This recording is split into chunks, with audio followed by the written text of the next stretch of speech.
I think I got everything set up. And YouTube is absolutely miserable with the Live Manager.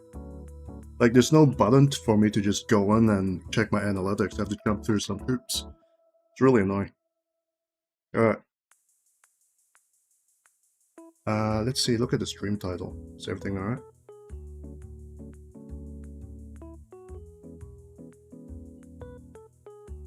And everything looks to be okay. Twitch says my bitrate is unstable, but YouTube says it's fine. Yeah, okay. So last stream I screwed up the music a little bit. I was playing my desktop music at the same time as the background music, so I may be a bit illegible there. I might push back the background music a little bit more, just in case. I want to be a bit safer this time. So before I start, I need to do a few things. I got some Corex White here. It's been opened like 2 days ago, just for the light review. So I forgot to put my ball bearings in, so I might as well do that now. And these ones you can get from like Army Painter, or you can just get from like eBay or something. And they're generally quite useful. I got some dropper bottles coming in as well. So I'll just add it to my Corex White. You probably want some larger ones. These are like 2mm ones. I think you'll be alright with like 3mm ones. And if it's like super ideal, you probably want the ceramic glass ones, because those ones you won't have corrosion issues, but I mean, like, what the hell, this one should be fine as well. And if you're used to dealing with Army Painter paint, then I think those ones come with ball bearings nowadays anyways. Though some people don't like Army Painter.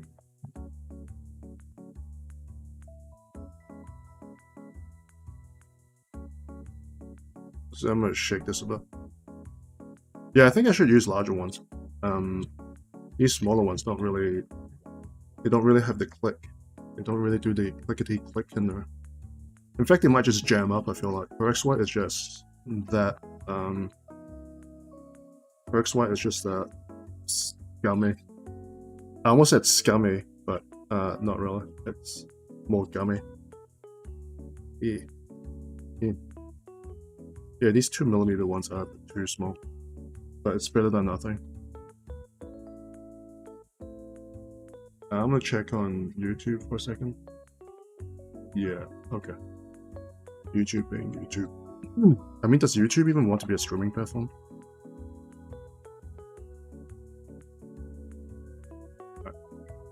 Yeah, I can feel it loosening up. And besides this, I'm going to need... Let's use this one today.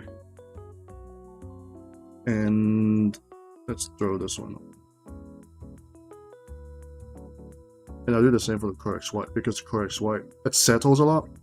I've used this before for painting my blood letters, and this stuff likes to settle at the bottom. So if you're using Apothecary White, this is brand new, by the way, so that's how it's like brand new.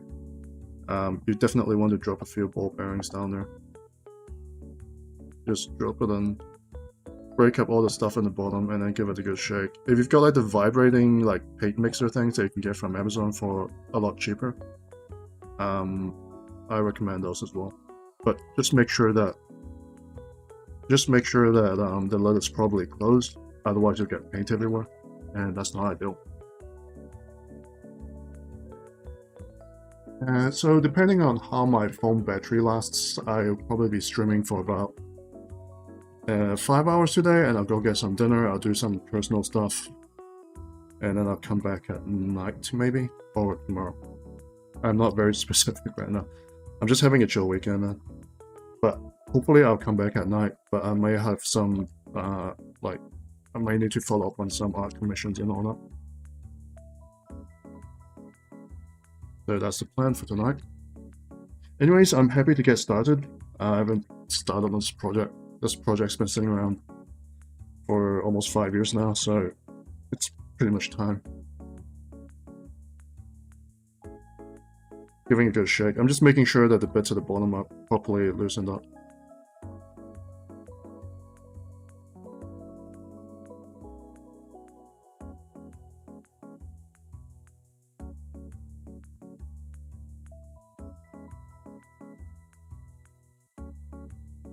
Okay.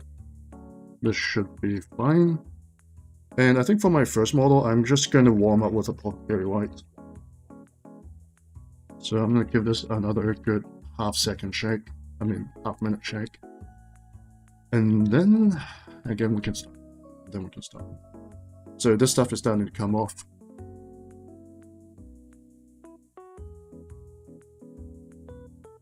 But it's quite funny. GW grays are generally quite good, like Oathwing Gray, Fenrisian Gray. They're pretty good paint, but the moment they go to the white range, so I remember the old ceramic white being pretty horrible.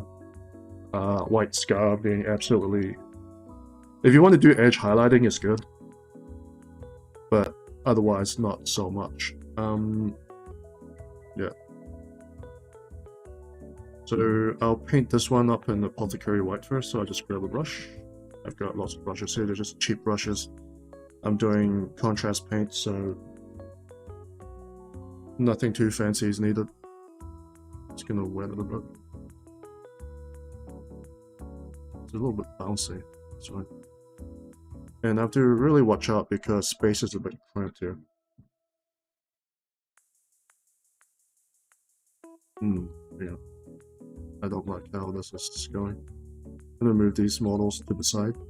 You see? I'm already knocking things over.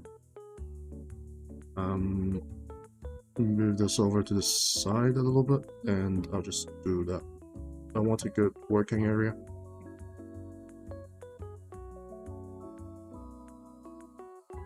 Can't wait for my dropper models to come in so I can, you know, avoid this. Like, what the hell, GW? How am I supposed to work with this?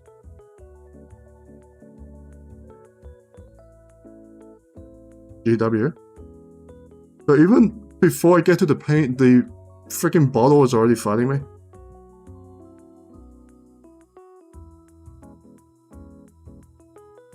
Please, GW, just open up, like, properly, man. Just, what the fuck is this?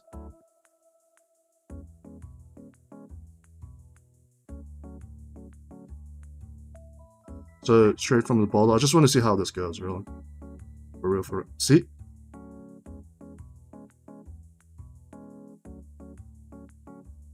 So I'm just gonna do what GW tells me to do with contrast, which is just one heavy paint layer. Just slather it on and spread it.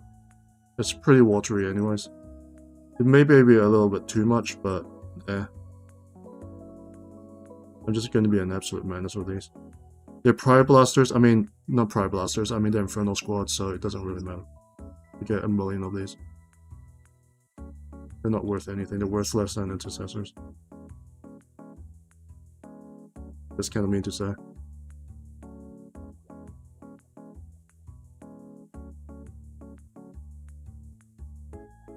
I don't really like how it flows. I think it feels more like a shade more than anything. I've worked with Flesh Tearers Red. I love that one, the cover is really good. But this one is just a bit... I don't know, it's just a bit too watery. Is it because I shook it too much?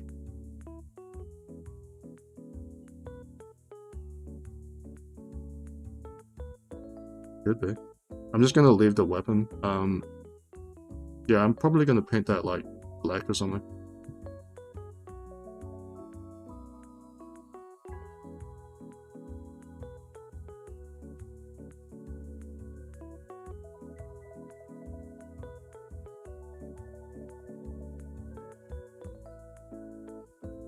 I mean, like, as you can see, I'm basically using it the way GW intended it to, which is basically one thick layer. And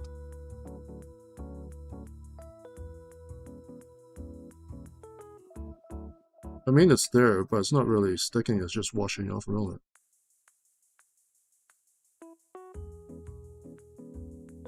Maybe it doesn't work well with Lead Belcher, I'm not sure. Yeah, I don't know, I don't really like this. Somehow I feel like the dry brushing method would probably have better results.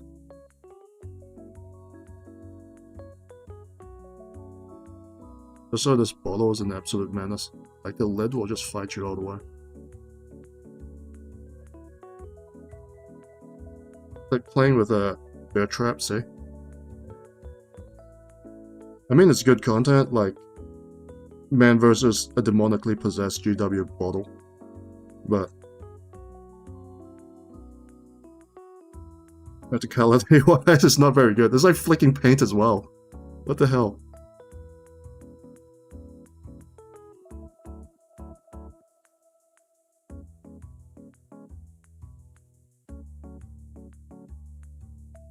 I mean, on the plus side is that this paint is kind of so thin, I feel like I can just dry brush over it if I don't like it.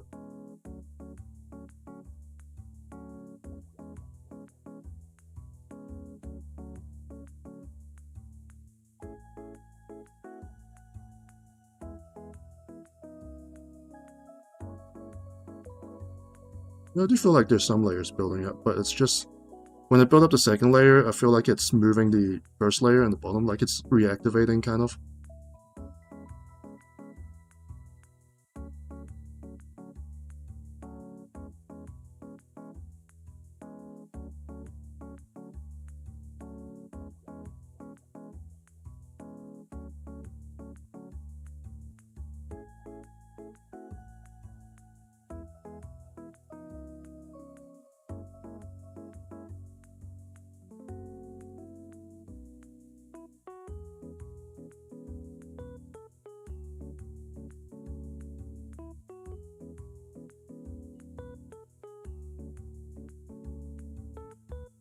So I think it is sticking a bit, but it's definitely not smooth. It's just a bit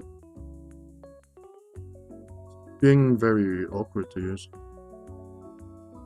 It might be a good shade. Perhaps. I might need to update the list. I might use it as like a shade after I dry brush.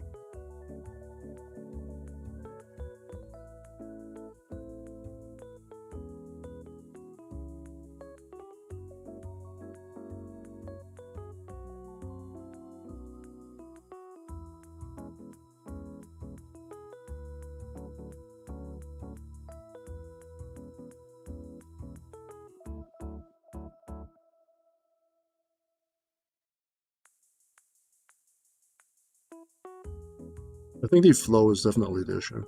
You can see how it kind of pulls down the shoulders really easily.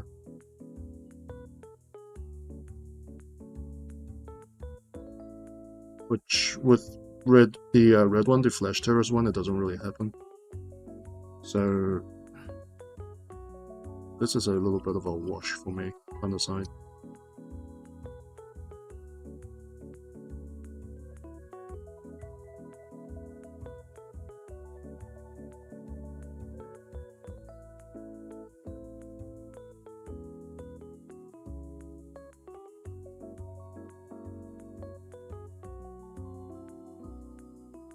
And I think the smart thing to do right now is just to make sure nothing pulls, and I'll leave it to dry for about 15 minutes, and I'll dry brush up the second model with Pro X White and see what happens there.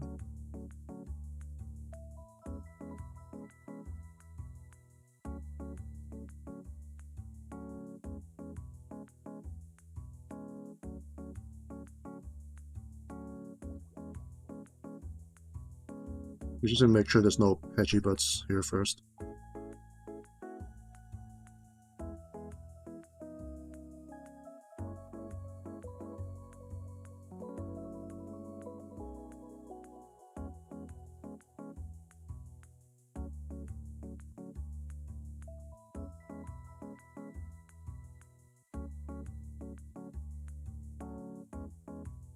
Checking YouTube for a second.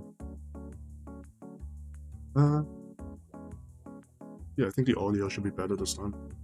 I'm playing it pretty safe. It's my third day, or is it second day? Third day streaming, so there's still gonna be some hiccups.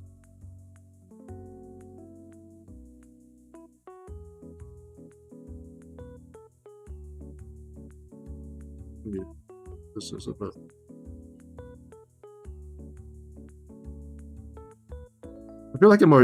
I feel like it's turning into like a dry brush now that it's kind of dried out. And it's kind of working a little bit better. It's a bit strange, but I don't like how streaky it is now, once it's a bit more dry. One more layer. because I don't like how streaky it is.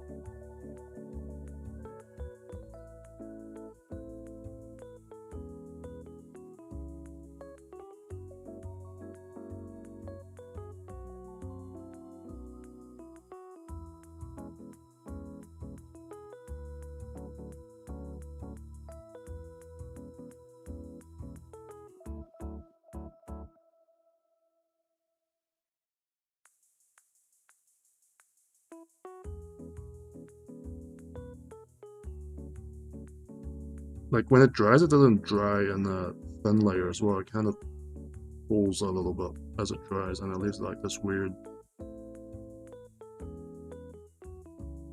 yeah, basically streaks.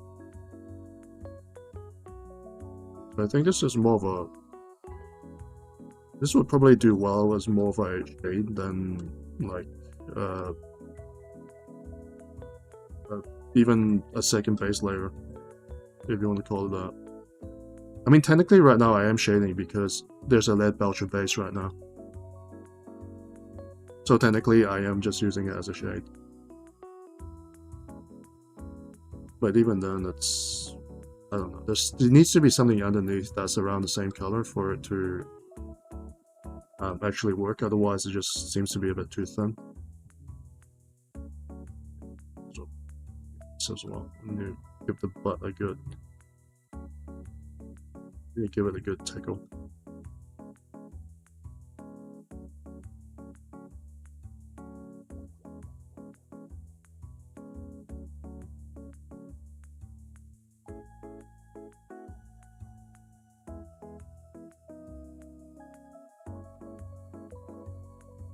And as you see, I'm trying to smooth it out, but when I'm smoothing it out, it doesn't become smooth. It just starts streaking.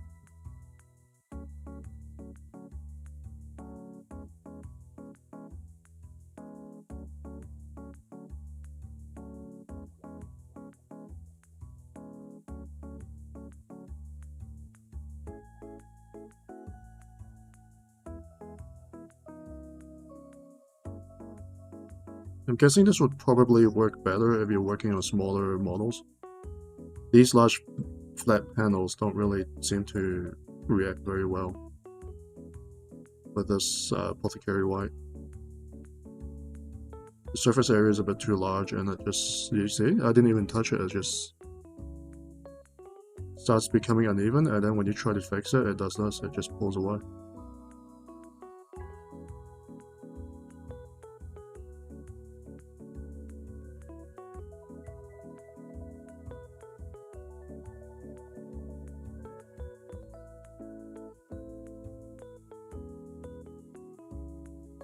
And what I'm trying to do right now, I do want it to dry. I did mention that I want to do one layer and then dry it for about 15 minutes.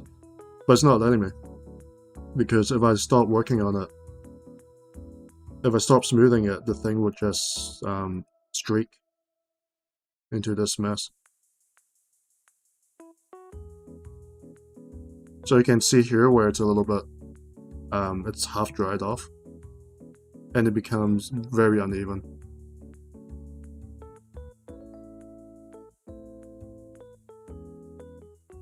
Like you try to smooth it out, you see the streaking and you try to smooth it out and you touch it and the whole layer just sort of pulls away.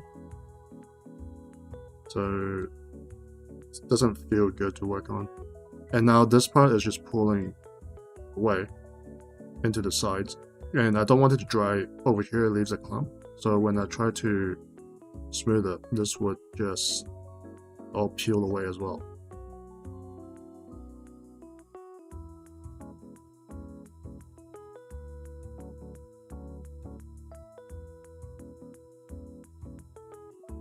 I feel like this paint is like correct white mixed with contrast medium without any specific formulation. It's basically how I think it behaves if it's formulated that way. It's just correct white with a bit of contrast because it just acts like very how should I say this? Very dilute contrast white.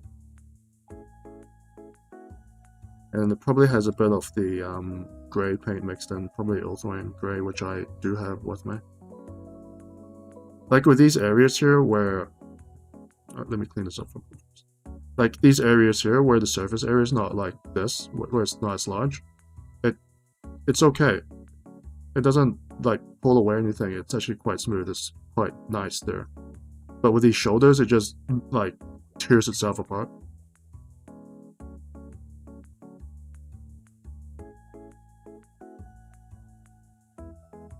So when it's dry is a little bit of an issue as well. I need to figure out how to smooth out that shoulder before I move on and test the next model.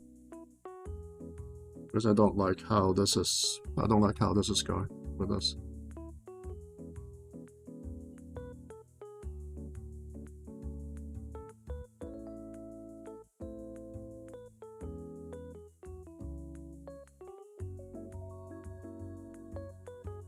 So I'm just gonna leave it here for a second and then we'll see. No, that's a bad idea. I'm just gonna shift this right now.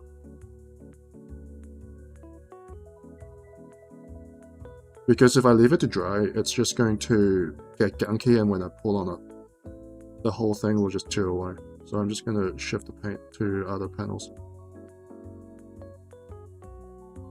But yeah, white is a menace to work on.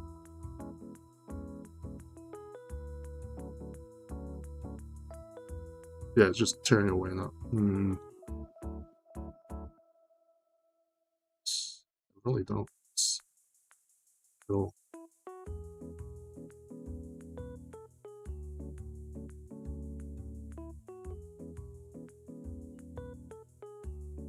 Like suffering. Jeez. Don't like it when I'm fighting the paint. So this shoulder panel came out kind of alright.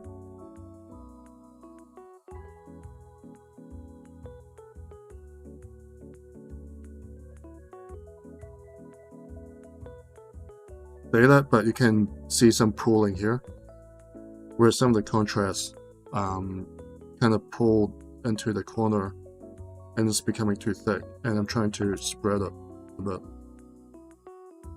but it's not working out. I'm just going to add some water and hope it dissolves it a little bit.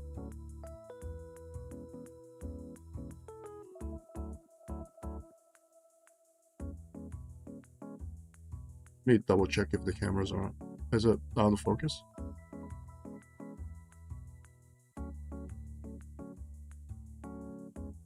I'll just leave it there.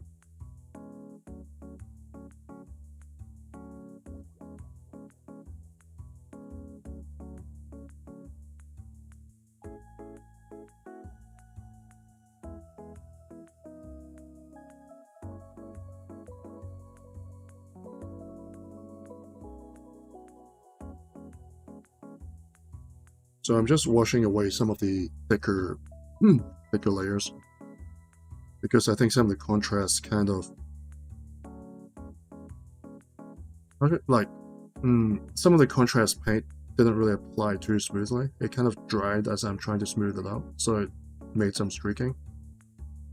So I'm just going to use some water to see if I can just spread around the excess. Maybe that will help.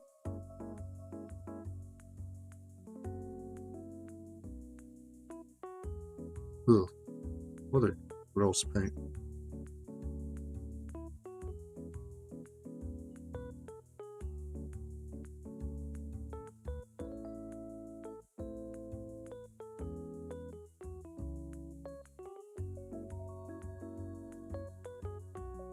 And I need to add a little bit of contrast to the back a bit more.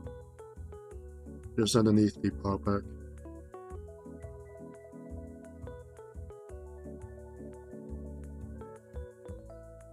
Oh, is it raining outside?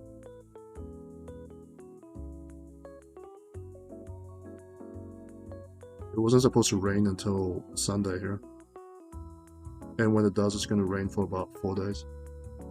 Hello, Remnant. Hey, thanks for joining. Yeah, Star Phantoms. They're actually very interesting. They came out around the same time as... Well, actually, they've been around since 2nd edition. And it's a little bit sad because they came around the same time as the Minotaurs. I mean, the rebranding of the Minotaurs. And the Space Sharks and everything, but they kind of got left behind.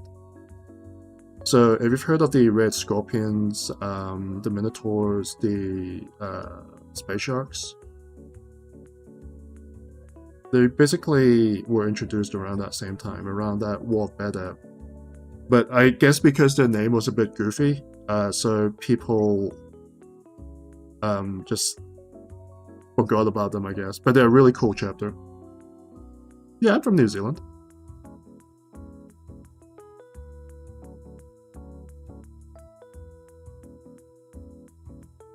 I'm actually from a lot of places. I've been traveling a bit. So I don't know what I am anymore, to be honest. Dana? Yeah, you see? I've been traveling for work. I've traveled around Asia. I've traveled around America and Europe just for work and family stuff as well. So my accent is very unstable. Sometimes I'll just sound a little bit English. Sometimes I'll sound South African.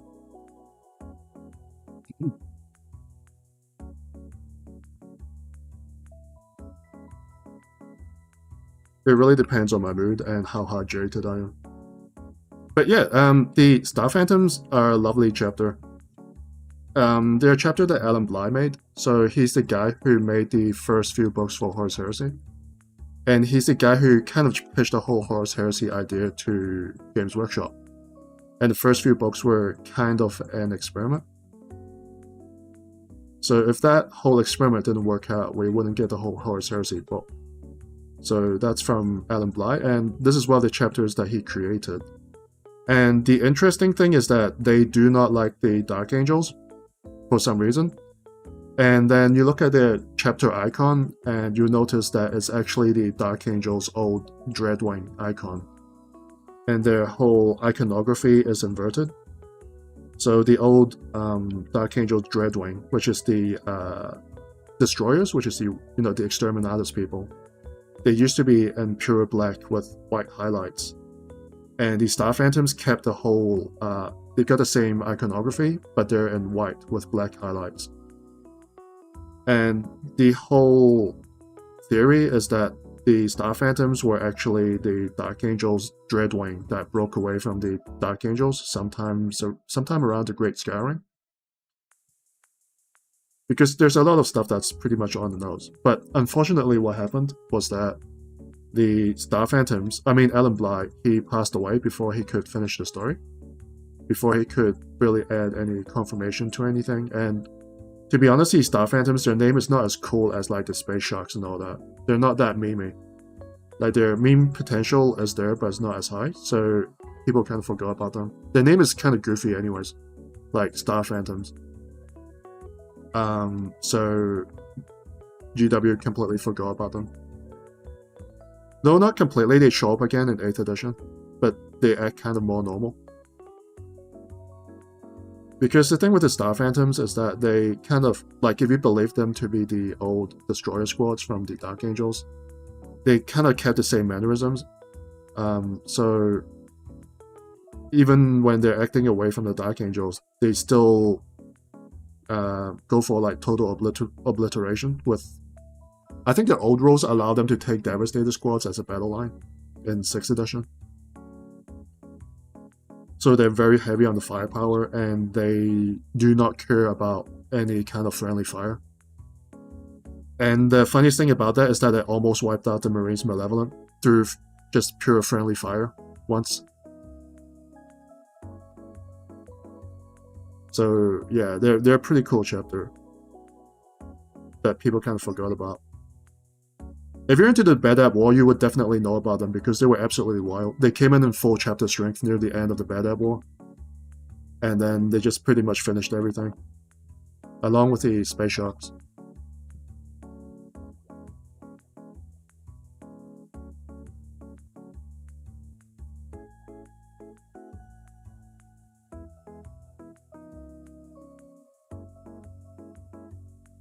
Going back to the painting, I think adding some water helps with the gunking for Apothecary White. Oh yeah, by the way, Remnant, how's your Iron Warriors doing? I was showing my Iron Warrior models last night. 1 second.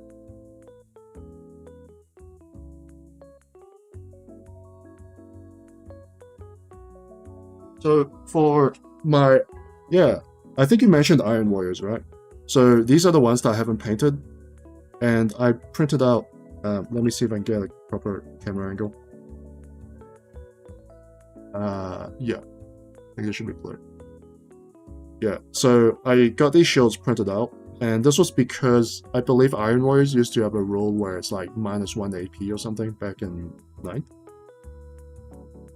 Oh, right, God, yeah. Because I remembered you mentioning you collected some chaos as well, like Death Guard and all that. Yeah. So these ones are custom printed for the shoulders, the head as well, and the breacher shield. Because they used to have -1 AP, and I thought it would be kind of fitting to have breacher shields on them. I'll be painting them up later as well.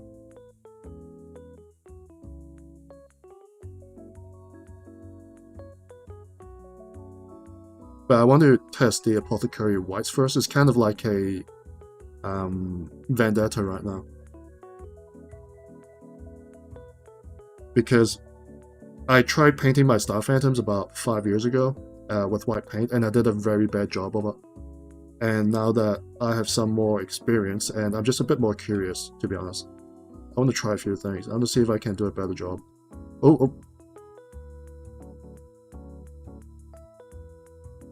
But I feel like it might not work out that well. We'll see. This is just a first experiment, so I'm doing the contrast first before going with the Corex dry brushing just to see how it goes. I'm not liking the contrast too much, by the way. It kind of pulls and gunks in certain areas. Like you see these parts on the greaves here, I'm not sure if I'm showing it, where the paint just kind of pulls away by itself. So you try to apply it. Right. So normally you try to just smooth it out. And then they'll introduce streaking. So you have to add more water to it. But adding more water to it would just increase the rate of the pulling. It thins it out a bit too much. So, yeah. The shoulders are a little bit better, but I think it's just the shape and the size and how flat it is just kind of pulling the paint as well. So I need to apply this really thinly. And once this is smoothed out the way I want it to, I'll just leave this for about 15 minutes. And then I'll try doing the Corex dry brush on another model, see if that works out better. Like, this kind of pulling you really don't want. You just want to absorb this, right? But when you do that, it adds streaking. So it's like, damn it, what do I do?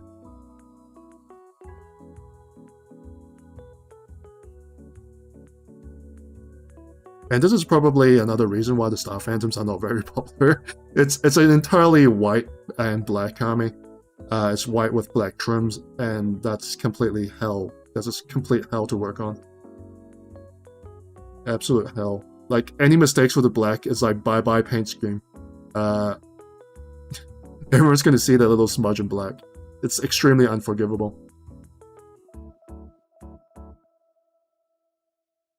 It's like the Dark Souls of painting. I got paint on my hands. Wait, I'll be right back.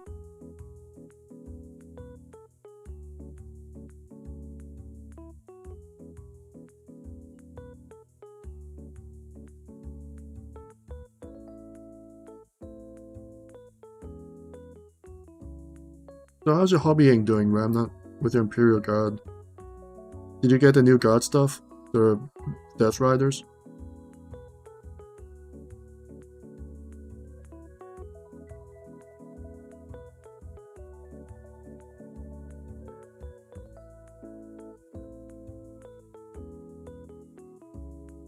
They're pretty cool models.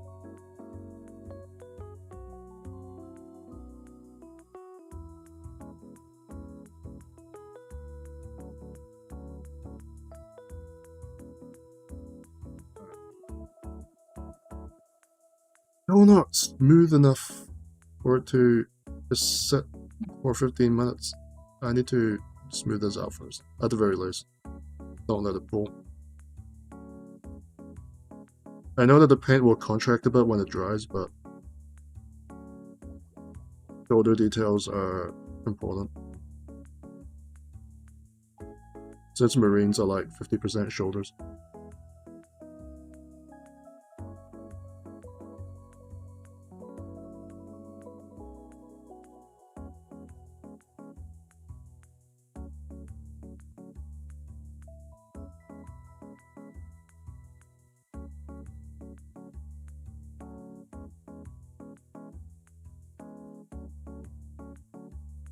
And I need to conserve some of these facial details as well. Don't let it pull too much on the head. I kind of liked how the head looks with the Apothecary White. I think it kind of did do its job there, but I think it's mainly the shoulders and these large flat panels where it kind of struggles. So, and these areas here.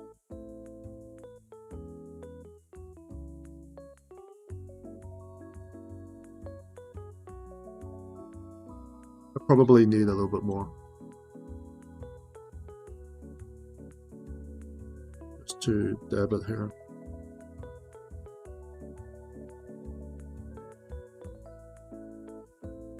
So it seems to be that the way to go is to apply Apothecary White and then add some water when it starts streaking too much. To break up the pigment, like when it feels skunky on the brush. And I can tell from, I can tell you guys from experience, if I'm working on the World Eater model, I'll be done by now. I'll be done with like 2 models by now. Because of how well the red behaves.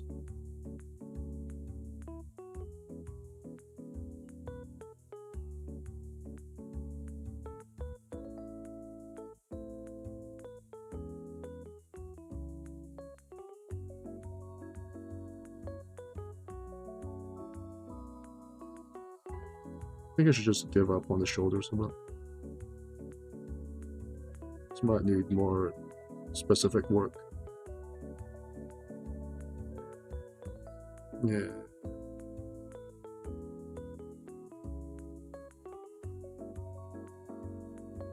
Yeah, like this bit here, it's kind of feeling, it's got that thick feeling where you brush across the surface and it feels a bit rough.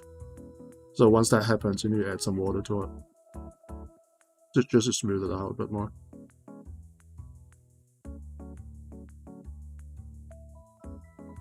I think ideally I would be using like an airbrush thinner instead of water with white.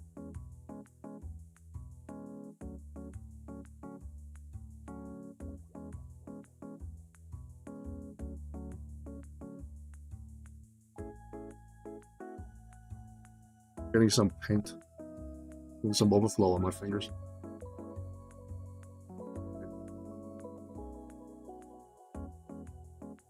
I'm gonna get some more tissues.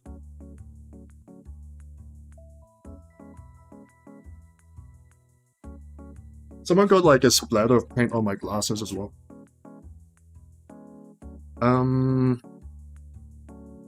But as far as Apothecary White goes, it's kind of alright now. There's just a ridiculous amount of working. I need to spread this around. There's a ridiculous amount of work to go into it.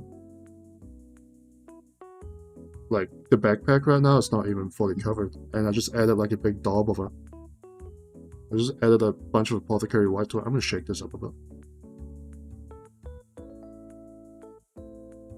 It just doesn't want to apply.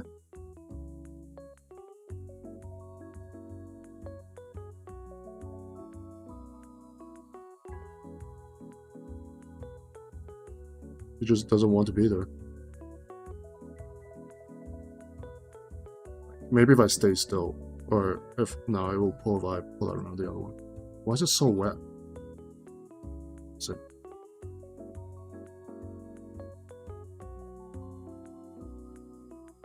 there we go. Just fix it.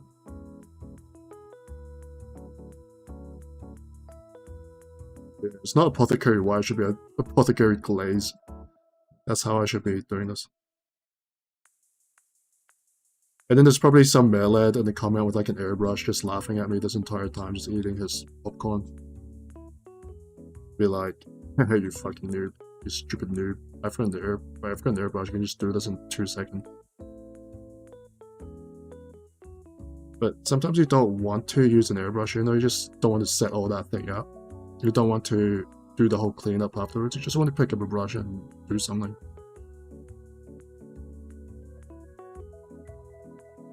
Just draw a mat down and that's about it.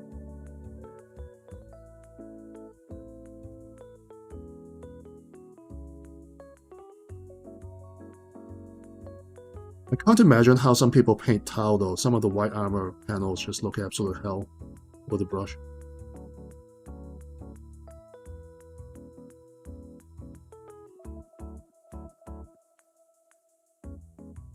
I think we're about done on some of these parts here.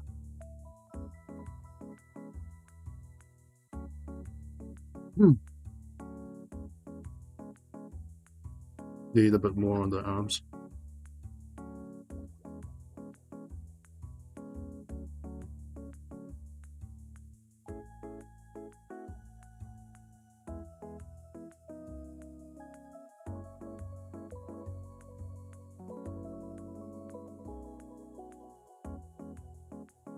I think the head is okay. I'll touch up this a bit more. I'll leave the shoulders alone for now.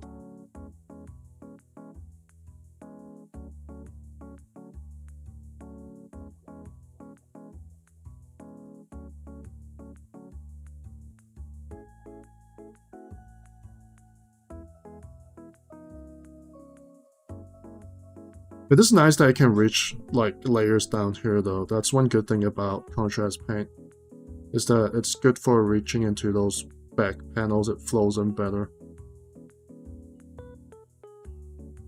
And I have to say that like the bits inside, like behind the backpack, does look kind of good. So I'm wondering if I should... What's my bit rate? Sorry. So I'm wondering if I should just kind of leave it. Because I didn't work on that part in the back. Right, I didn't work on the parts behind the backpack. And it came out kind of good. So maybe I shouldn't work on it too much.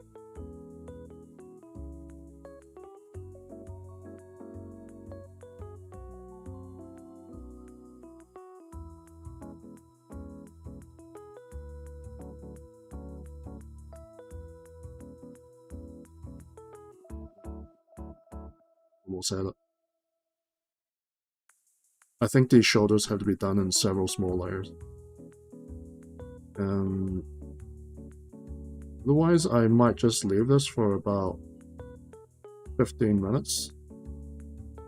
I'm just gonna leave that for about 15 minutes and see what happens. I can keep working on it, but it's just going to be like tearing the paint and all that. I'm gonna dry brush now on another model just to see how that goes. So I'm going to test 2.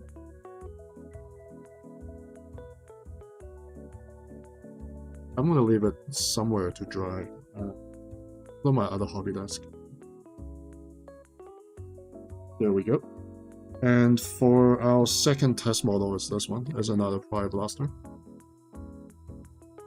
And for this one, I am going to be dry brushing, so I need to get a disposable brush.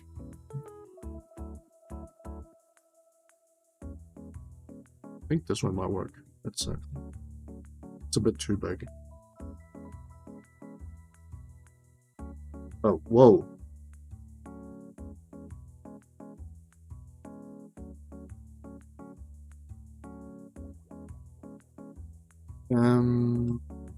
These ones don't really work. I'm gonna open up a new type of brushes.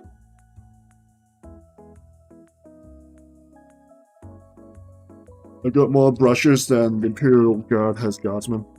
Got these like people brush that you can get on Amazon. And these ones are the ones I use to just mess around and play around with metallics and all that.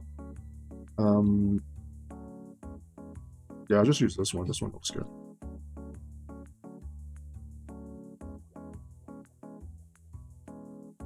Yeah.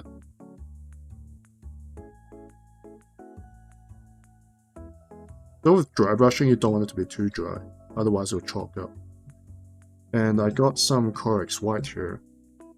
And the reason why I'm trying Corex White instead of the actual dry brush white, which is like, what, Phyrexit white or something like that? Something like that.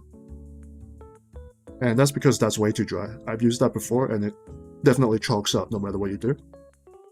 And Corex White is kind of chalky already, but it's runnier. So I feel like if the dry is too dry and the base paint is too dry for base painting, then maybe it could be a good dry brushing paint, if that makes sense. I could sound like a complete psychopath right now. So that's my philosophy. So I'm going to take a little bit, and there's two ways to go around it. You don't want the paint to be too dry, so you don't really put it on a towel or anything. It's going to suck up all the paint. So I'm going to do this on a piece of plastic here, and I'm just going to do that. So it's a little bit wet. I think if it's dry, it'll work well. But right now, I feel like it feels better than Apothecary White already. So I need to get more moisture off it.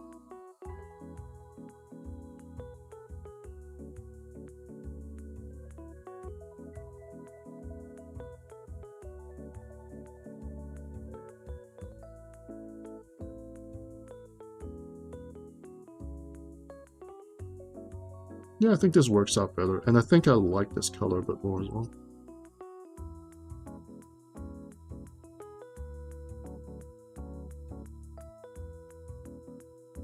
Just in general.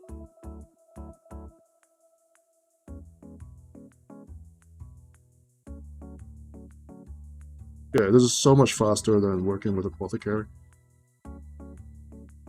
So I'm really thinking of another experiment where I do this and then go over it with Apothecary as like a shading. And then do maybe Agrex on top of that. And then do Palette Witch Flesh as a highlight. I think that might work. It is a little bit runny.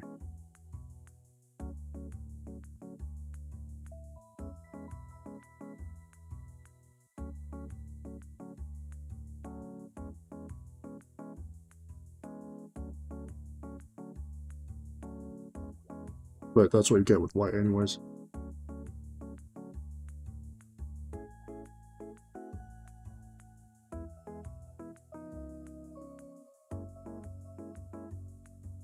I think if I wash the streaking a bit, like here, it should be fine.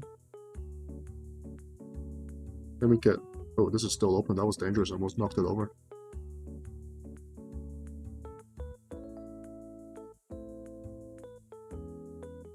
So, if I do that... Yeah, the second layer looks a lot better.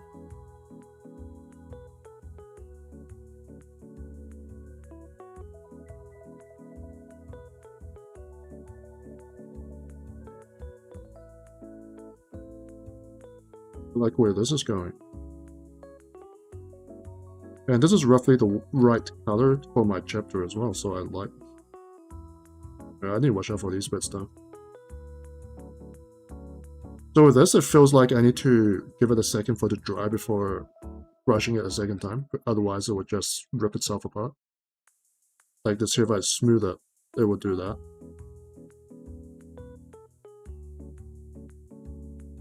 Then I give it some time to dry.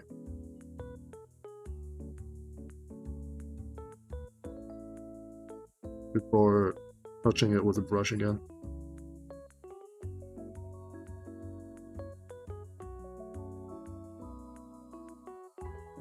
It's a little bit patchy, but I think I can fix it with some Apothecary White.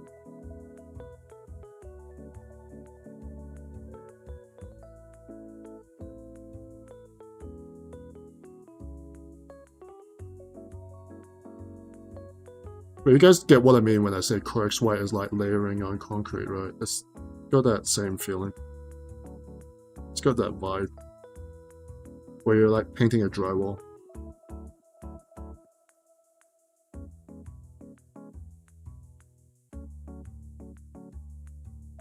Yeah, I should not have touched that. You can see where it's streaking a bit. Like, if I do this here, you see the streak. But that's not ideal. I need to watch out for that.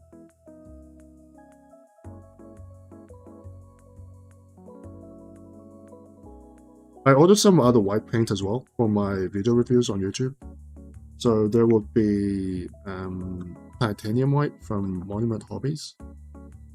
There would be game white from Vallejo. There would be I forgot what the one from AK was called. I think it's just white from AK Interactive. And I will be reviewing those whites as well. I built a few models, and they'll be my guinea pigs. It's basically a bunch of Pry Blasters. I feel like for those models, if a bunch of them are off-white, it's okay because of all the flamethrowers. You know, your armor's gonna get sooty and dusty at one point, so it's not gonna look too off-brand.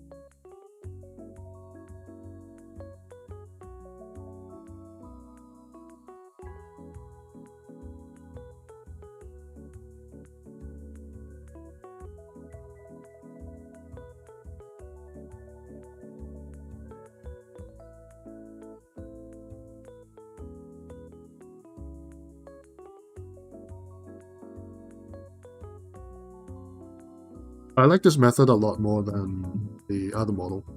Has that dried off yet?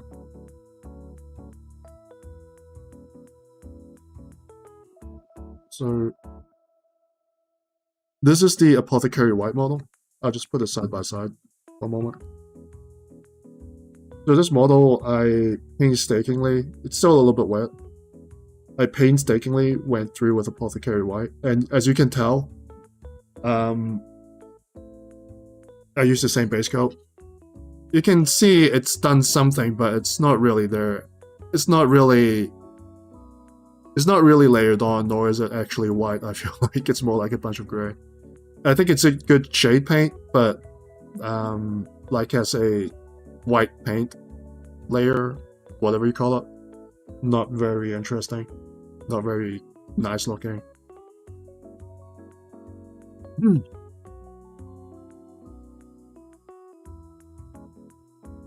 And compared to this, I think dry brushing on corrects would be the way to go for me. The white just pops out a little bit more and it's just a bit quicker. I need to smooth down the white though, but that's about it.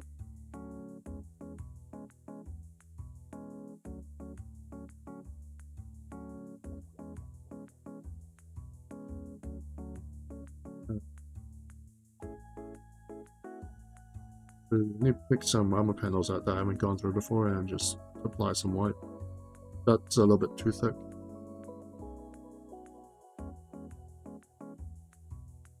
To the back, no one will notice.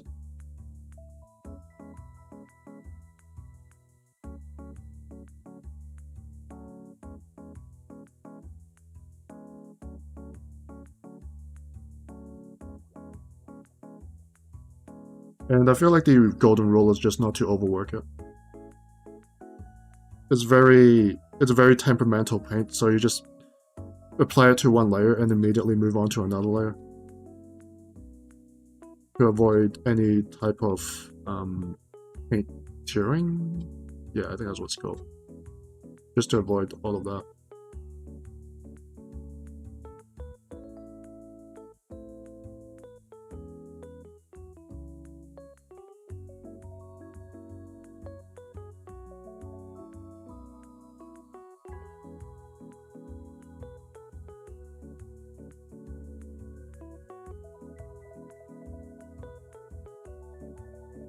And I do like dry brushing.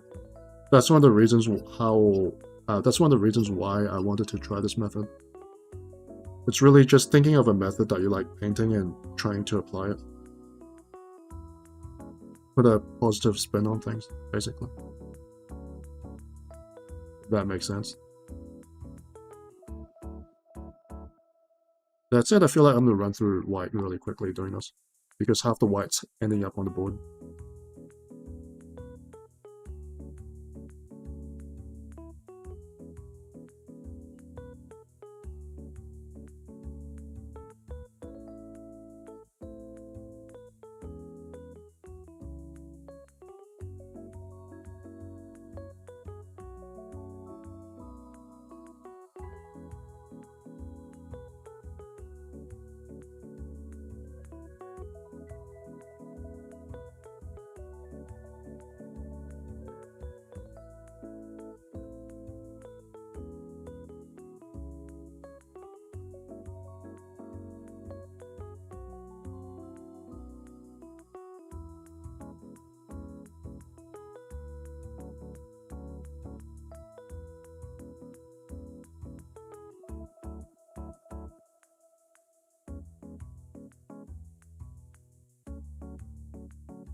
Assemble some orcs? Yeah, go for it.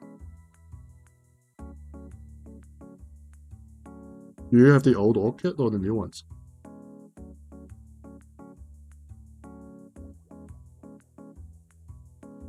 I'm assuming they're boys, by the way. But whenever someone says assemble some orcs, it's always like 50 boys.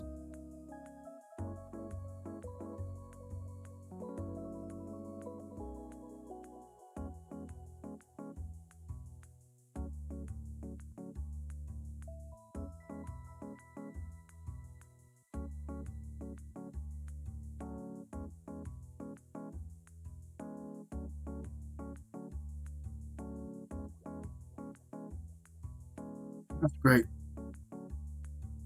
I love that kit, especially with the tank hammer. The tank hammer, the hammer with the rocket on it, that's anti-tank. I think I said something a bit superlative right now. Yeah, it's basically that anti-tank rocket that's attached to a pole. That thing is great. That thing has actual lore behind it. I love it.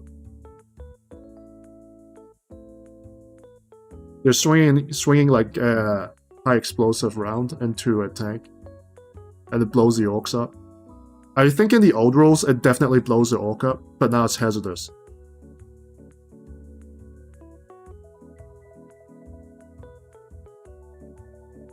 I don't play orcs, but I remember playing Orc OP, my co-host. And he used it on me once, and that orc definitely died. So I think the old rules made the orc like one-time use kind of thing. Not the weapon, the actual orc itself. Yeah. I love stuff like that in 40k. Not everything has to be competitive. It has like stuff like funny stuff needs to happen as well. It's a hot take, but I don't mind having like more D6 systems and 40k, even though it's hard to balance. I just think it's really funny.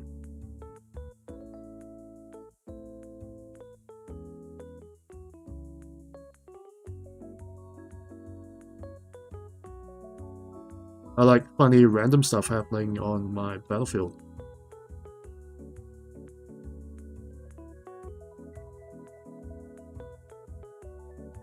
I think for me personally, the most random thing that ever happened was I played Grey Knights as well, and this was in 8th edition too. And I had one Grey Knight Terminator charging a single guardsman on an objective, and this was basically play of the game, by the way. It was like down to 1 point, so I needed that objective.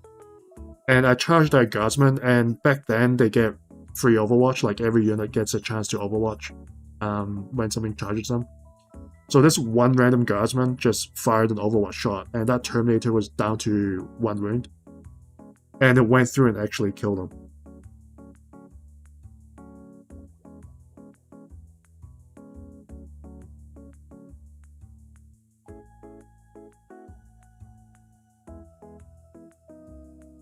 I love it when stuff like that happens.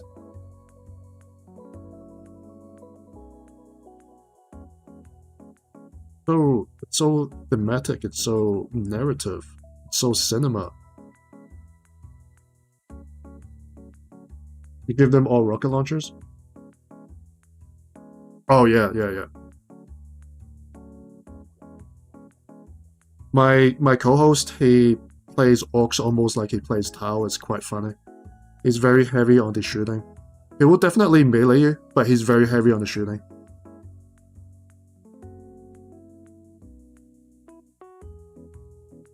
Yeah, I know.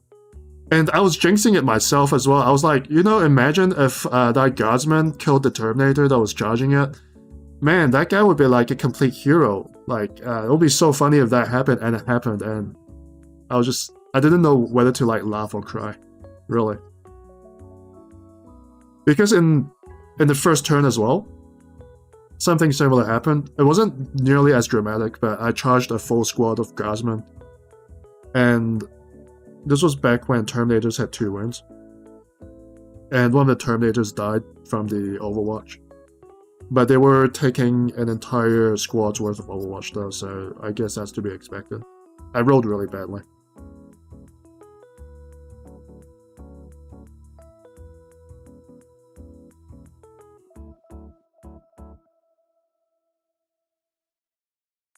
Yeah, and Orcs OP, he plays his Orcs like almost like the Tau, and charging into him in 8th edition was like a suicide mission because I might have applied that too thickly. It was almost like a suicide mission because we always joke that like charging his freaking Orcs is like giving him another shooting phase because he generally hits on like a 6+ anyways. So we methed it out, and it's like, wait a minute. You hit on like practically like a 5 or 6+ anyways, and if we're charging you and you guys get like Overwatch, isn't that just giving you like a free shooting phase?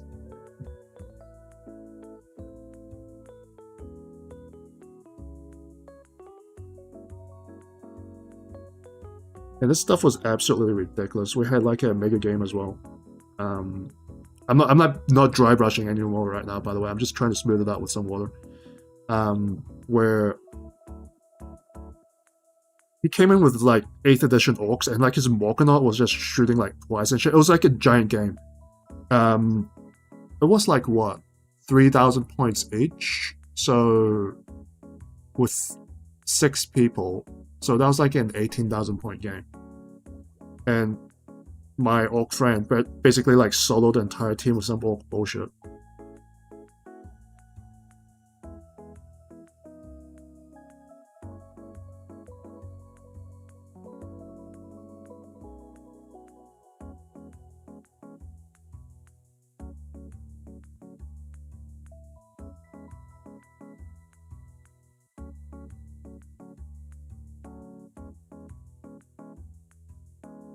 So after dry brushing, I feel like adding some water smooths it out a little bit and looks a little bit nicer.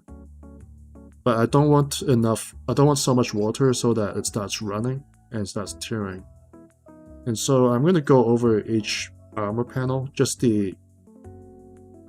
top of it, once. Just to make it look a little glossy.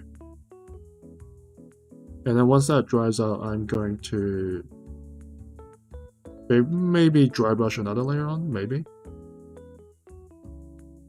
But I like how this is coming out. It's a lot better than my first attempt a few years ago.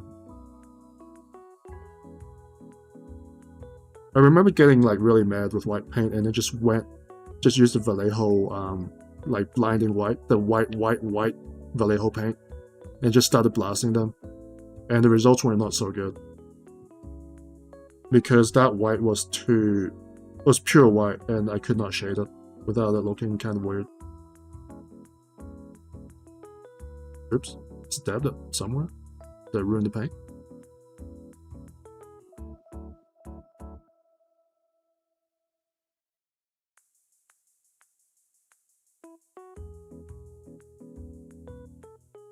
Oh, you started with orcs when you got into Warhammer 4 years ago? Yeah, good choice. They're a fun faction. They lost Daga, and I always rib my friend about that. In fact, like Chaos got the Daga, and I play Chaos. And I always joke that like we kinda cucked them a little. You need to give orcs Daga back, man. It was so fun. Like, I don't care like what the tournament scene is like and all that. They need Daga. And Death Guard needs their disgustingly resilient back that in a way that makes sense instead of what they have now. Alright, so this is like really preliminary, and I'm pretty sure I spent half the time on this as the other model. So this one, I spent, how long have I been streaming? I'm pretty sure I spent 45 minutes on this one with the Apothecary White. Just trying to make sure I get an even layer on. And you can, I'll pop this up on the stand so you guys can see properly. Right. So this is Overlaid Belcher. It's not really white, it's more of a gray. It looks like it's a good shade, I feel like. But the results aren't really what I want. It doesn't really apply well, it takes a bit longer. It feels a bit more random as well. And it's definitely not the white that I need. And for this one, it's the same lead belcher base. I dry brushed on the white very finely, and then I added some water on top of it just to smooth it out. And this one, hang on, I need to fix this first. This one looks a lot better. I'm not sure what's going on here. Is there some pooling? Yeah, there's some pooling here. So aside from this part on the shoulders, where I'm trying to wipe out the pooling, I think overall it's a lot smoother, and at the very least it looks consistent to what I want. I think I just ruined the shoulder. I jinxed it myself. But yeah, you guys see what I mean, right? Man, yeah, I hate Daga Daga getting removed. That annoys me so much. Like, why would GW do that? Just give the Orcs Daga Daga back.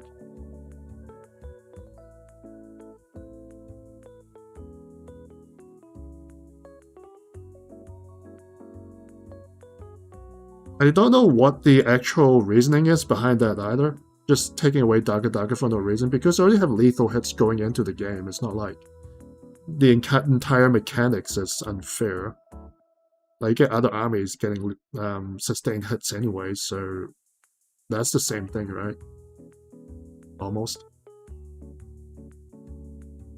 And I like how, I still remember the initial reasoning for taking away Disgustingly Resilient, the Feel No Pain roll, was that they said that it took too long to process in the tournament.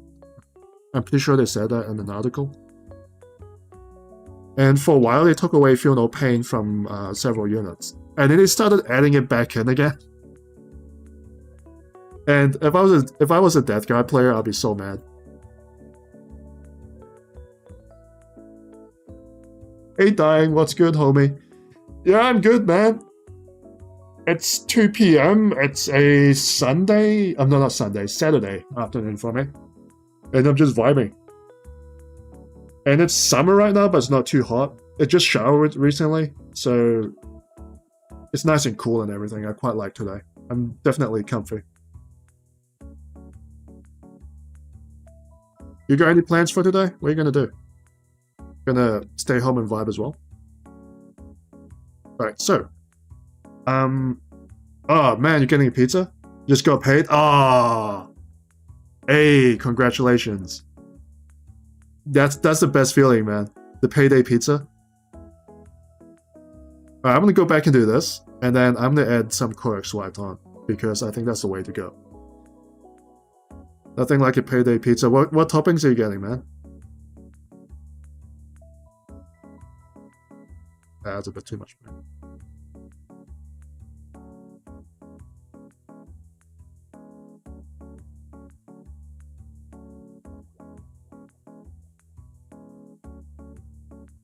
Valentine's Day, it's not too important. There are some people get really caught up about it, but it's really a Hallmark holiday, isn't it? I think that's what you guys call it. It's just stuff that people made up. So don't feel too bad about it. Every day can be Valentine's Day if you want it to be. Every day can be Christmas if you want it to be. That said, if they have like a buy one get one free for Valentine though, just take it. Take full advantage of it. But I don't let it, like, you know, Don't get too worked up on it. I know some people, they do.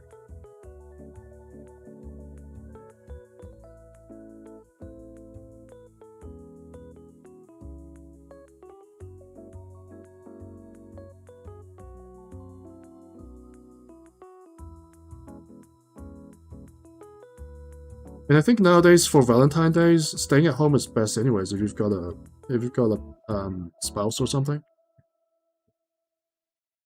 Because generally restaurants charge out the ass today.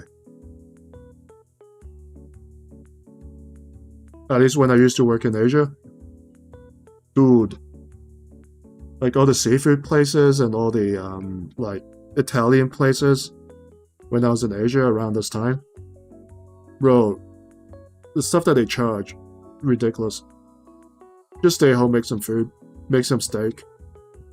Even the pizza is relatively easy to make if you've got like a pizza maker or even like a small air fryer or something like that.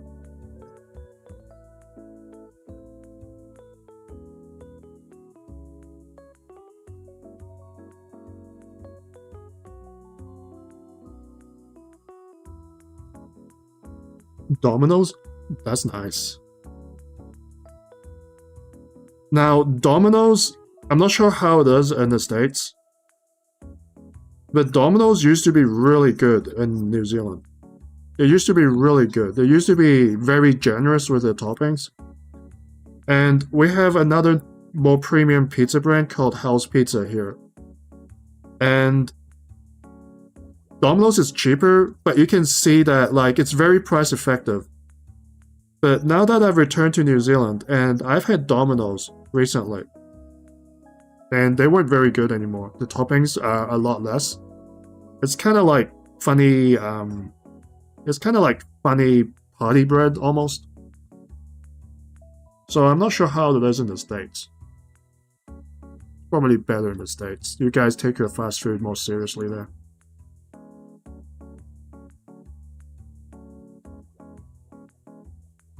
Because when I went to the States, it was like a flyover thing. And I was really hoping for like some of the nice fast food places at the airport, but I didn't even get to go there. Because until recently, I've never had Taco Bell before. I had a 3 months ago when they had a special. They had one Taco Bell that opened recently in Auckland. Just one. That was my first Taco Bell. It's alright, it's very cheesy though.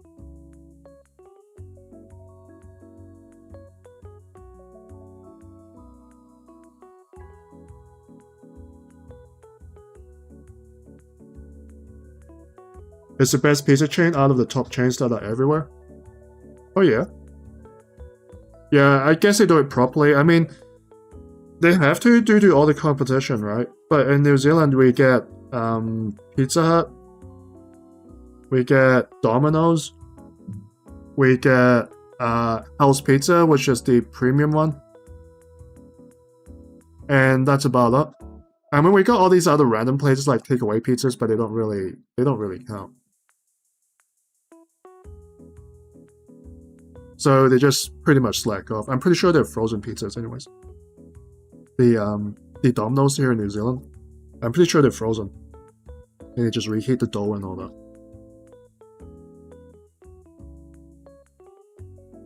But it's mainly the toppings. Oh, and there's one thing I hate so much. They probably don't do this anywhere else because they probably get sued. But I actually ran an experiment because they always come up with like these 2 pizza deals, right? So it's like $30 New Zealand dollars for 2 pizzas and 2 sides. And I actually ran an experiment where one of the pizzas, I ordered extra cheese. It's the exact same pizza with extra cheese. And the 2 pizzas came back, and they're exactly the same, with no extra cheese. And I absolutely hate it when that happens.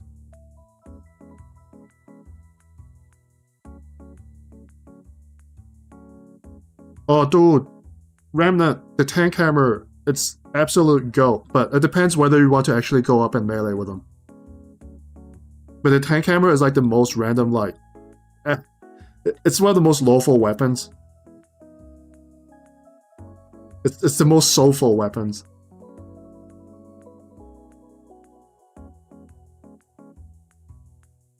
And do you know that's an actual festival in Mexico? I didn't know about that until I was making one of my 40k meme videos. Apparently there's an actual festival in Mexico where people get hammers and they slam it on explosives and watch the hammer explode. And I think it's actually called the Festival of Exploding Hammers. And I'm not even joking.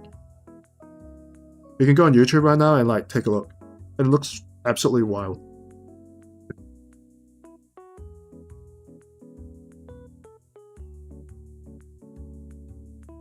Like initially when I first saw the clip, I thought it was someone trying to take care of an IED in a very haphazard way. Until I looked into it more, and it's like an actual festival.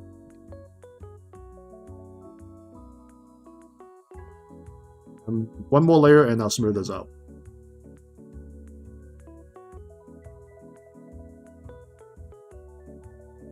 Taking a sip.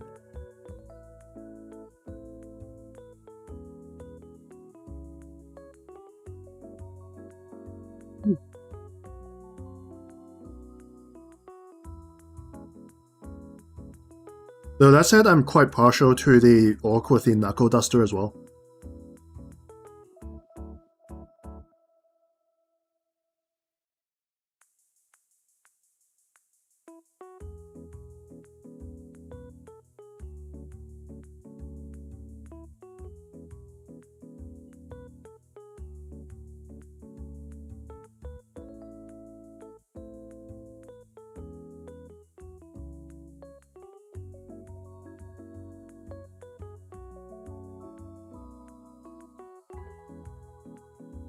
Right.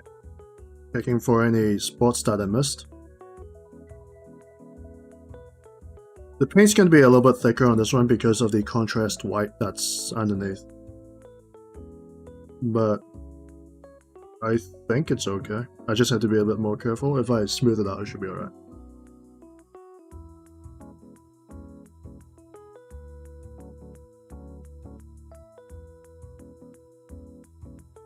I'm smoothing it out with some water.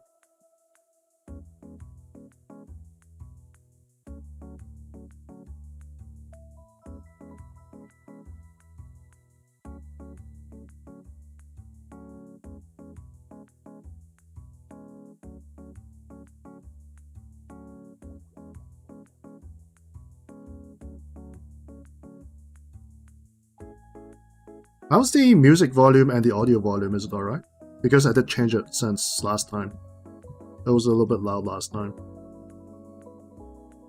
I did a really silly thing in my second stream as well where I left my desktop audio running as well as my background music running. So it was like an entire like cluster cluck as I was trying to speak over, and I did not know what was happening, by the way. So I was just talking normally, and then meanwhile there was supposedly like music just blaring in the background, like two different sources of music.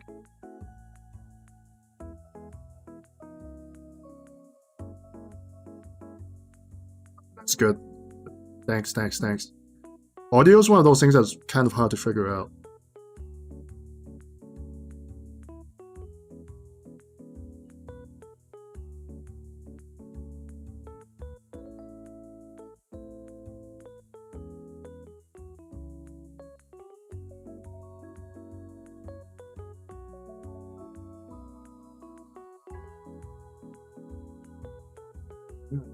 Just smoothing this out a little bit. I probably might need to do like a second blaze of Corex White just to go over some patchy areas. I think some of the patchy areas are where the Apothecary White pulled and is just sticking to the paint a bit more.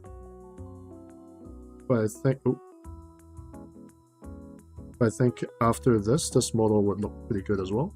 So this is where my brain is kind of branching. I'm wondering if elevator music. That's fine. That's kind of the effect I want. So my brain is kind of branching out a little bit. So it's kind of telling me, hey, maybe you should add some Apothecary White to this. And it might add some shading that might be quite interesting. And then my other side of my brain, the other side of my brain is telling me, hey, you can just add egret straight away. Add some egret straight away and maybe, oops, sorry, bumped in the camera. And maybe we can get straight on to highlighting.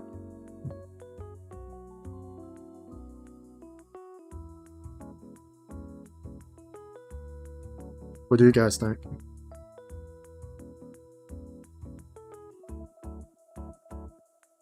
I think the Agrex, I mean the Apothecary White, will just make the model a little bit more grey.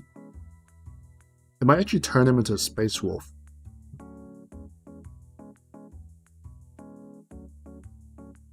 Honestly, because it is a bit grey. It might turn it into kind of a Space Wolfy color. Oh, did you... The gacha that you started playing on Discord? I don't even know... What was that name of that gacha? There's so many gachas nowadays. Where did you even find it? It was like bootleg something. We were taking a lot of ideas from other animes.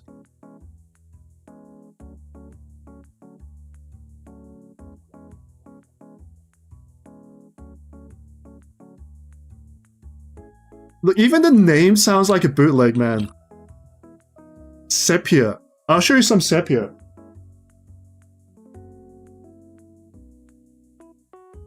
Yeah, here's some sepia. It's brand new. So sepia is like brownish yellow, right? So what's it trying to say with that title? Like Enigma of the Brown Yellow? Is it based in Mexico with a funny Mexico filter that every film in Hollywood likes to put on? Yeah, I saw that. They kind of just took inspirations from every single show. Is it from... Where's the game made?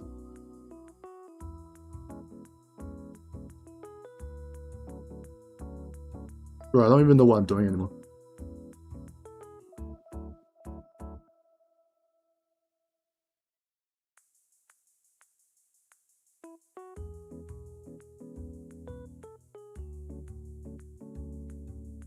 Yeah, I feel like they might get sued.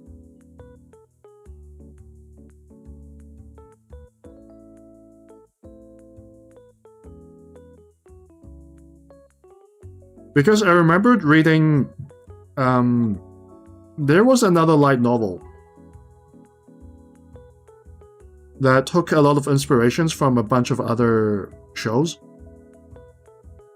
And they got sued. So I'm not sure...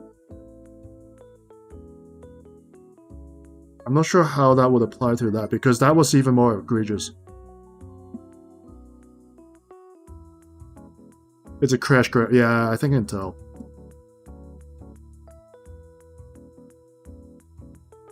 The UI looks almost identical to some of the other games. Then again, they do share a lot of things in general.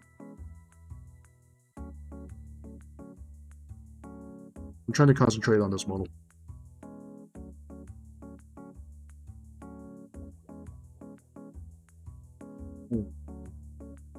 So is this a model that I correct white entirely, or is this the one with Apothecary White? Oh no, I missed a mold line here as well. It's gonna be a pain.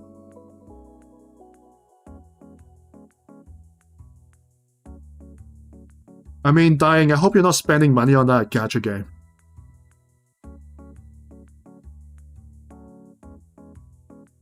You spend way too much money on gacha games. Don't waste your first paycheck, man.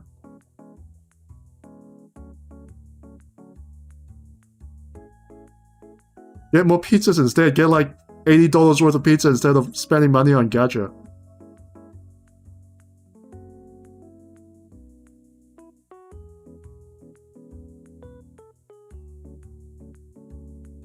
I think this is the one with Apothecary White underneath. It's a bit more... You can tell underneath is a bit more patchy. Alright, let's swatch this up. I'm gonna have to think.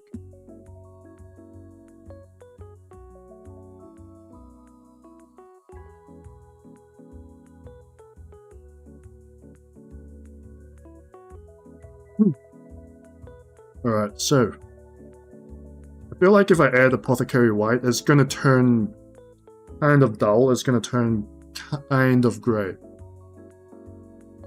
And I may not want that.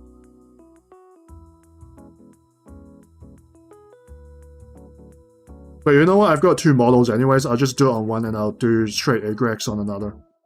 So since this one is a bit more dried off, I'll use Apothecary White on it.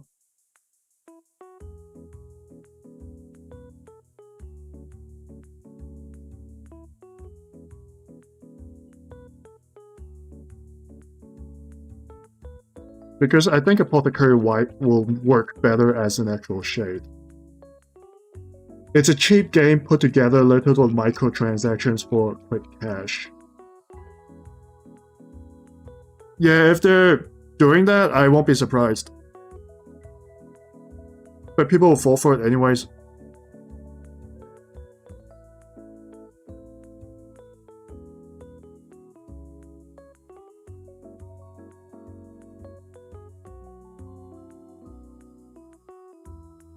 You know how people are like with waifu games? They'll just fall for it anyways. And then the server shuts down and they'll just go on to the next waifu game. And they'll just be sad. They won't even be sad, they just won't care, they just...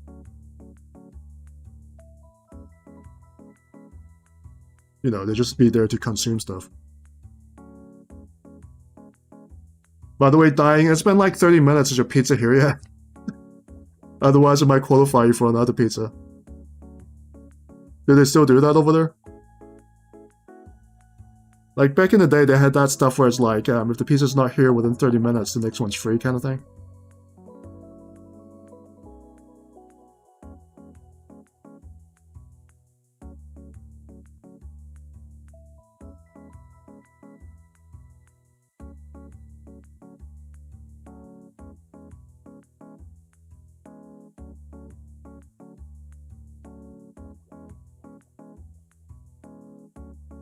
You never know, people might like it. I mean, the first time, I remember the first time I've seen a gacha game in real life.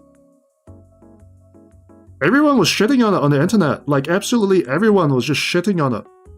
And those were the days where your waifus aren't even 3D. They were just 2D PNGs. And people just like absolutely shitting on them. Saying, well, who's gonna spend like $100 on a freaking PNG when you can just, you know, go to Rule 34 or whatever.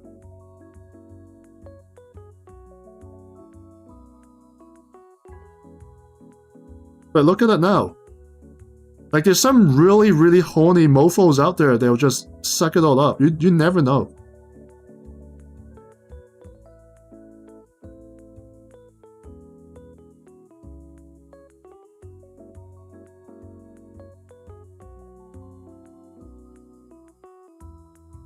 I believe they stopped doing the 30-minute thing because...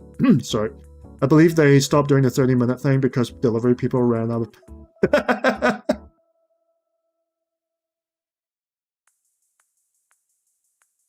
Oh man, did that really happen? That's fucked up.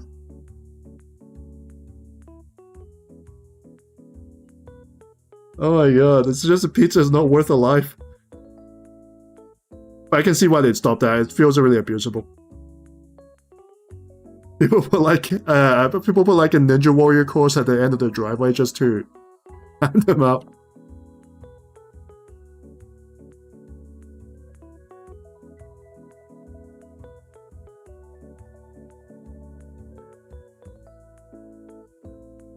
I think it depends on where that game is based.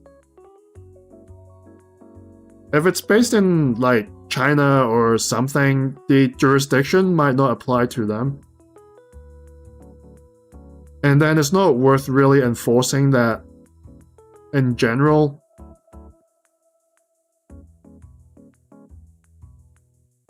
But I could be wrong.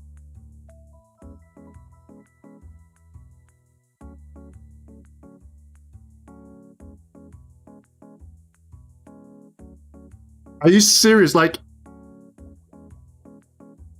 so Remnant of Chaos is not just memeing. This actually happened. People just running people over just to get the pizza in time within the 30 minutes. Holy crap, you guys are insane. We just stopped doing it because, why did we stop doing it? We definitely didn't run people over. We just stopped doing it one day. Like, one day it was there and one day it wasn't. I'm sorry. But it's so ridiculous. Oh, you're not even American. I'm so sorry. I'm so sorry.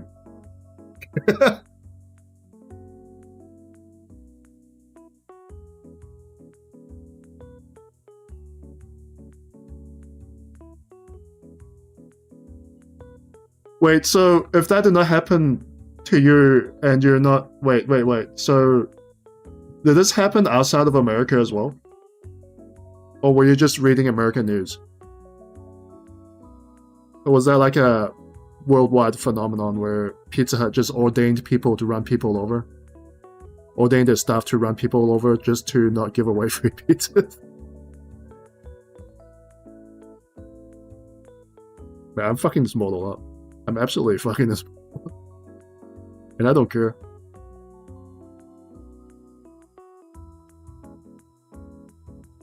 No, it doesn't happen here. So it's just an American thing. Jeez.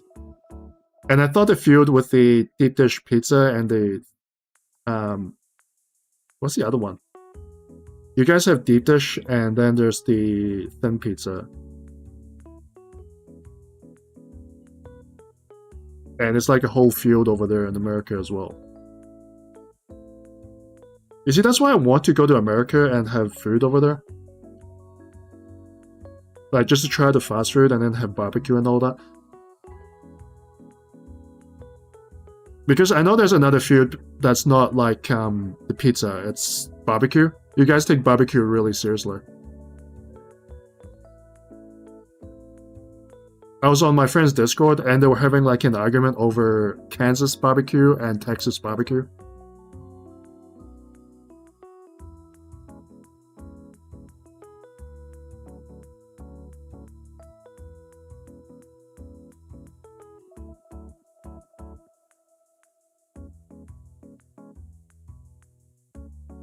Oh, and there was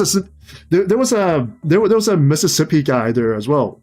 There was a Mississippi guy there as well, and then he joined in too, and then everyone just started shitting on him. Apparently, like, you like add vinegar to your barbecues in Mississippi, and everyone just started shitting on him. Yeah, you guys take barbecues really seriously, and then you also take your pizzas very seriously. I don't like how this came out, by the way. I know I'm not really paying attention while I'm painting this, but contrast on the white didn't really come out so well. I was kind of my tongue. Taking a sip. I was kind of laying it on a little bit thick, but I can see like a hopeless cause when I see one. This one's gonna be extra crispy. I'm gonna paint them like all burnt up and all that.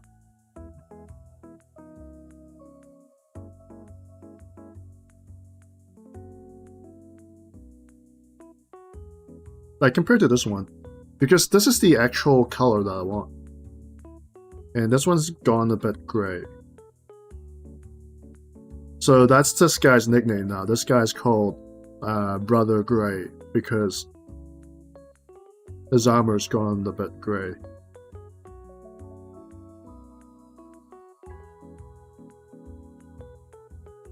So I know what to do now.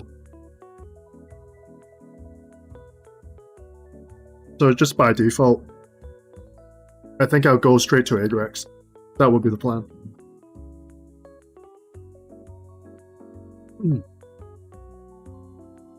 Did I even buy egg Rex?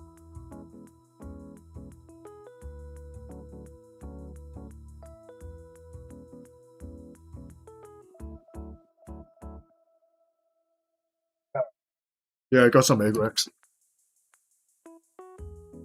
Brand new egg Rex. I bought it specifically for the stream. it's the new formulation as well, so that's going to be interesting. I heard stories about the new formulation.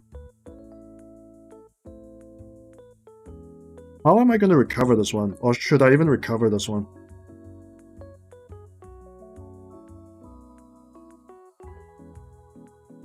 I think I'll go on with the process anyways. I'll just go with Agrex and then highlight it the way that I intended.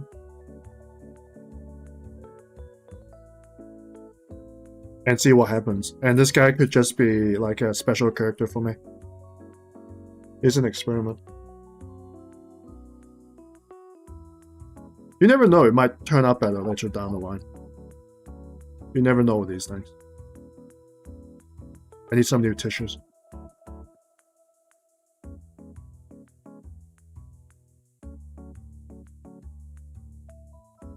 I'm just glad that I did not go greedy and started painting my Terminators this way. I was planning to experiment on my Terminators, but I'm like, it's probably not a good idea. So I got some new Agrex. It's new. Snap it open. Take a sip.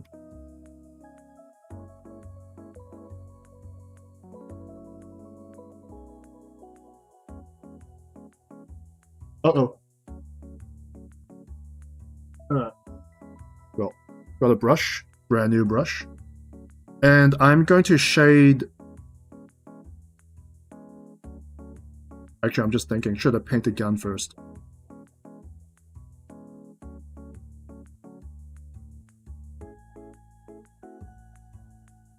Do I have paint for my gun? Got Screaming Bell. Abaddon Black.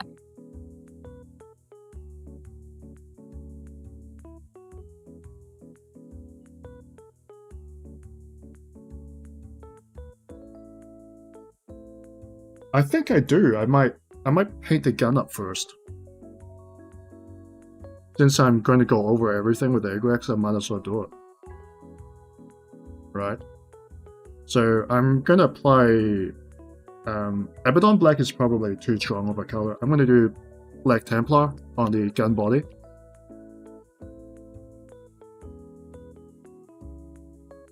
And then I'm going to apply... do I have any silver?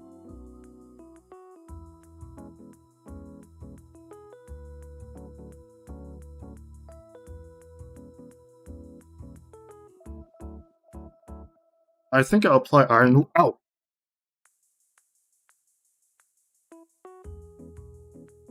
Sorry about that. Yeah, I'm gonna apply some Iron Warrior to the actual barrel. So...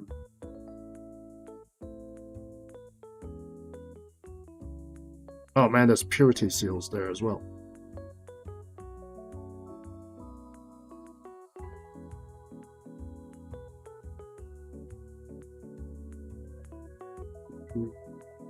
Screaming Bell on the body, Ironbreaker on this end here. What I'm going to do for the purity seal?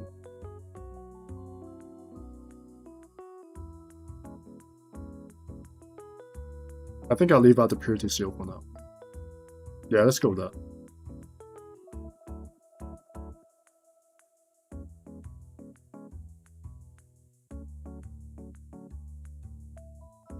So we're finally painting properly.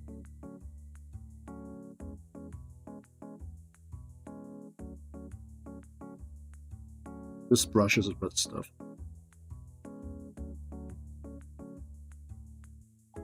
So what I want to do is I want to do the trickier parts back here first. So that's Ironbreaker, Iron Warrior. And I'm going to dump some ball bearings on.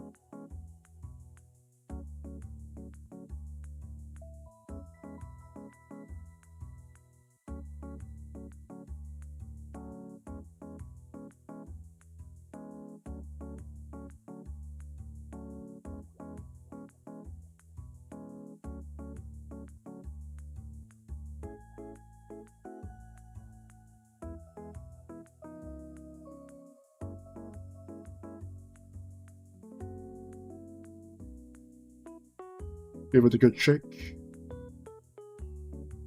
And then we can start painting the gun. And I'm gonna A-grade it up. I did not expect to get this far today, by the way. I was expecting more complications. I have to be a bit more careful. I haven't painted anything in 2 years. At least 2 years. So I may be a bit twitchy. No pun intended.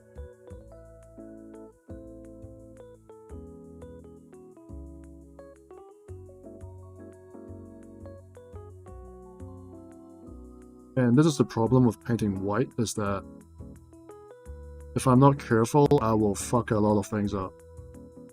Sorry for swearing. But I really have to put the emphasis on just messing everything up. Because the base isn't white. And if anything overflows, it's pretty much GG. And I have to pay attention to the tip. Just to make sure it doesn't go over the corner and hit a armor panel accidentally.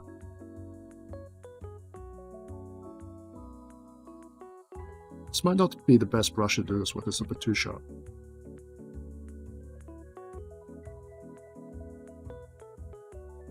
Yeah, I'm gonna switch brushes.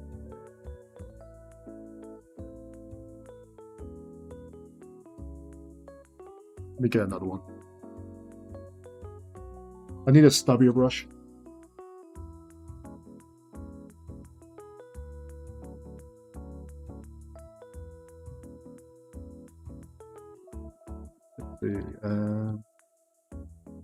Nice stubby brush.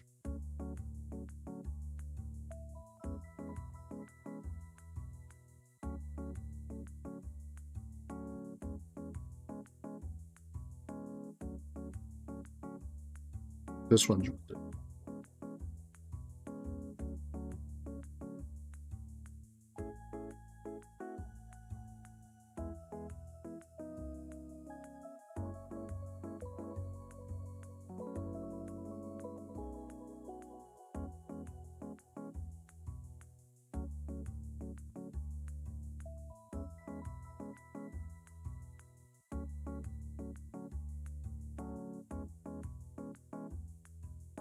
Camera okay?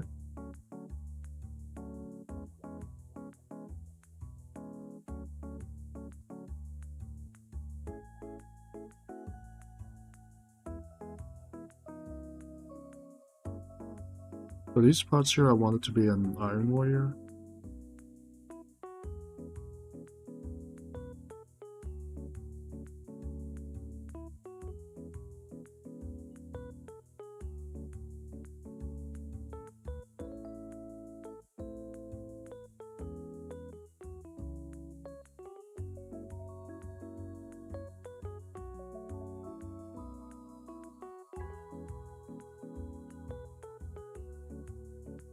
I'm not talking a lot right now, I'm kind of zoning in.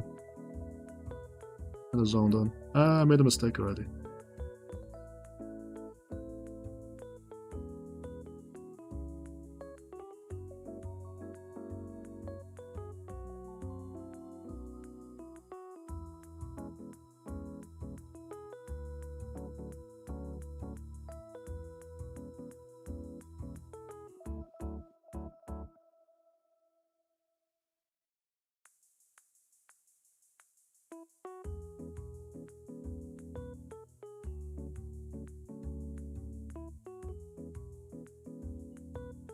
Okay, that looks pretty.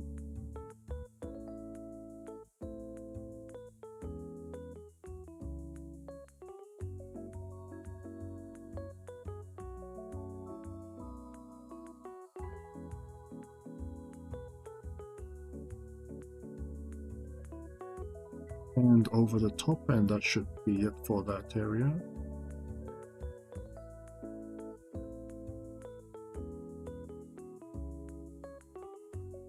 There we go.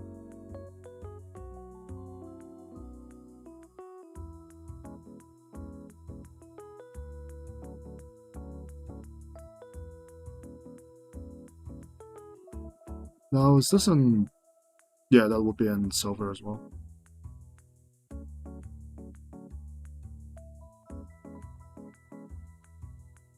Here's the purity seal. The pure seal comes down to here.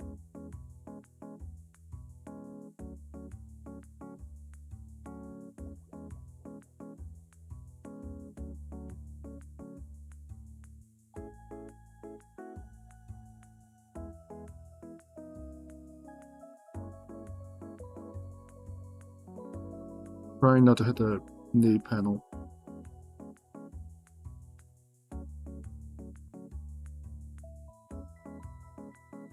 Which I believe I have. Well, I can just paint that in black.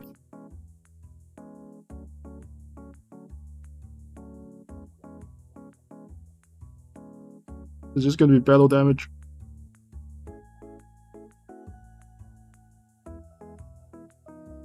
Alright.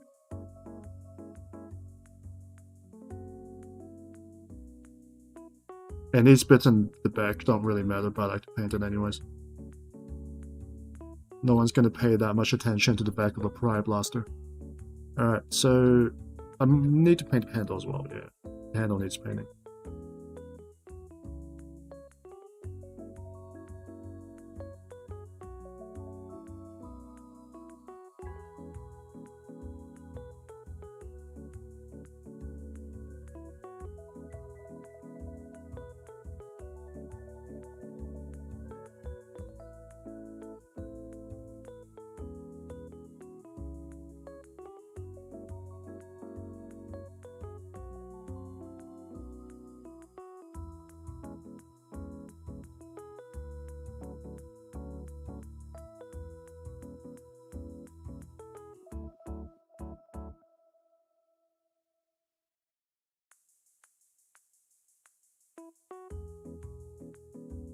And the back here needs a thin paint layer as well.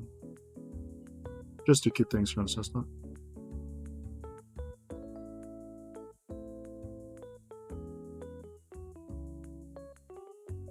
Okay.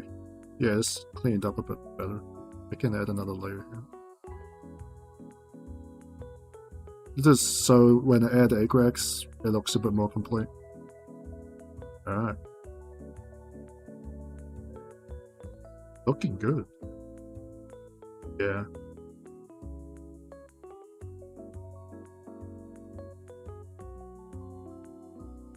And I do want to add some Screaming Bell to the shroud of the flamethrower. So probably add it around here. Yeah, just to make it pop a bit more.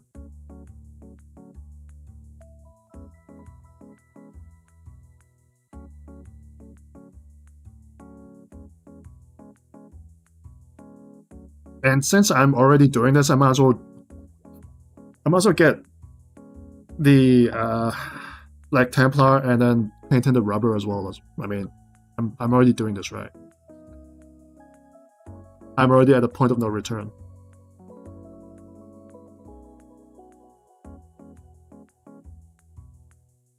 And I should paint in metallic bits. Alright.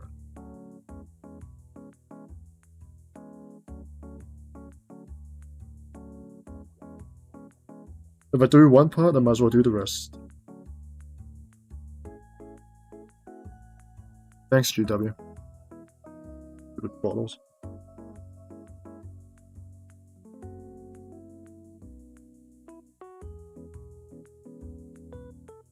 Why are these bottles that bad?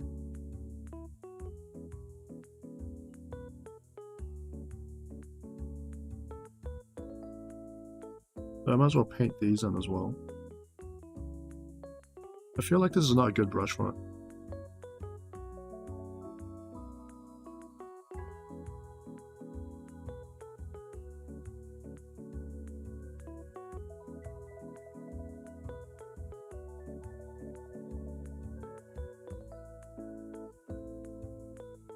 Wait, did I get the wrong brush?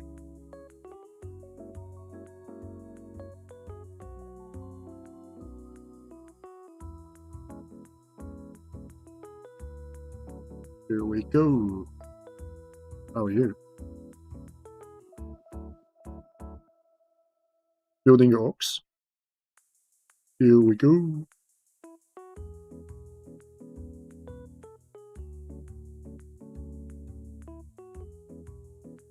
Oh man, that was quick. You just started on that. Are you so quick?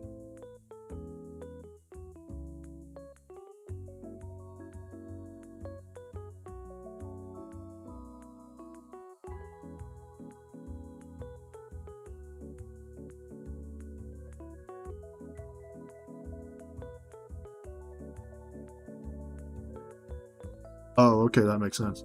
Yeah. I was like, dude, that's faster than Dying's pizza delivery.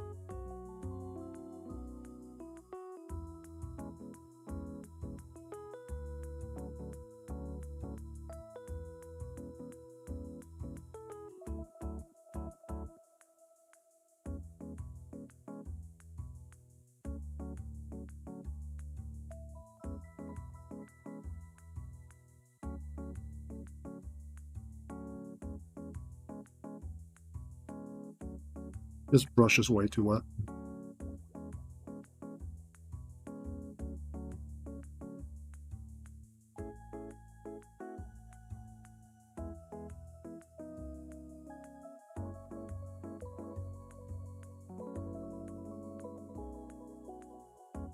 Oh! That's not good.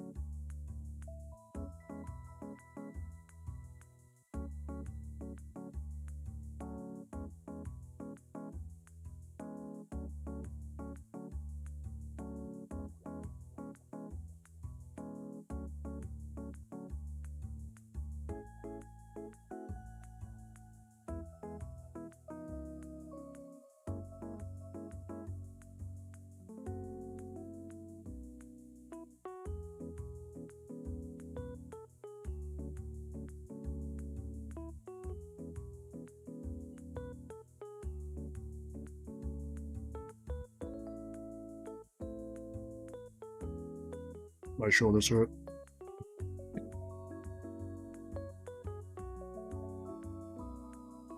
Go back in. Let's try and do this properly.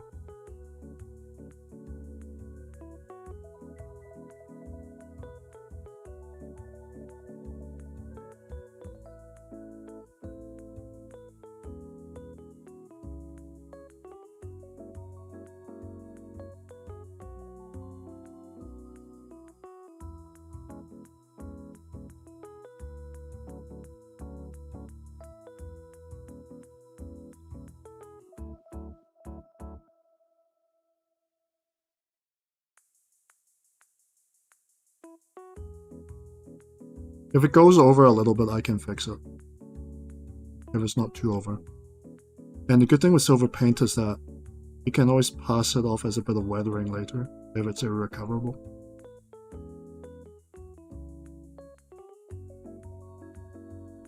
Which one is a grenade? I know there's a grenade here somewhere.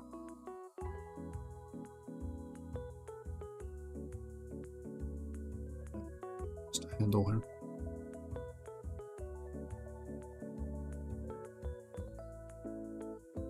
Just do this now. This brush is not really ideal. It kind of... the tip of it kind of... bends too much.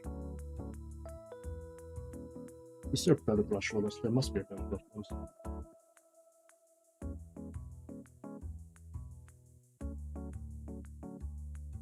Maybe this one. I'm like going through all my brushes.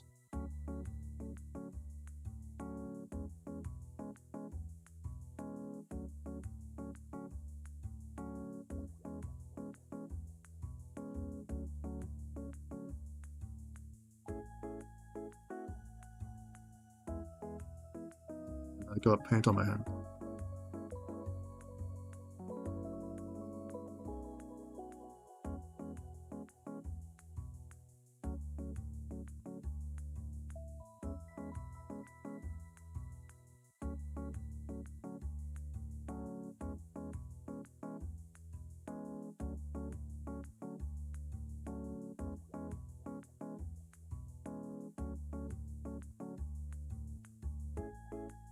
Making sure this gets properly covered.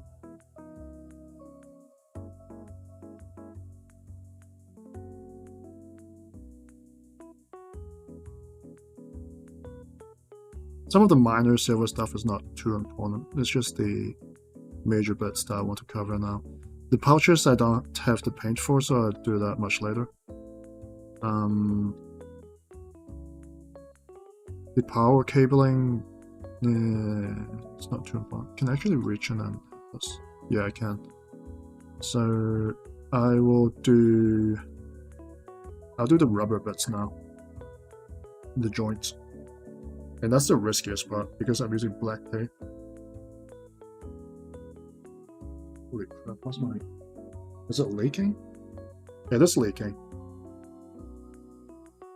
VW. The paint pots are horrendous. Not only do they destroy... What? Destroys the table underneath as well because the paint just gets on the table. I'll be right back. Let me wash my hands.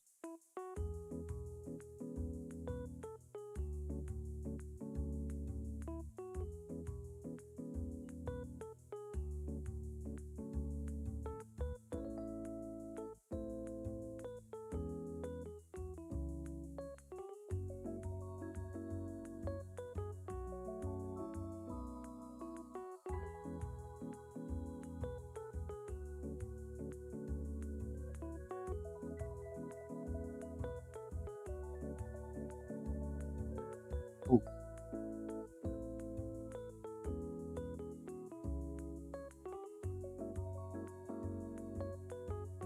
I'm going to add power to my phone as well. You do that really quickly, otherwise it's going to run out of power. There we go. Should be fine now. Last time it was at 44% and just died completely. And now it's at 43%.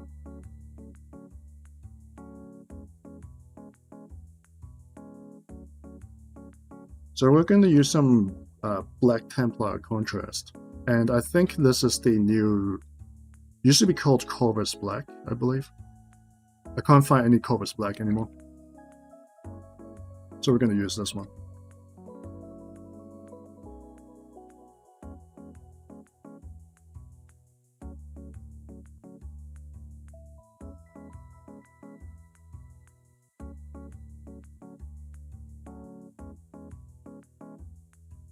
And I'm going to paint up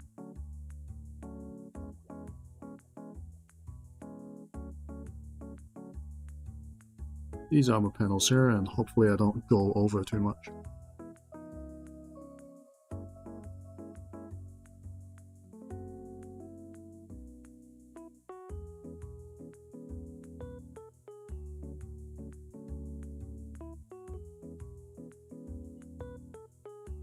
Not much, I'm just doing some of the details, but I'm doing the details in black, so that's a bit risky. And I'll be real with you, this brush is not very good.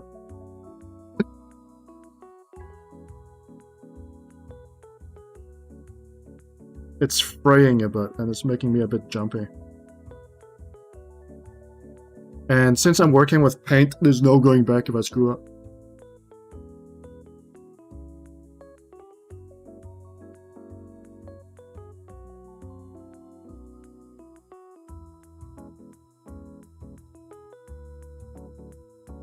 Yeah, I screwed up a little bit down there.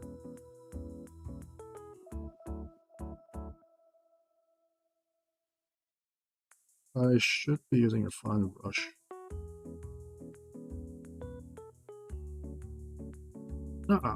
Yeah, it's rubber.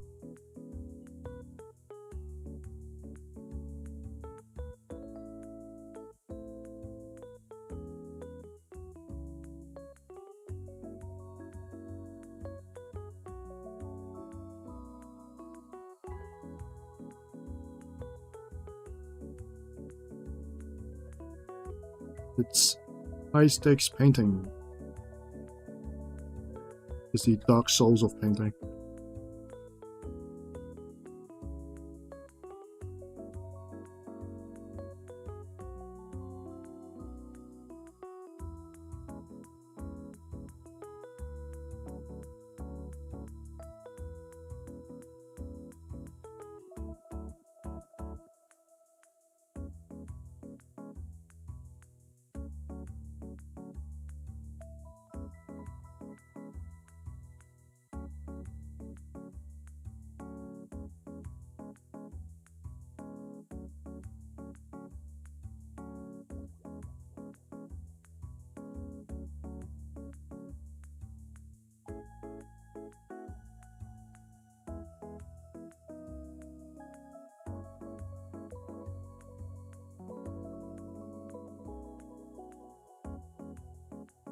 Oops. Edges a bit. Then cover it with some corrects later.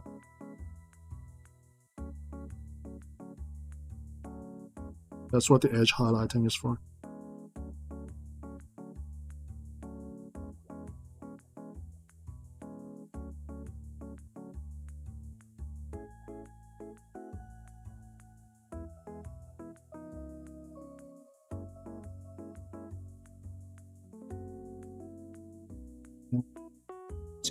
Over a little bit. I want to hit the insides of this knee a bit more. Sorry if I'm hitting the camera. I'm trying to lean over as I paint this.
I think it's okay.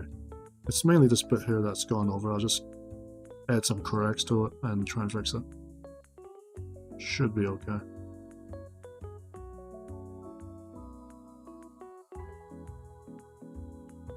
Now the other tricky bit would be this inside here.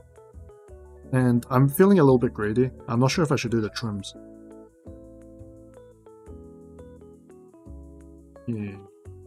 Yeah, I guess I should. I should do the trims. I like being greedy. Greed is good. It'll be a lot easier if I can just get more of this out without the bottle snapping on me.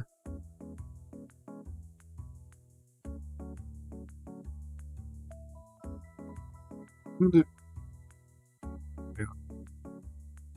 Is my phone working properly?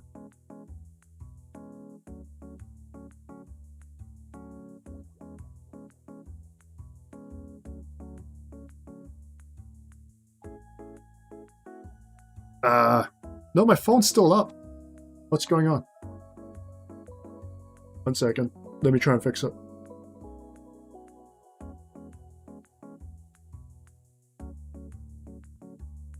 Okay, here we go.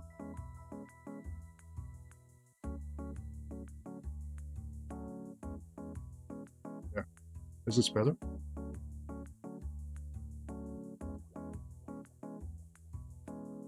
It's not zoomed in as much.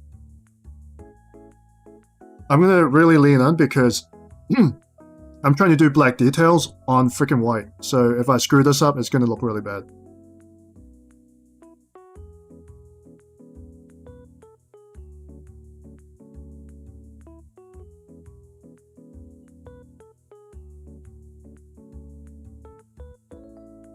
So far so good. Is there another angle I can attack this?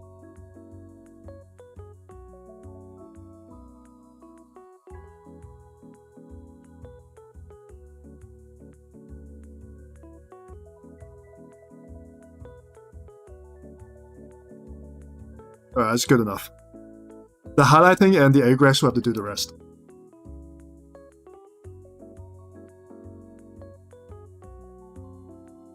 But I just want a little bit of black in there. And I'm going to do the eagle as well while I'm here.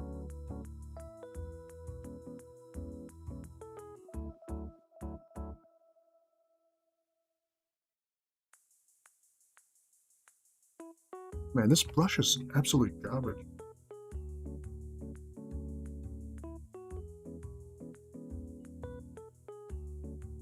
It's like gunking up the top. Like this little tiny bit that's sticking out. I need to switch. I can't do black like this.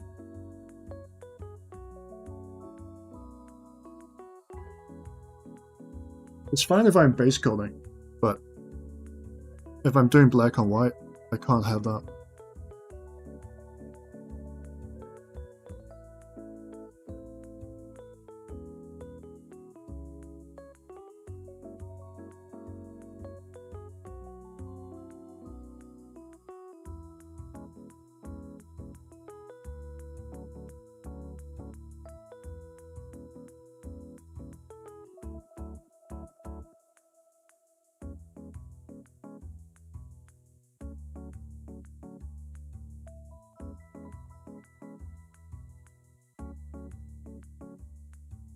Ah!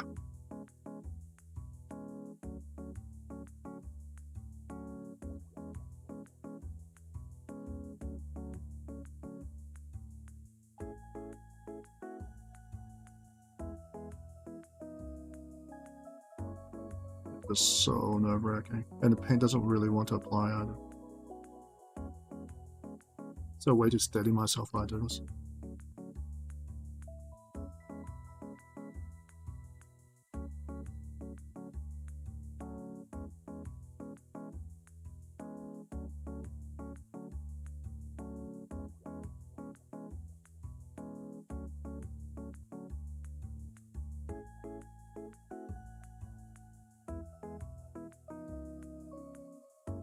I should probably use some markers.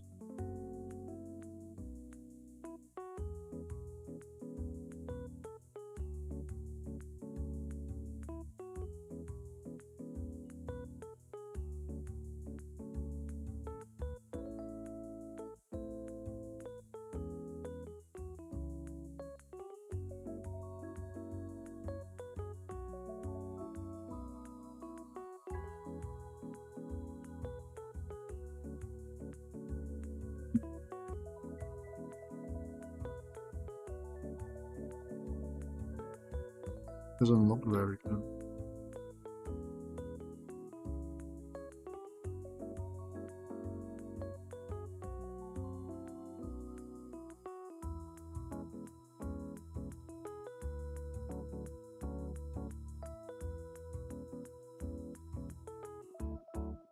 That went over the edge of it.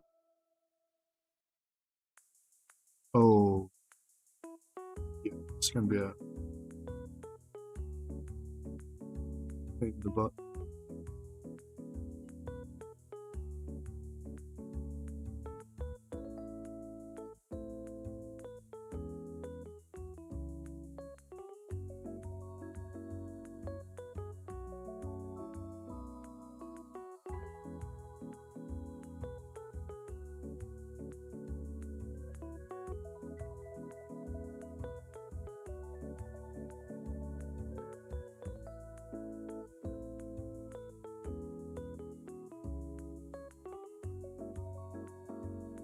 Something about it doesn't look right. I think it's... Is it the color?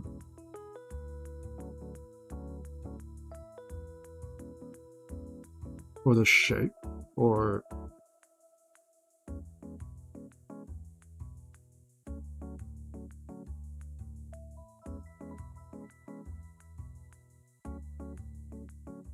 Or the fact that I can see exactly why I went over the line.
Yeah.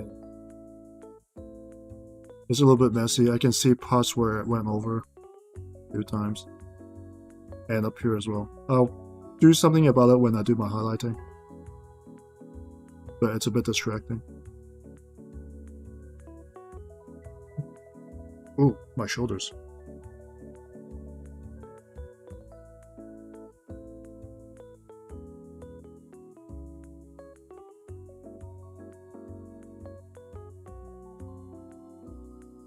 I want to work on the trim a bit as well, so might as well do that now.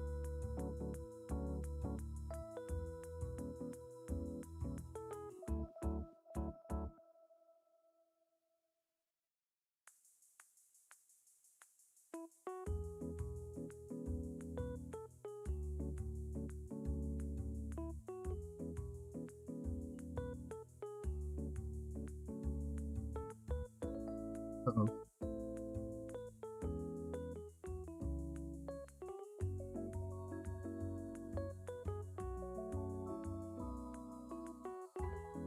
This is why not a lot of people play Star Phantoms, is because of shit like this.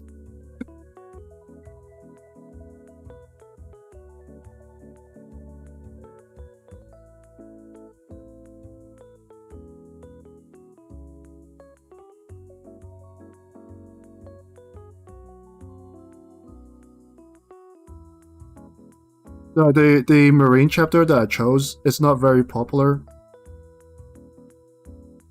because you have to paint black paint on top of white, and if you make any kind of mistake, it's going to be very obvious. Like if you look at this here, where the black is like a kind of overflowed a bit.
Ah!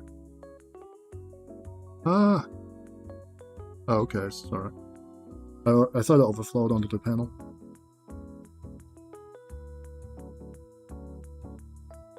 Ah, okay, that's...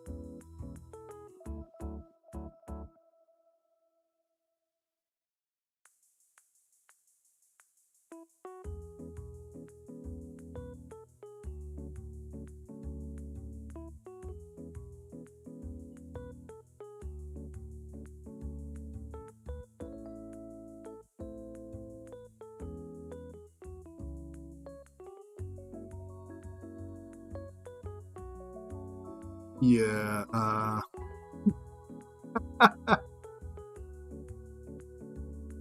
that's not very good.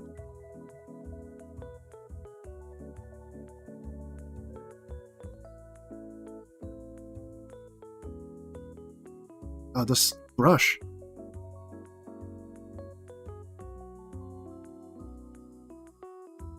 The tip of this brush has like this weird hook on it. The bristles aren't even. And then when I push on it, like the bristle will just pop out and hit something else. Ooh.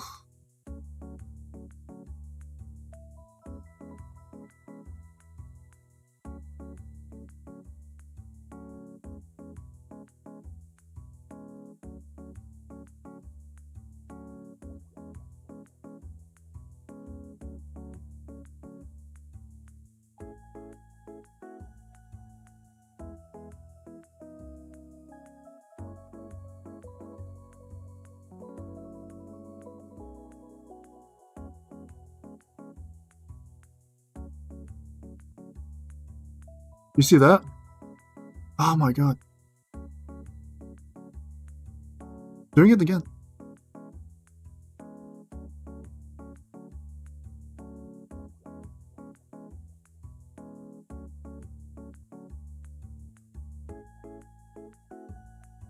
I should just get like a marker or something. I should just get like a...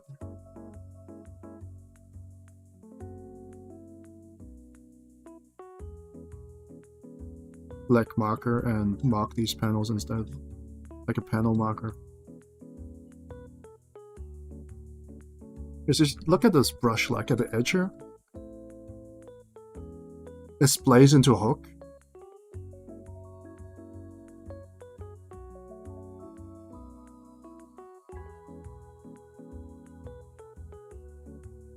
Oh, am I getting a spammer? I had one of those yesterday, it was pretty annoying. I'm gonna delete you. Get out of here. Bye, bozo. I want to ban this guy myself. There.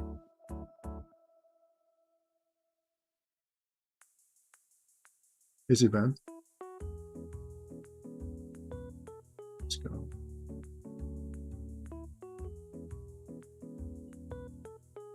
How to delete the message?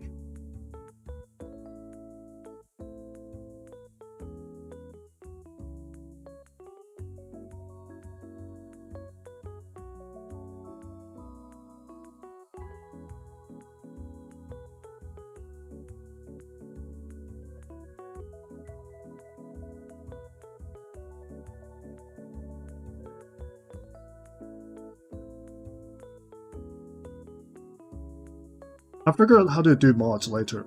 I don't know how to do that yet, but I banned the guy. I'm not sure if his message is still up.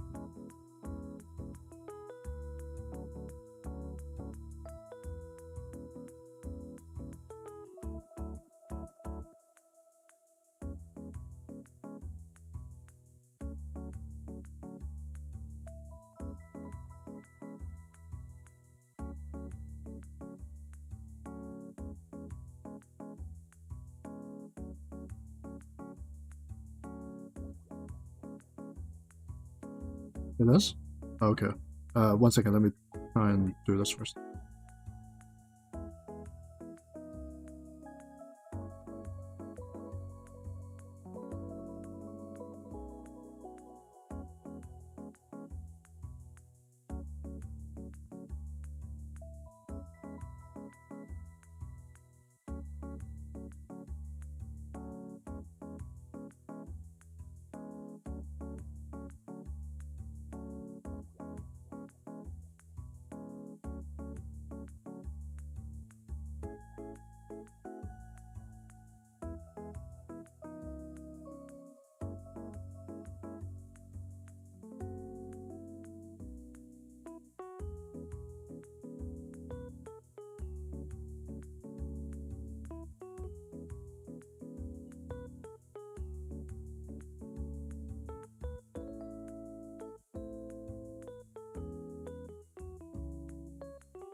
Why do you touch up the shoulders a bit more? Alright, let's look at this message.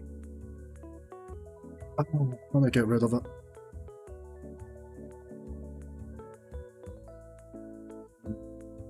Can I even get rid of it?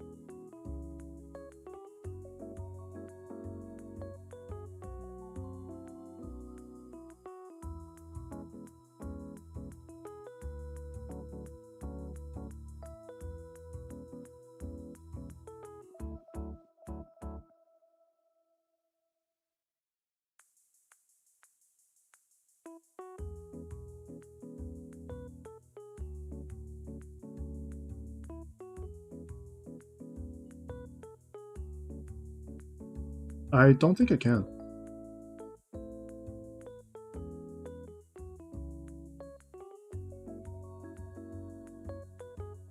I know I can delete the message, but I can't do it for some reason.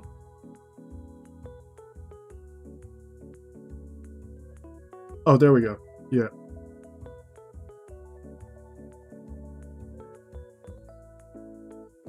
I need to actually ban him, not block him.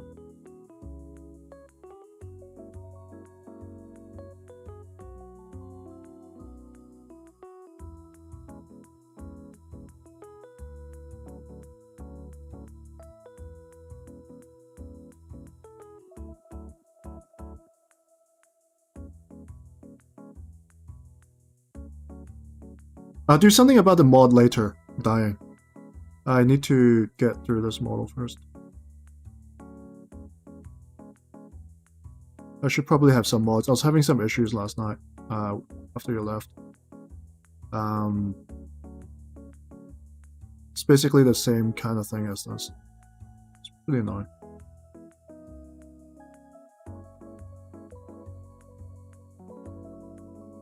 The one last night was a bit more aggressive because it's like demanding me to talk to him in chat, and I was like, what's going on? And I was talking to him just for fun. And then it came out with like the whole, oh, do you want to be an affiliate and do this as a job and not just as a hobby? You should go here. And then I realized it's like a whole AI bot. That's why it wanted me to chat and to type in the chat, not to just talk. Yeah.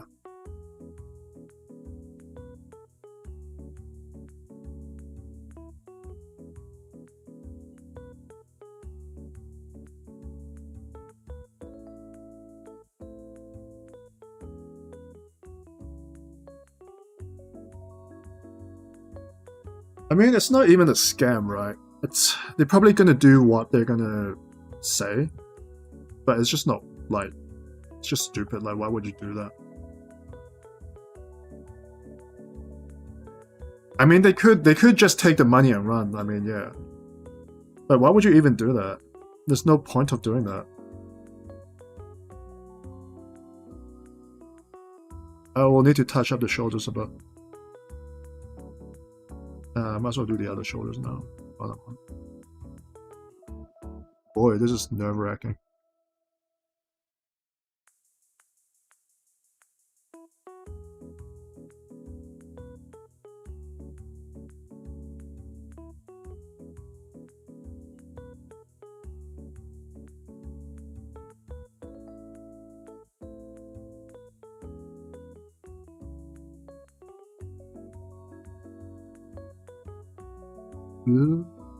That is it the right panel? It bends underneath, I guess it does.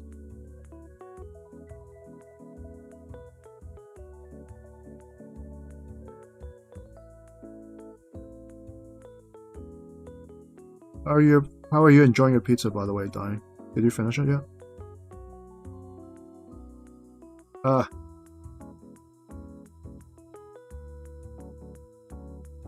Definitely need to go over that.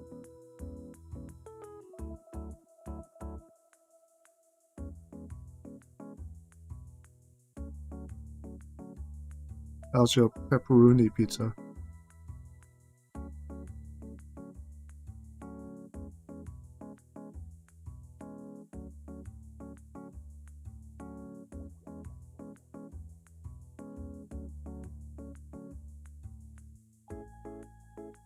You ate half of it?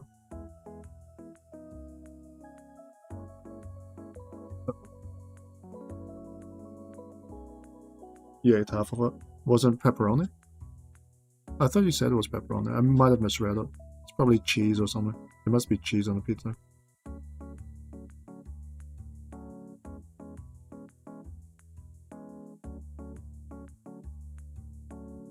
Oh no. Yeah.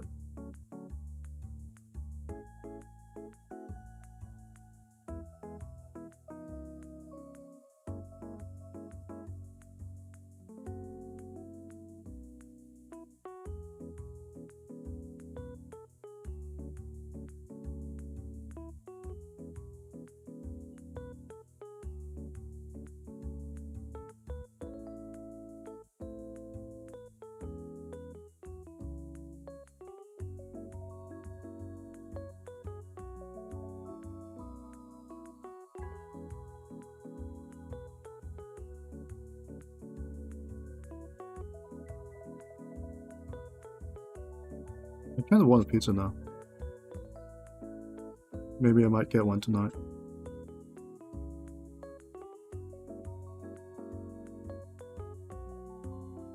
It'd be pretty hypocritical though. I just kind of shit on Domino's and then I go get a Domino's. I might go get a Hell's Pizza. Or I might try a Pizza Hut pizza, because I haven't had one since coming back here. It could be better.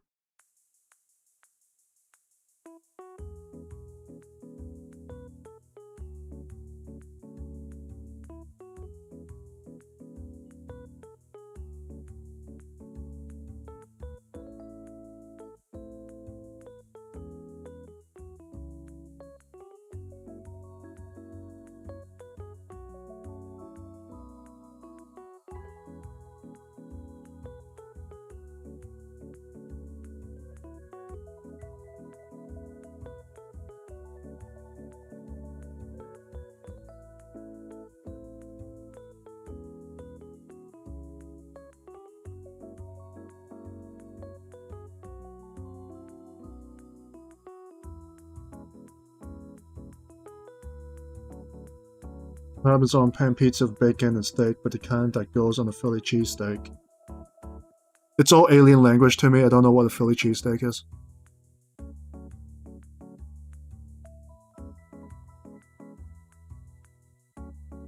I live in a very backwards country, remember? New Zealand. We have KFC and McDonald's and KFC. And that one Taco Bell that's still existing somehow.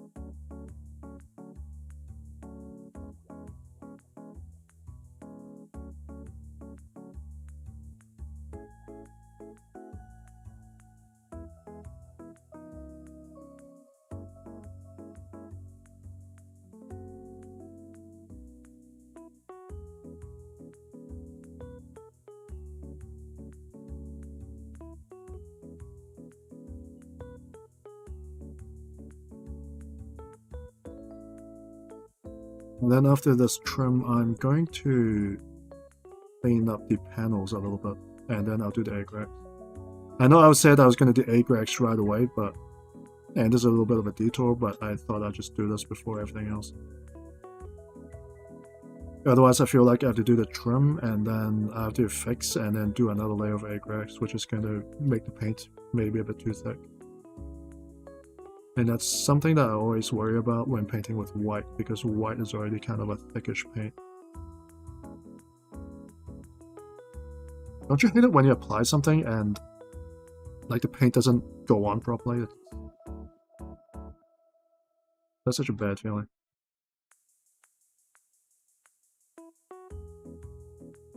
I'm gonna hit these spots here, but the paint doesn't want to drop on.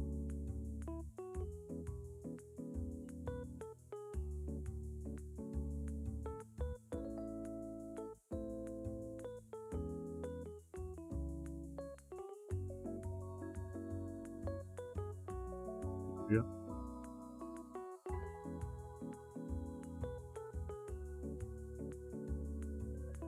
Not super ideal, but the brush is not very cooperative as well. Then again, it's probably just a skill issue.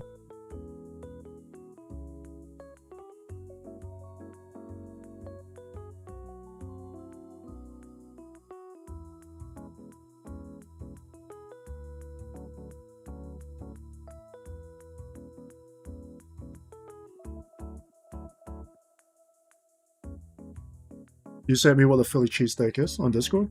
Oh, let me take a look. I'm actually curious. I might try to replicate it myself at home. Oh! Oh, yeah, I fuck with that. That reminds me of the banh. You know the Vietnamese bans? Except cheesier and more American. No, I like that. I might make it myself. that's how it usually comes down to in New Zealand. You see food that you like, but since there's no fast food here, you're gonna have to make it yourself. Which is just as well. It's pretty much the culture here, the DIY culture.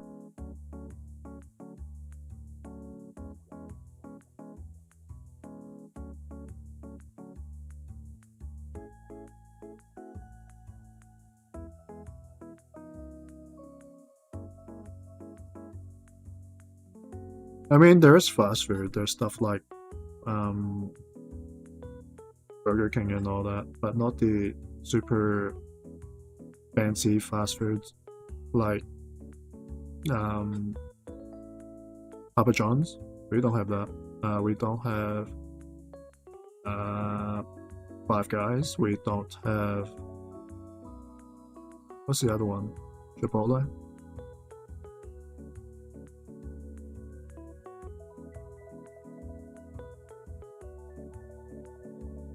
In general, we have McDonald's, obviously. We have Burger King. We have Wendy's.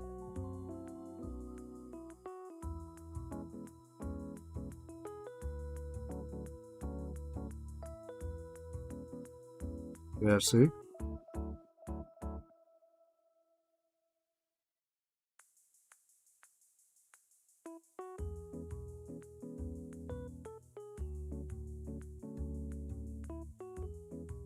Oh, really? I do want to try Chipotle though, but you said Papa John's is expensive and overrated? Yeah, see, I wouldn't know. I've never tried it.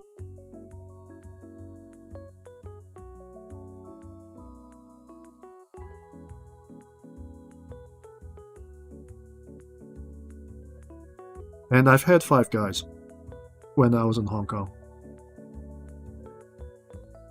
And I thought that was expensive.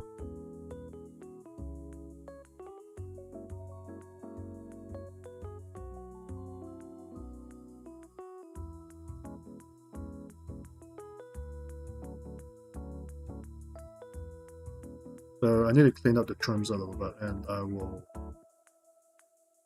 probably,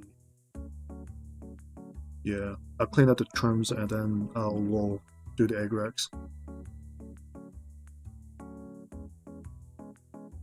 If this was my first model, I'll be demoralized as fuck. But because it's my second time around, this turned out relatively well in context of everything, so I'm pretty okay with this. I know it's a bit of a mess, but white on black paint, man. I'll egg racks this up after fixing some of the trims. Where's the paint? And I'm really keen on doing some of the highlighting.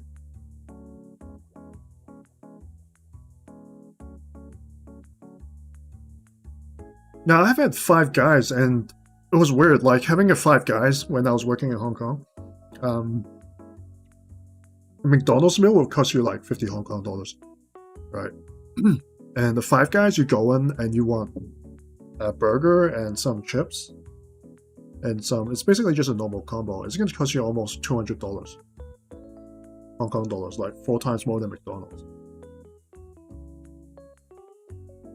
The burger was really good, but I'm not sure if the price was justified.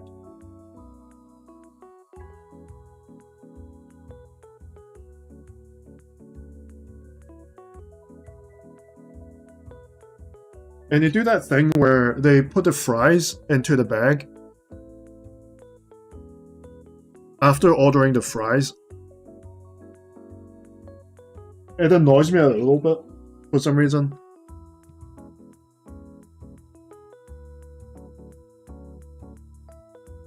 Really touching it up, so I'm going to be applying this thick.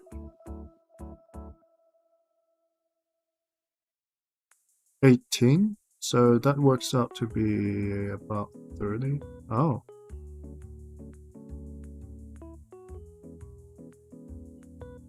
That's about the same price as a Hell's Pizza here in New Zealand.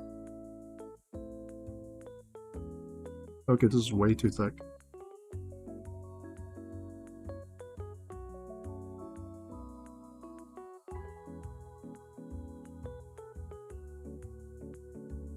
But I have to say, house pizza is very good, and they give you free toppings up to a certain amount.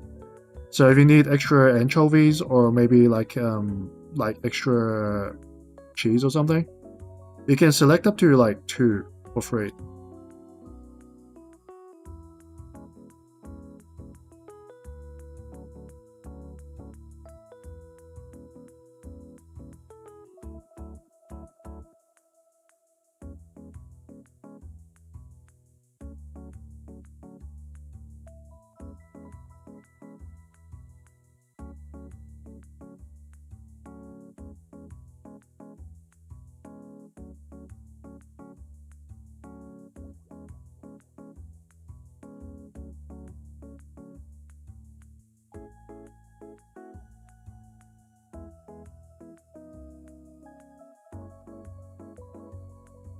Just one, or what, is it a large one? 22, so that would work out to be around... Yeah, that's about the same here in New Zealand. I mean, if anything, I think New Zealand is expensive because you guys have better purchasing power over there.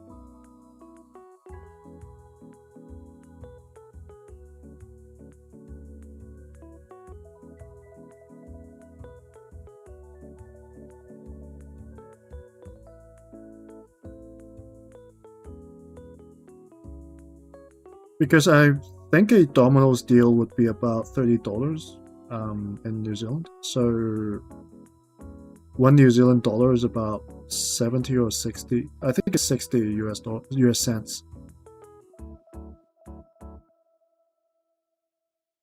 So you pretty much take 30% from it. So that will work out around the same. Ah, the trim looks a lot better now.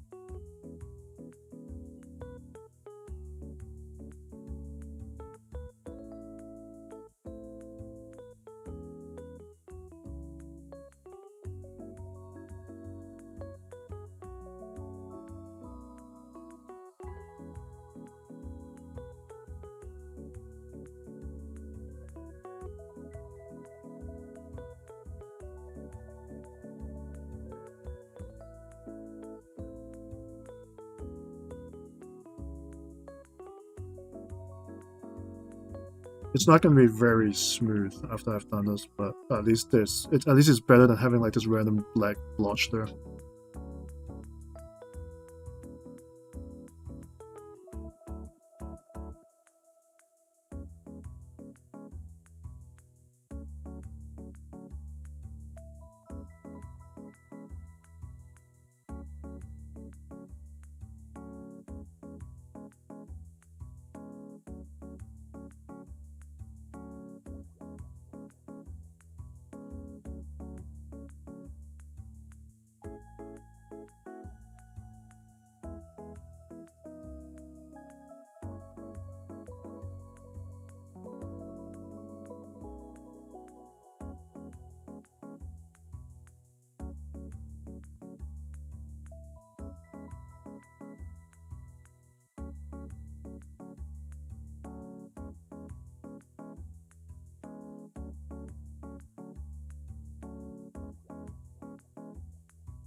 Okay. I think it's... I might touch up this other one a bit more.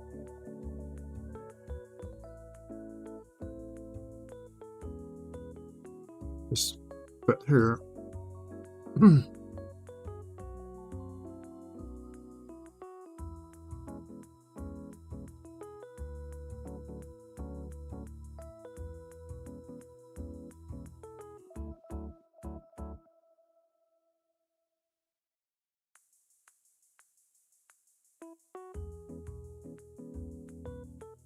And then, are there any parts that I need to repair? Those around here.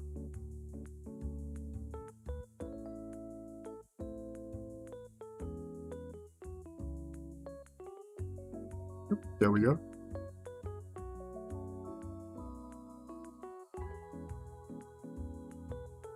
Anywhere else? I might as well repair parts of the eagle as well. The Imperial Eagle, that's very important.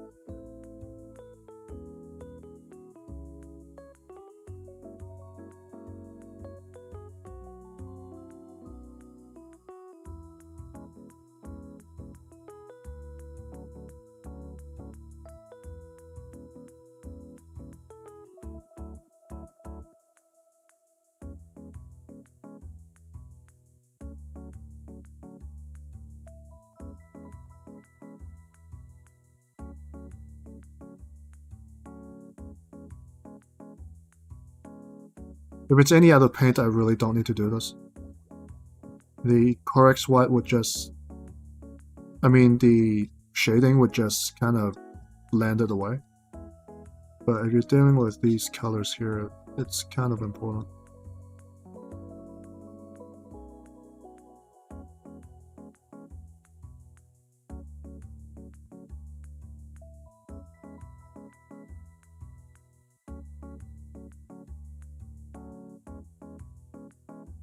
I'll be honest, Corex white is not that to paint for some reason today. It could be because I'm not using it as a base color, I'm using it as like a dry brush and highlight color almost. And it feels almost kind of pleasant today. Not when I was making that lighting video, and the damn thing was just not applying properly. But I was using it as a base color.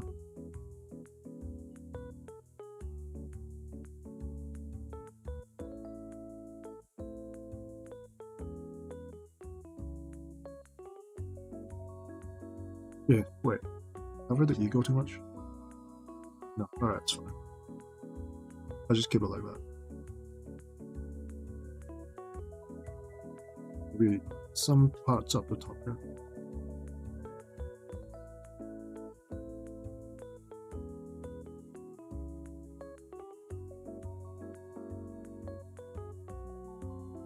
So I can almost just...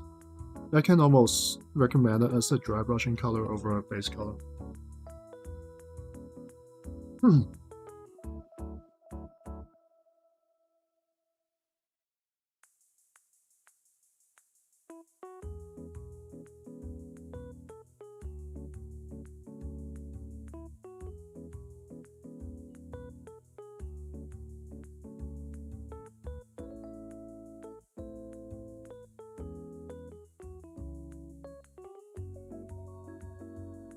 Nice.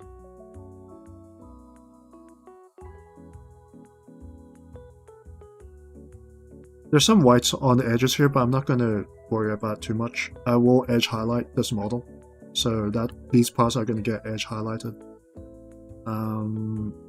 Yeah, I'll let it stand for about 2 minutes to rest. I'll get some water. Oh, elbow, my shoulders are killing me.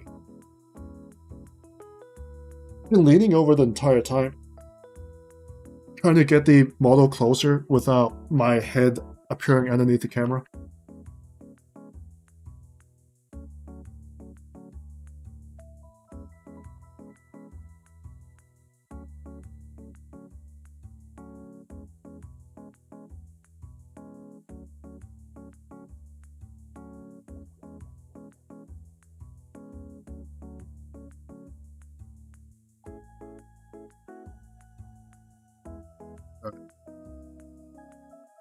Hey.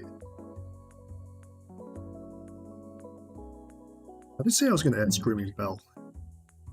I'm putting off shading for so long. Alright, let's add some Screaming Bell. I forgot about that. Sorry guys. You guys got hoodwinked for a second time. It's a new Screaming Bell as well. Brand new.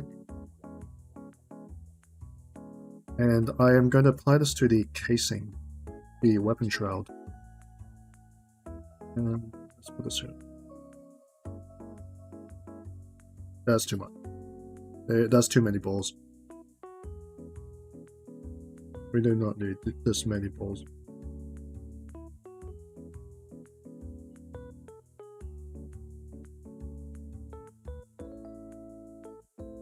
In fact, we could just make do with one bigger ball, but I ordered too many small balls.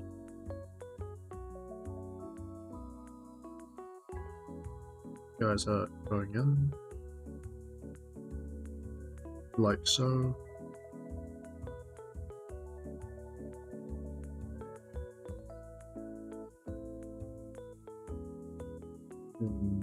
I'll be using this one.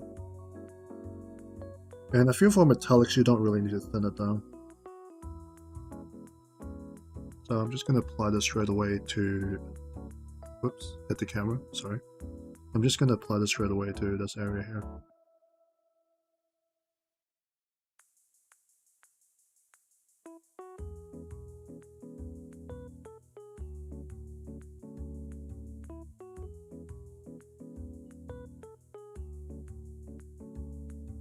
And I might get some Dragon Half Nightshade next time I go down to the hobby store. And then I'll do the whole burnt metal flame effect on the shrouding. But for today, I'll just add Agrex. Or maybe Noun Oil over the metal, and then Agrex the rest.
Hey.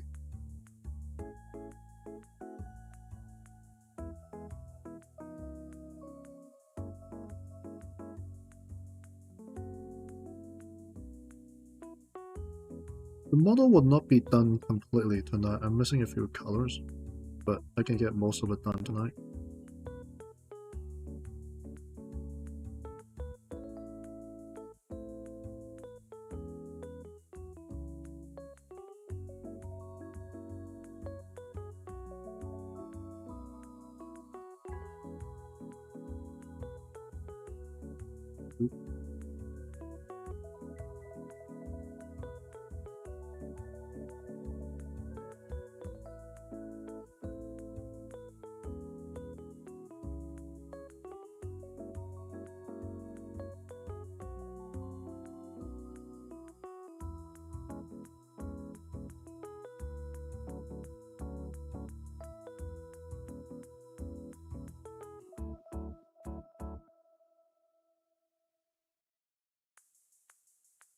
Right now to hit the white.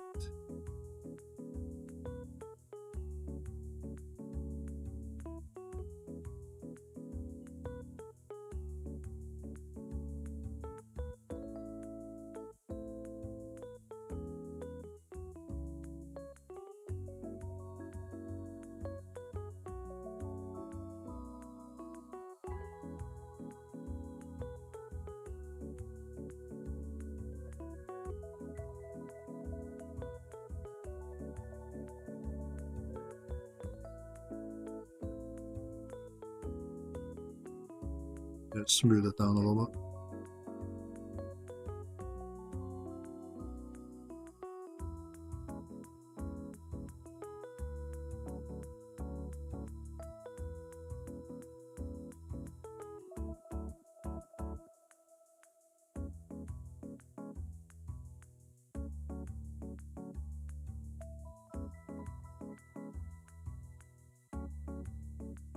Okay.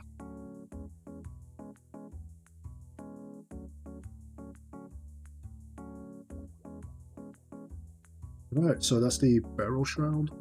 I'm just going to make sure that it's smooth and it's not too gunky.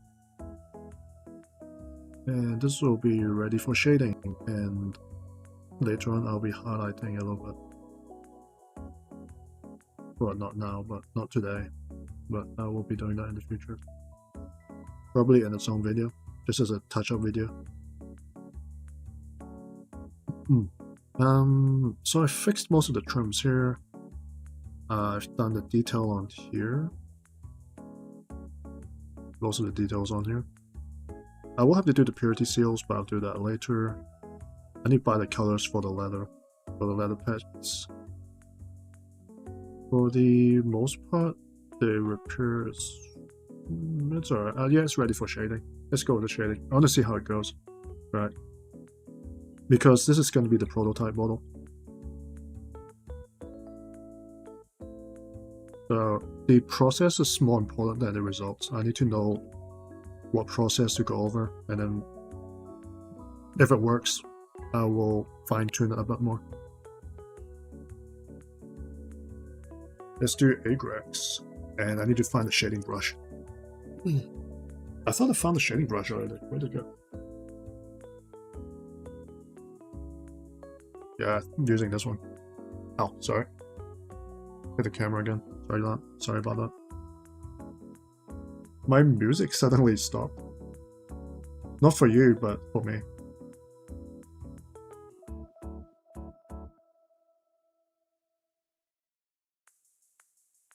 Yeah. Brand new Agrax, new formula.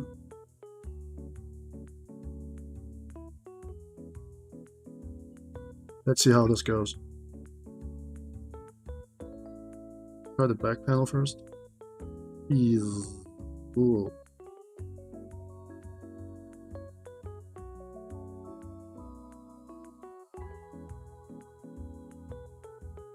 I don't know, it kind of ruins the white, I feel like.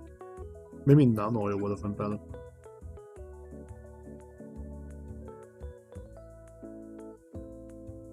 Ooh. Don't know, I think it kind of ruined it.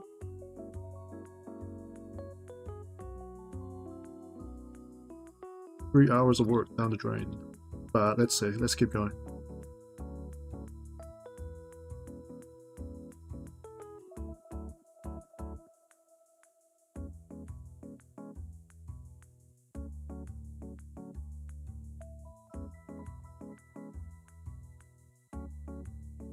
Because if it's not Agrax, what other options are there? It'll be nano oil, probably.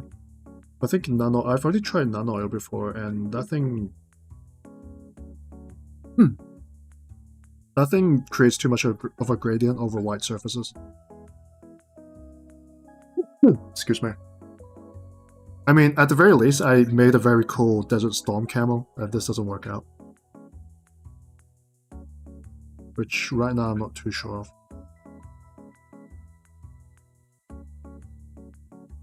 I might need to water this down. Excuse me.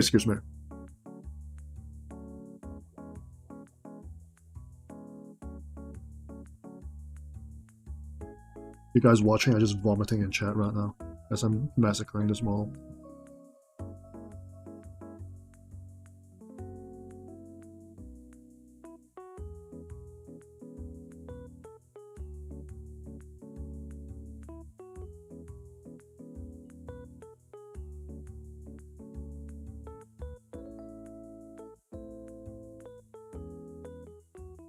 Actually, I think it's fine once I just water down the Agrax, so it can't be pure Agrax, it has to be a very watered down Agrax.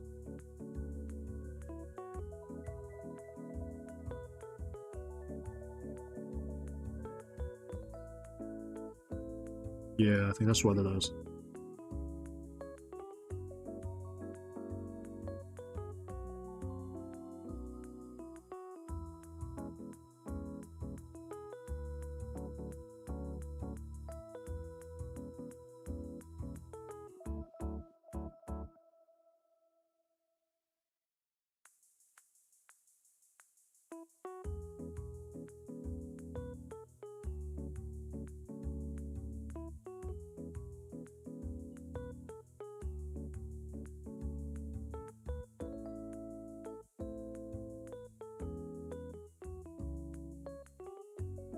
And you get the access of some of these panels pretty quickly. Like here, up the top.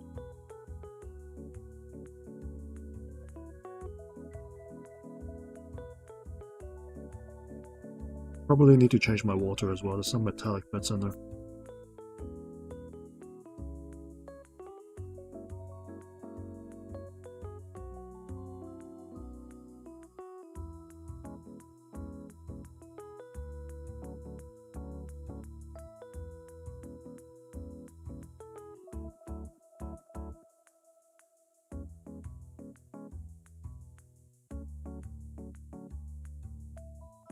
Might need to do another model where I try this up to here and then do a non-oil wash and see if that works out better than Agrex. But I feel like non-oil too strong. Agrex, at least the brown looks a bit more natural when it kind of pulls up.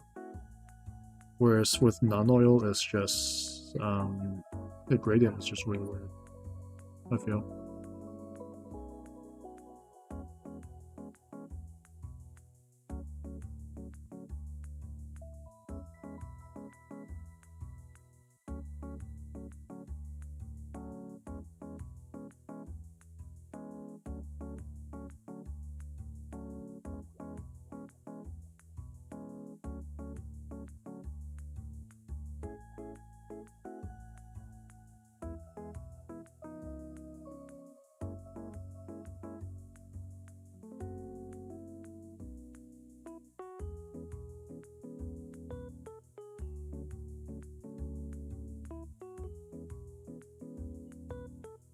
I mean, does GW sell a white shade?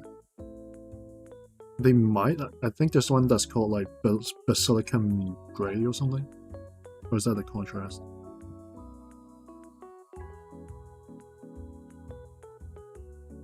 But I think that one is more of a grey wash. But if I want a grey wash, I got Apothecary White here anyways. Ooh. Don't really like how this bubbles up too much.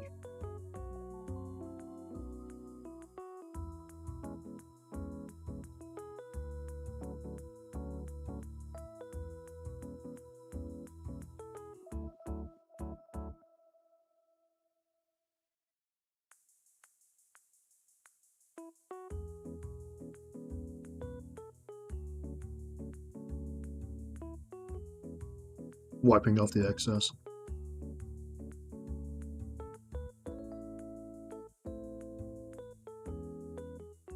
I feel like I'm reverse shading right now. It's kind of weird, but it's oddly satisfying.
I do kind of like how it looks right now. It kind of looks a bit more gritty, but I need to blend the edges in a bit more. Sorry if I'm not talking, I'm kind of focused at the moment. A little bit zoned in.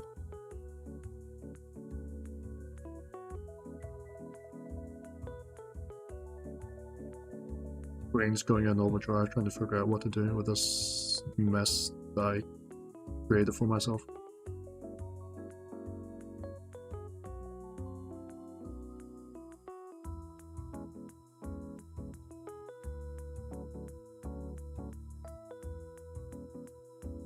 Because while I do not know what I want exactly, I do know what I don't want. And I don't want the shading to... I don't want the agrex or the nano oil or the shade or whatever to pull up too much. So I'm going to be wiping off a lot of the excess here. I don't want to... I don't want this hard gradient that you can see there.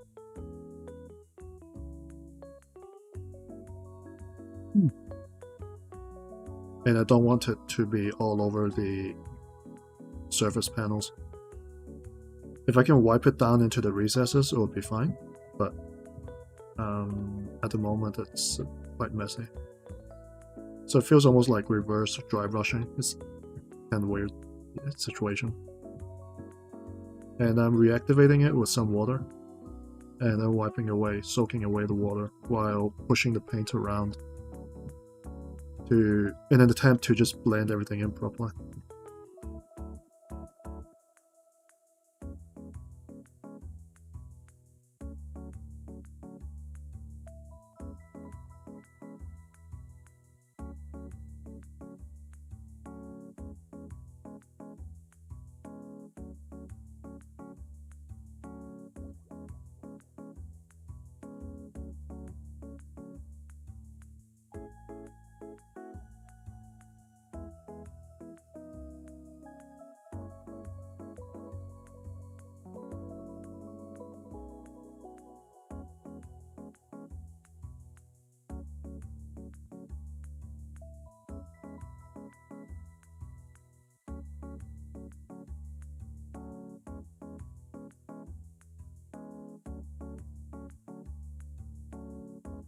And I have to say, it's not really a white marine anymore, though. The white kind of disappeared under the agrex.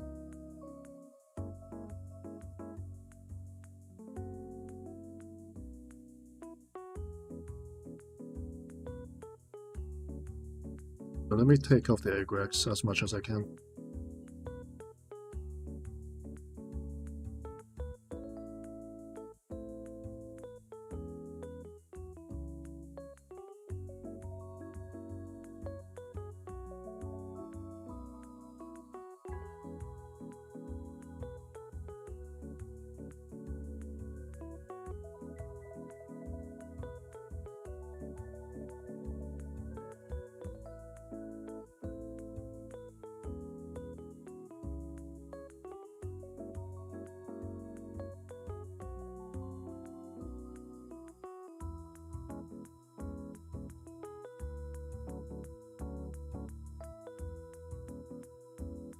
I'm not too sure why it's bubbling this much.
I think as far as like a grim dark shading, it looks kind of okay now. Like it looks like he's gone through a fight, and I'm okay with that.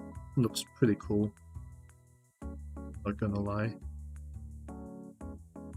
So I'll try to keep that, but I want some white panels showing at the same time.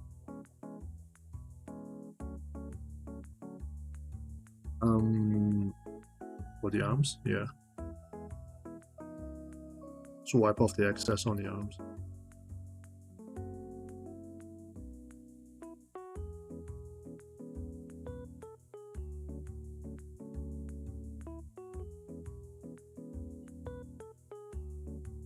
Some of these excesses.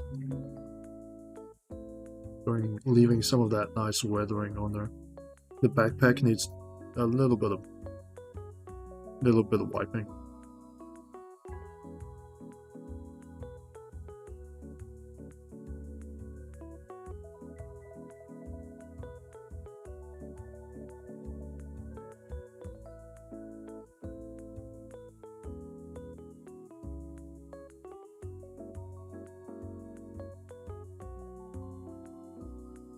I say I need to wipe off the backpack, but I'm hitting everything except for the backpack.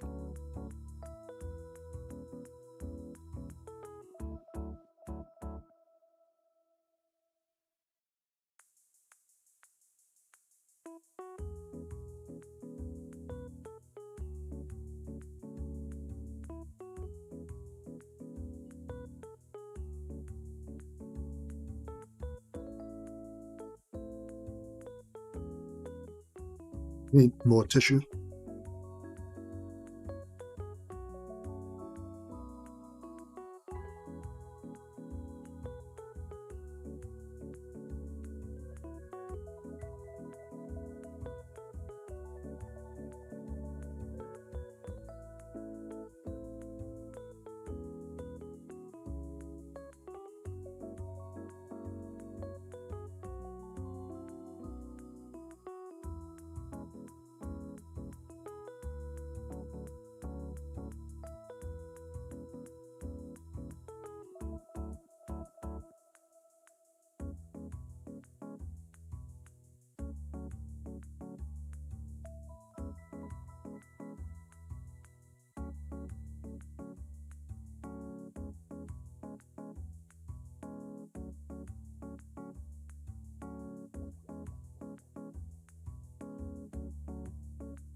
I think the helmet could use a little bit more.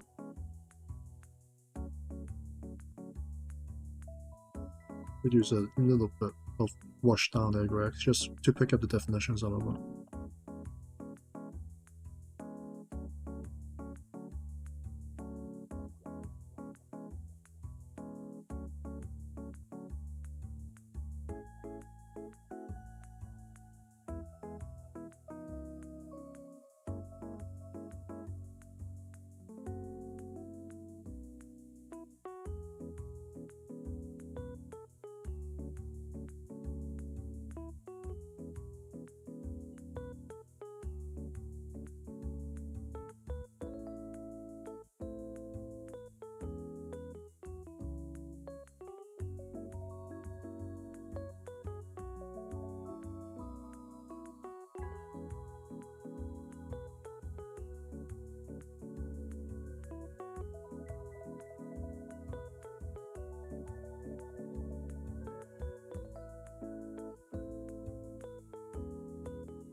Oh.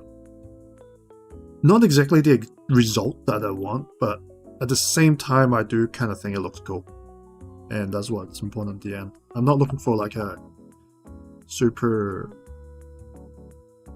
smooth white. I do want some weathering on it.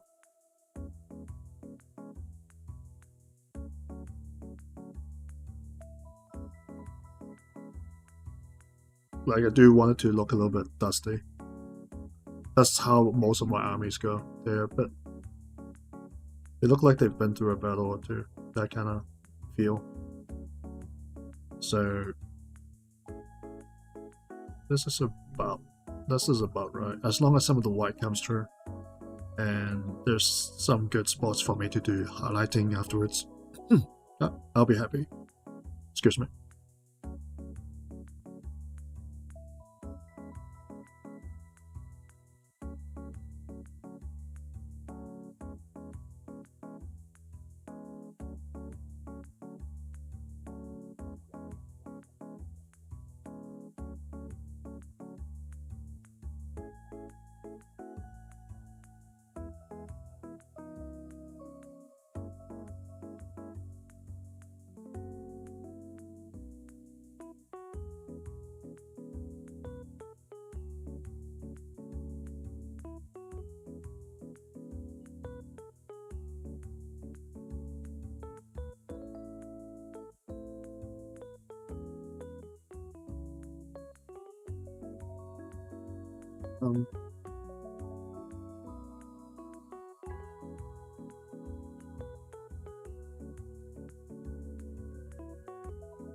Some patchiness here. I want to fix it up first.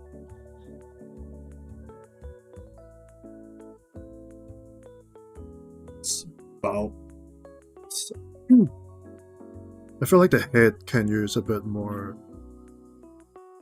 detail. Something about the head feels like it's a bit neglected. I probably need to paint in the piping and all that. I think that's what's missing.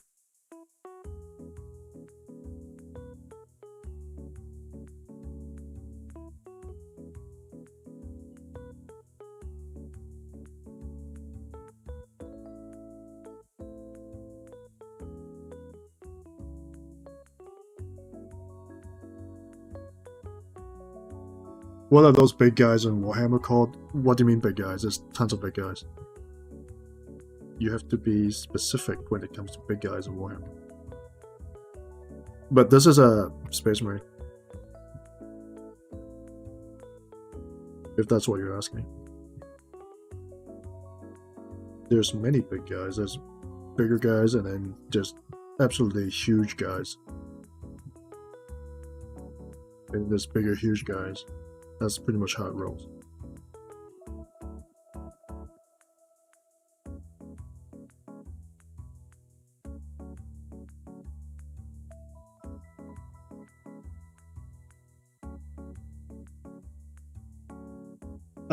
Team Emperor, but they're like big mech dudes.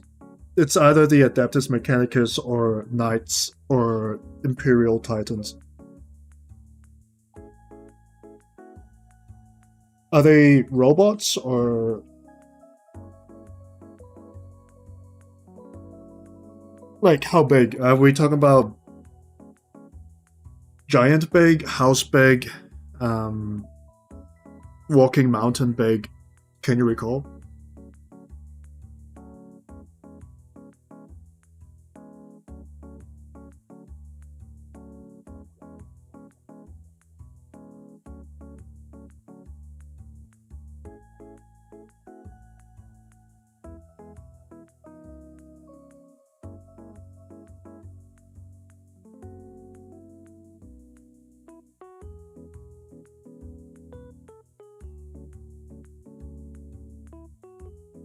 Like a car big.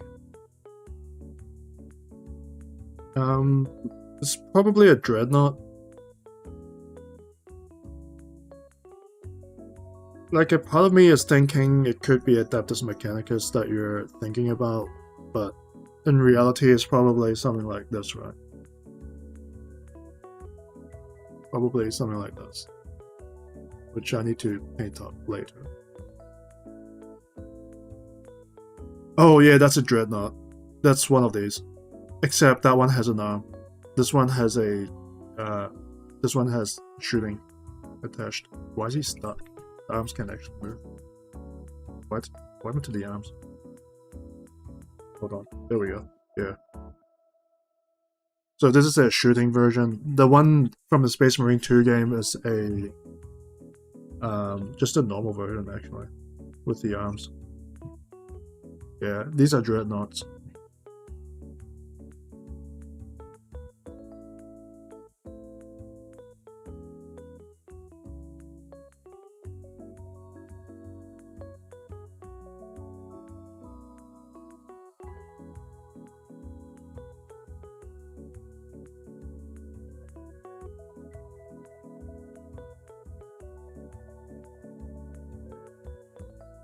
I'm not sure if the shading really did anything, except to just dirty out the armor, but...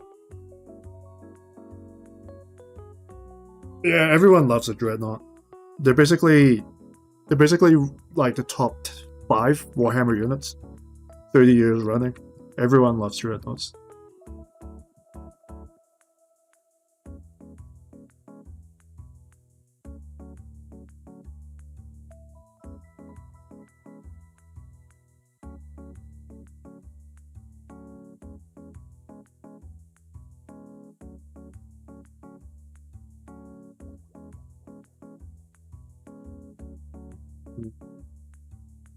Generally, I'm okay with some of the shading. Some of it does look a little bit unnatural. I'm gonna see if I can fix it. Like, this part should be darker. Right.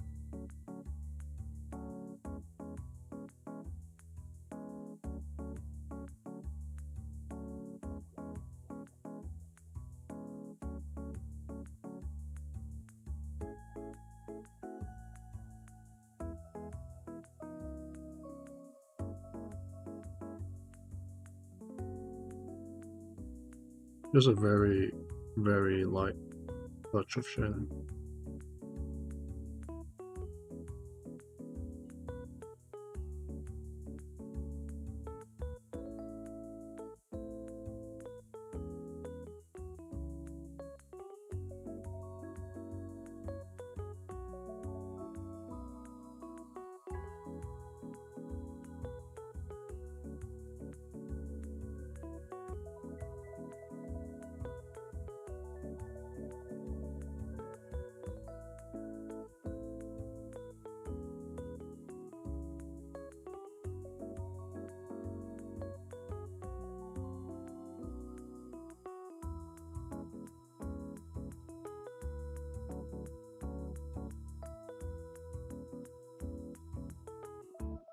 Okay.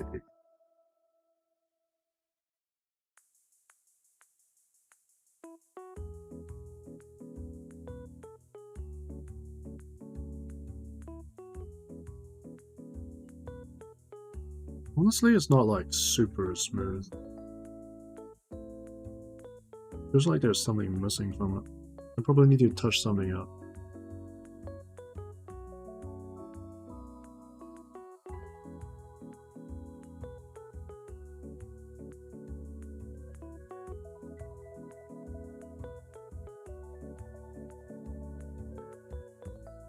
Let me non-oil the gun first.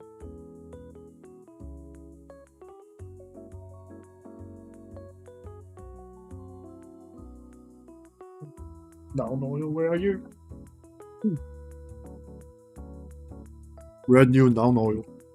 Here we go. Let me check YouTube first for a moment.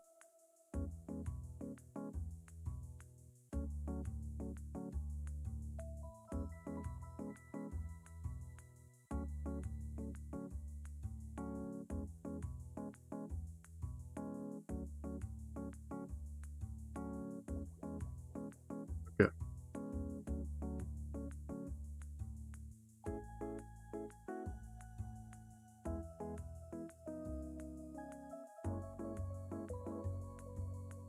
Apply this to the gun areas.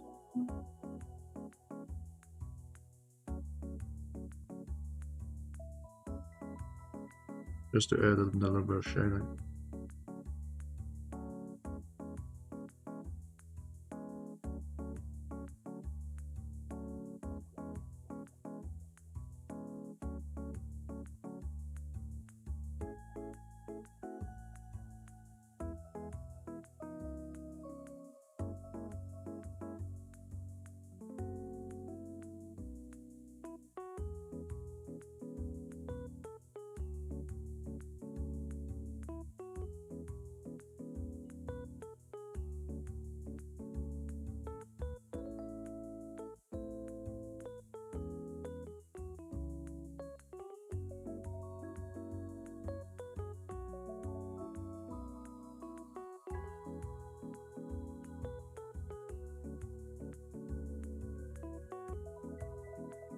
Alright.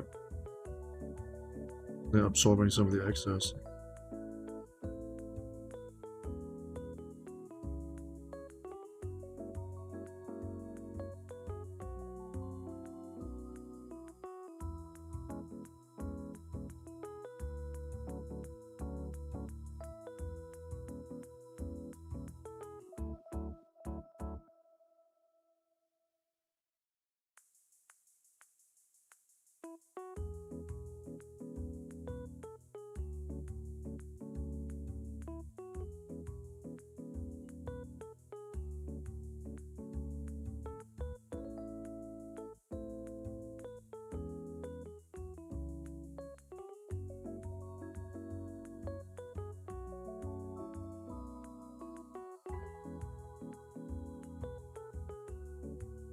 I wonder if I mean, I said I wouldn't do it, but what happens if I add some banana oil to this? To the model. I add it to the back end of it, just in the machine, right?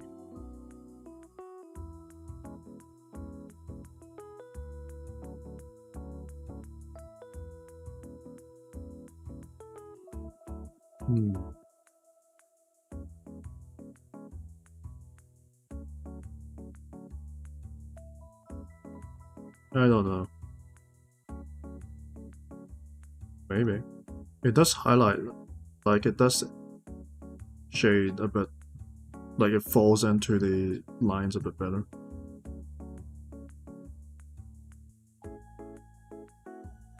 Yeah, man, if you can't get it, just wait a few weeks.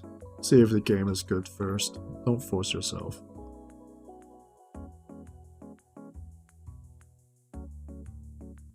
But you know it's Monster Hunter and they know it's going to sell, so yeah.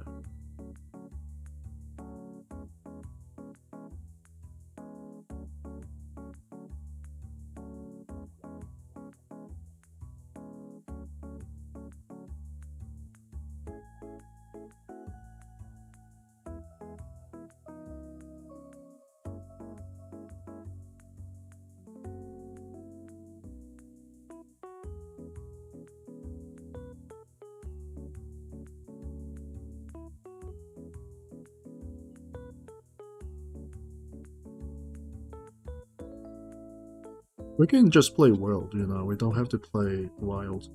I'll play a bit of Wilds, but I need to finish Worlds as well. I still haven't killed Fatalis yet.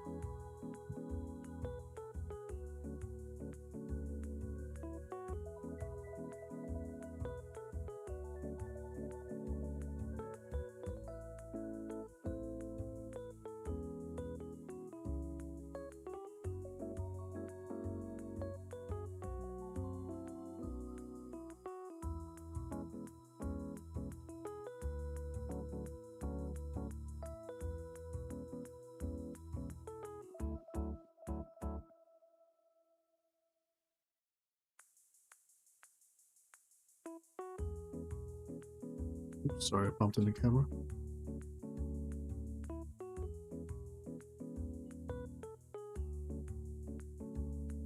Yeah, they will do that. They've been looking for an excuse for some time.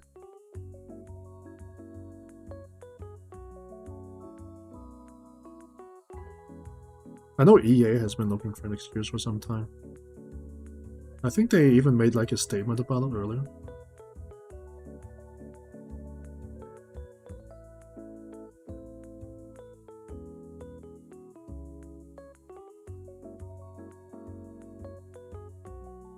I'll be real. Like, companies will always be looking for excuses to add to raise prices. I'm not too surprised.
Is it repetitive? Monster Hunter? Yeah, I guess you can say that.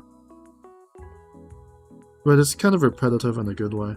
If it's not for you, I totally get it. Because it is true, it is repetitive.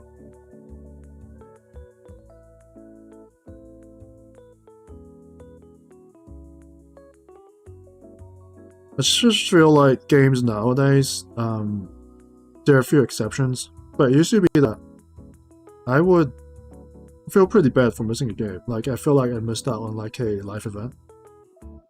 Oops, sorry, I bumped into the camera again. But nowadays, for the past 7 years even, or kind of 8 years, not really. Like, all the Call of Duty games just blur past. Like, the first one that you miss, you kind of feel bad. And then the rest is just like, eh.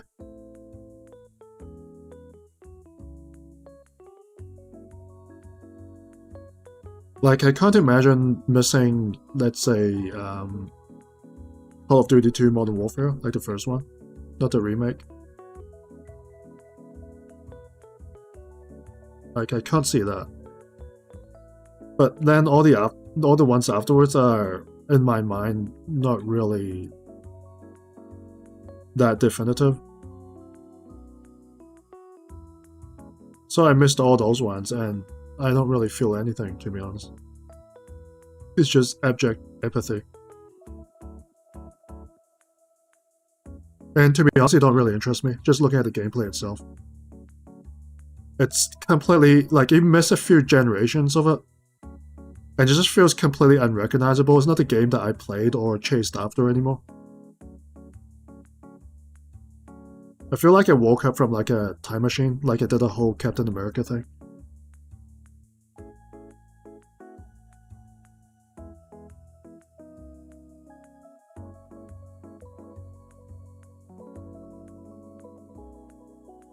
It's way too much.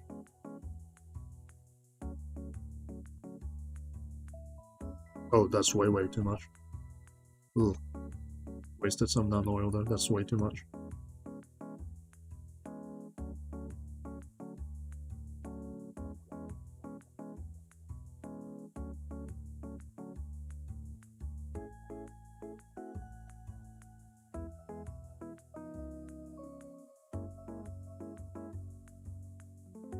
But they're still making a ton of money, so like, we can complain all we want, but the companies are going to still doing it. There's no reason for them to change their approach. We are just simply not the market audience anymore.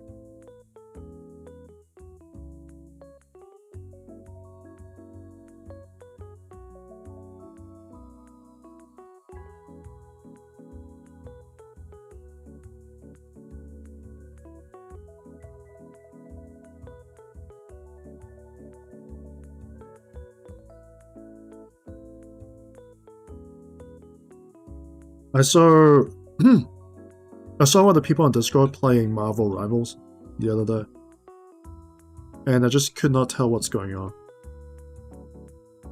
It's so twitchy. And this is as a person who grew up playing Team Fortress Classic and Team Fortress 2.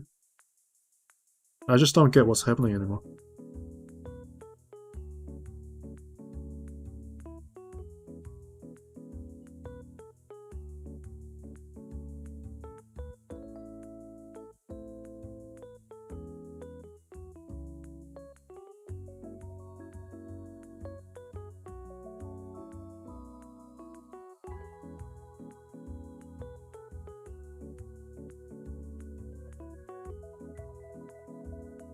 Yeah, get that. Left 4 Dead 2 is great.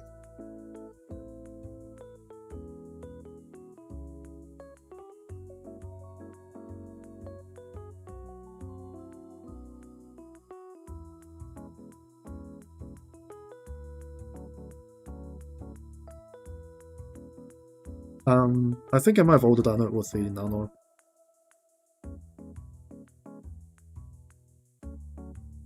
It looks like I just walked through a sewer. It's too gritty. Too good. I went overboard. I always do this. I shouldn't paint white models anymore. That's what it is.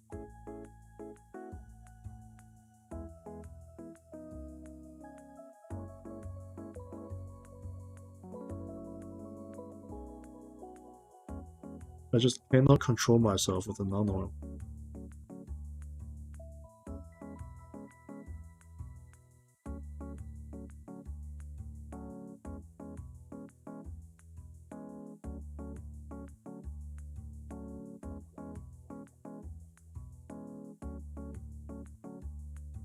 Never played Killing Floor. I think I had the second one.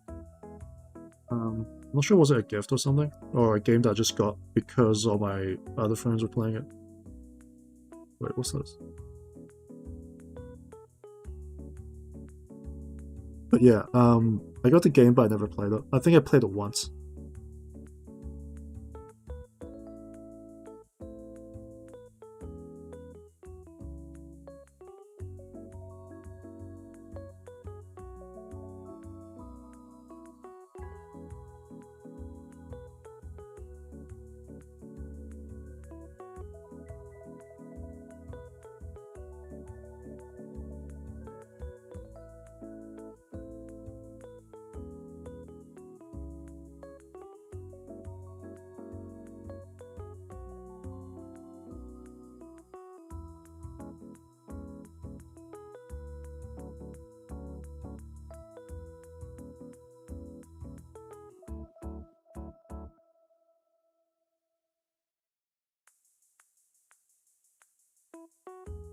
I think I went way overboard with the non-oil.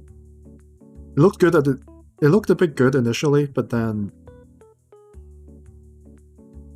things got a bit crazy.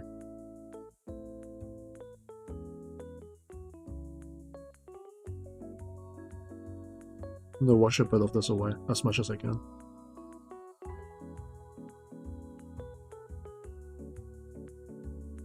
I like my grimy marines though, that's the thing. But objectively, I'm trying to paint white. So it's just not coming together due to that difference in philosophy.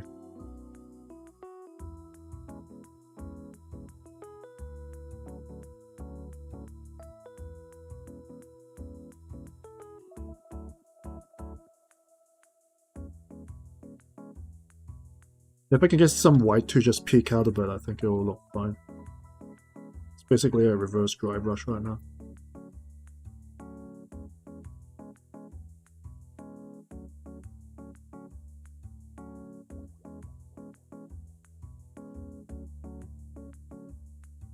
And wet brushing.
Actually, what games are coming out this year that I might be interested in? I don't really think of any, to be honest, except for maybe Monster Hunter. And the new, well, not exactly new, but what's it called? Elden Ring, Nightborn or something? Voidborn, Nightborn.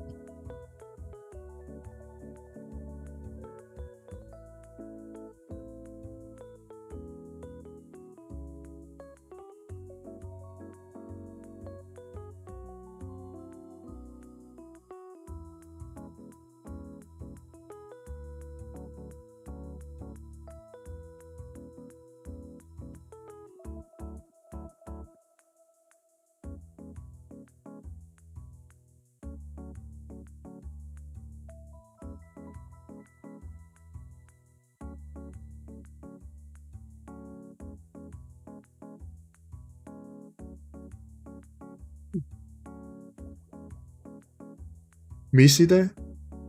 My Side? Yeah, I want to play that game too. I've heard things about that. I don't even know what the game is about, but a lot of people have been streaming it. But I haven't watched any of it.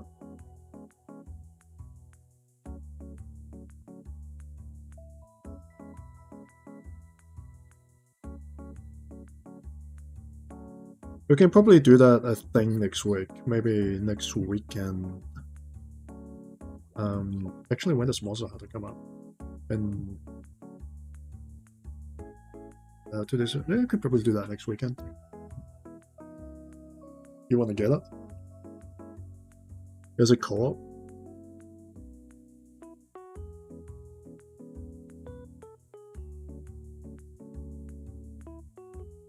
Oh, I want to play Nier. I haven't played Nier before.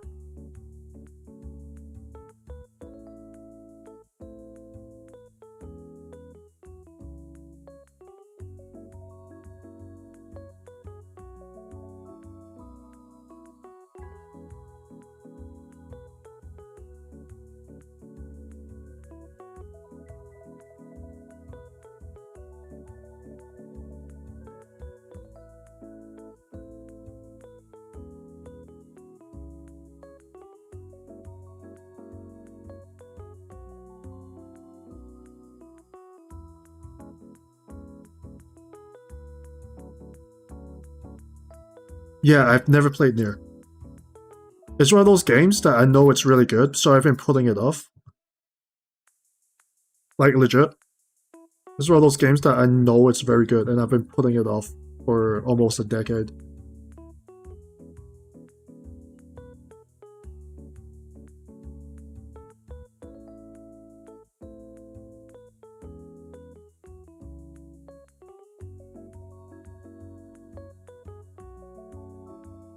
Yeah, I know.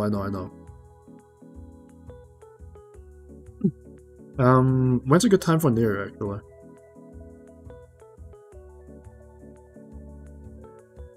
Because it's so good that I don't want to play it if it makes sense. Like, I want to make sure that when I play it, I will have the opportunity to fully enjoy it.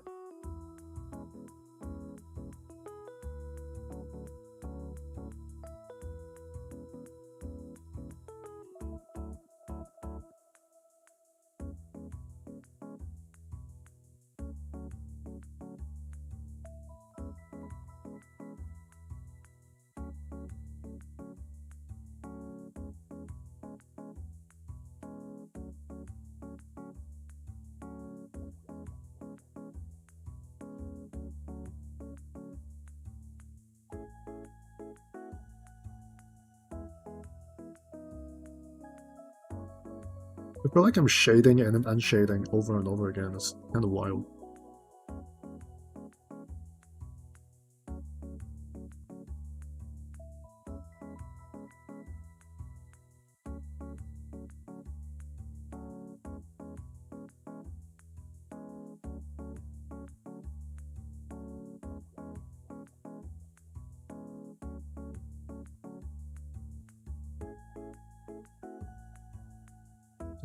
otherwise I'll go overboard again, and yeah, the whole process will just repeat, and then cycle.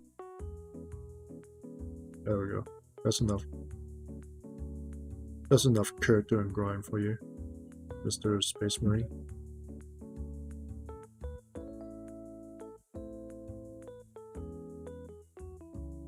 So I might need to make like a timetable or a schedule or something for some of these streams.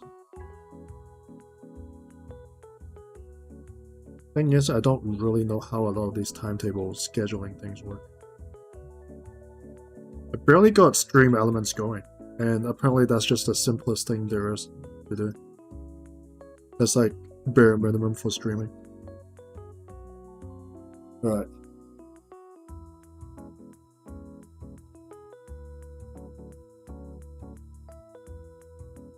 So the backpack is a little bit grungy, but I think the highlight will take care of that. I just need to make sure that the panels are filled in properly.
I'm gonna zoom my camera in a little bit more. Otherwise people can't see what I'm doing.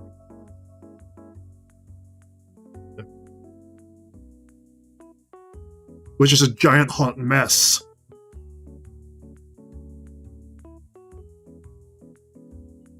Have you seen white painted this badly before? Because this ain't white. This is white being pulled through a sewer.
Well,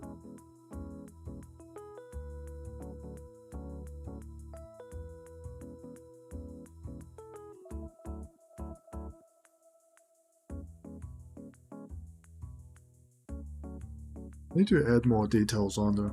They're just not popping properly.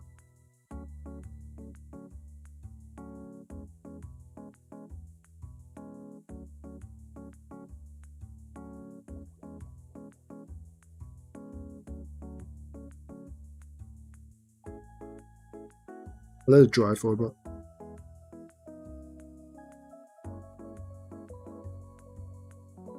And I'll try doing some highlights. I need to test my highlight color as well.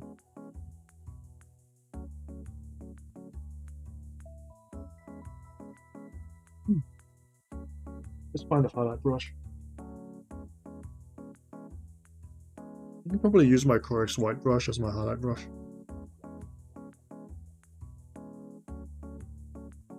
And for my highlight color, I'm gonna choose Pilot Wedge Flash. And that's just to highlight some of the panels that's been darkened a bit by the non-oil.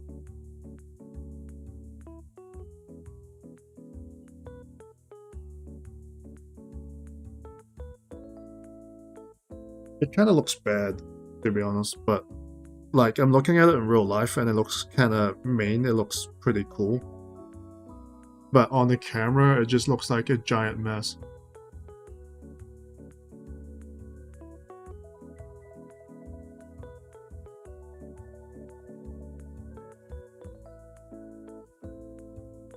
So maybe the highlight color will be able to stabilize that a bit more. Oh my god, this thing is... I can feel like a lump inside this.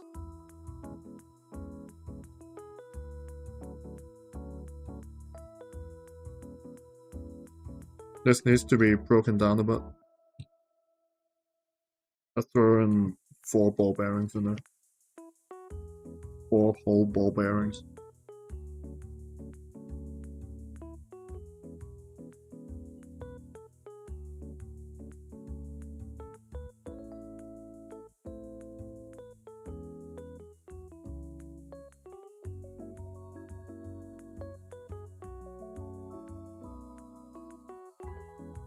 Gonna mix it up a bit. I can feel the lump inside, like the paint inside feels like a tungsten core. Oh my gosh, like 4 ball bearings might not be enough. Dude, look at how lumpy this is. Actually frightening.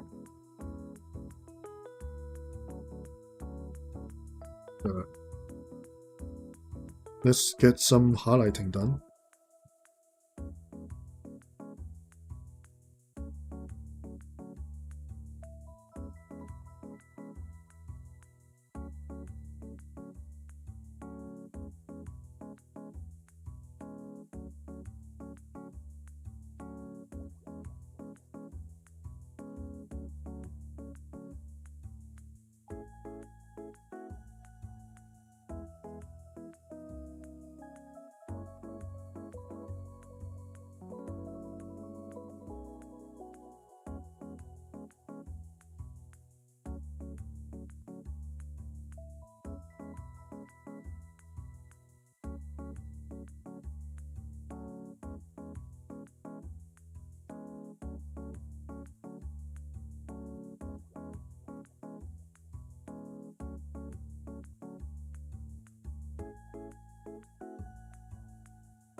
I feel like it's not coming off too well. Is it the brush?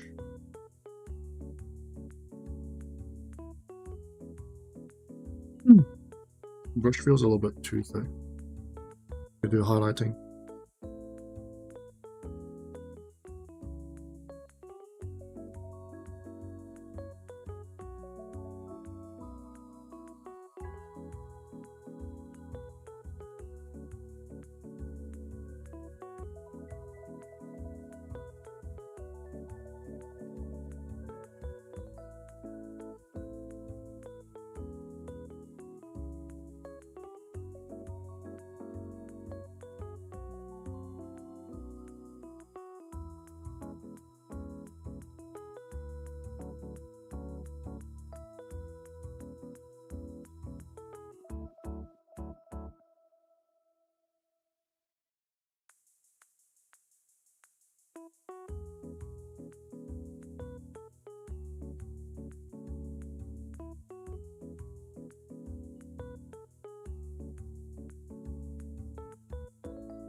Yeah, I'm not sure if this is gonna work.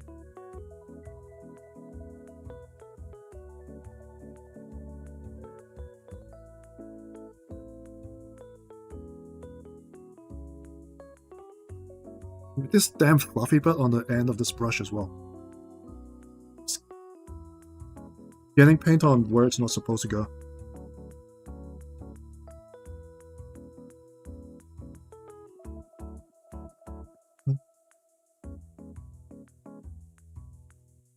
Look, focus, that's not very good.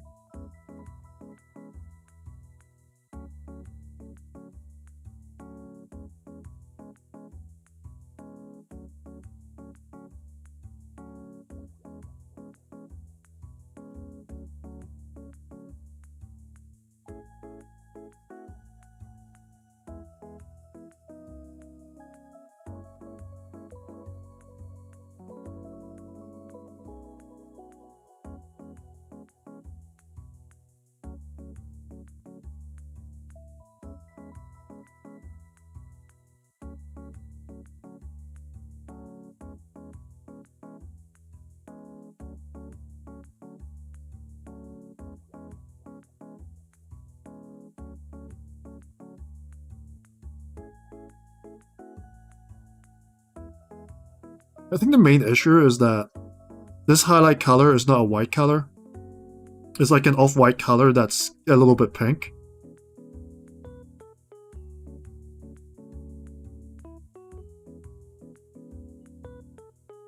So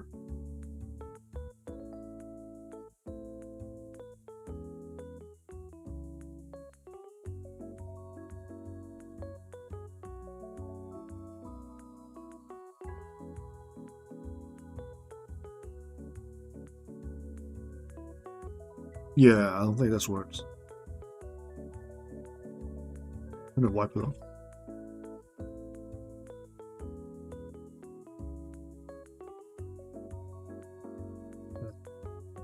I think I messed this one up. Oof. Big oof on this model.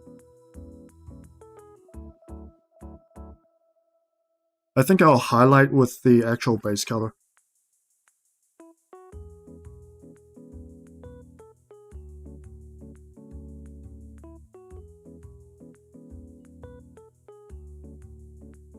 Because you can see up here, it's not an actual white color.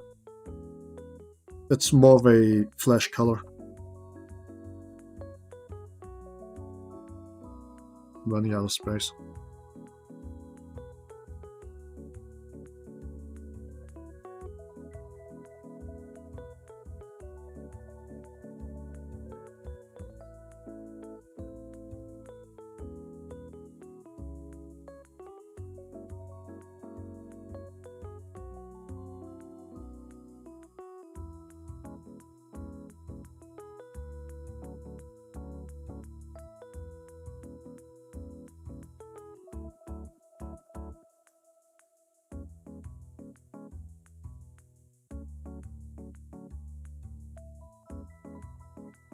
One brush, man.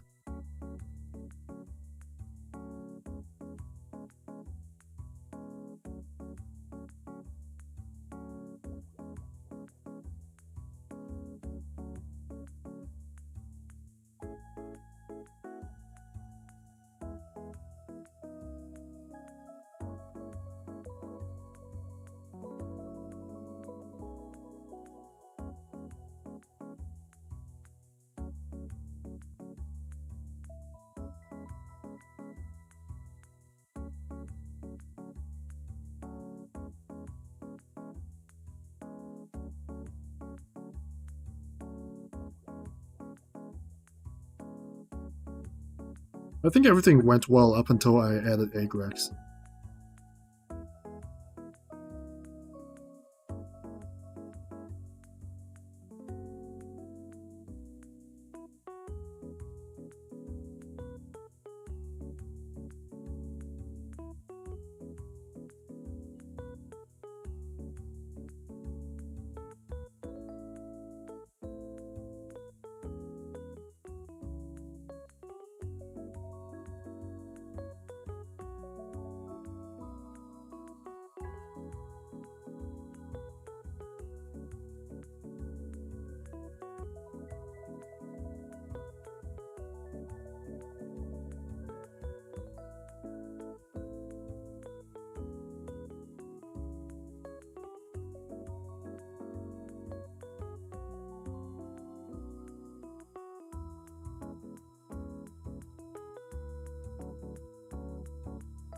That sucks.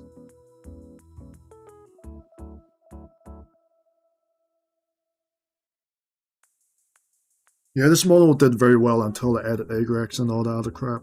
And then it just turned into like another color completely.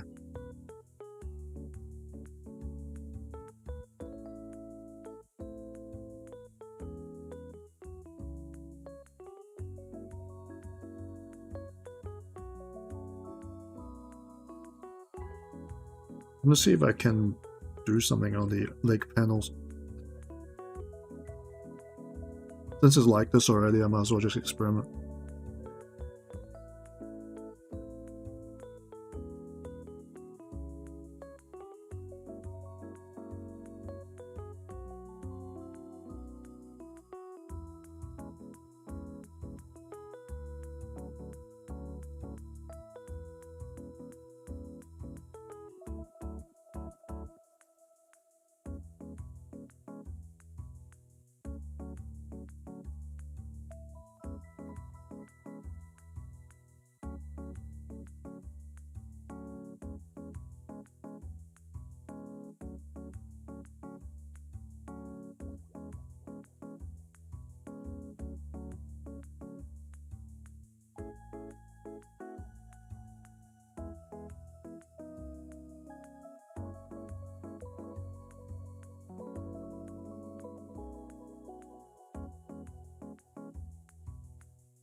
Yeah.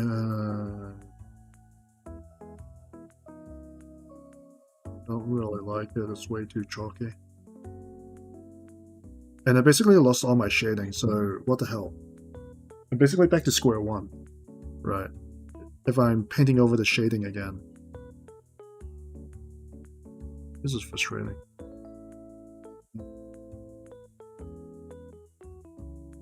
Might as well keep experimenting with this.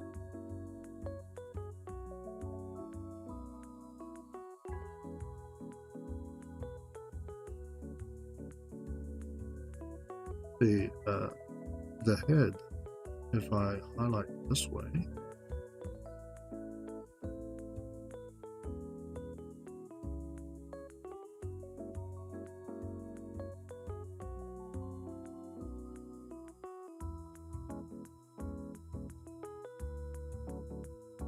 not really much of a highlight. I'm basically covering everything again.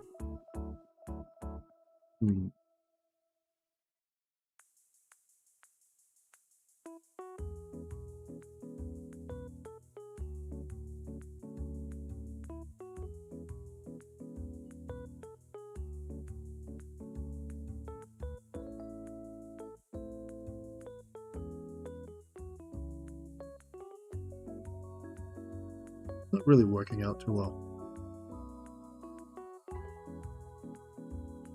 I'm trying not to hit the recesses.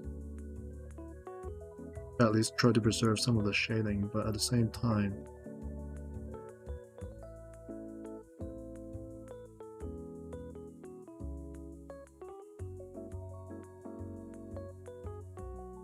not working out too well.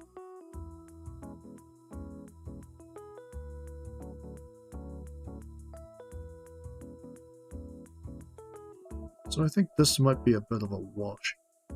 Do not shade with agrex when working with white. It's going to turn everything into a different color.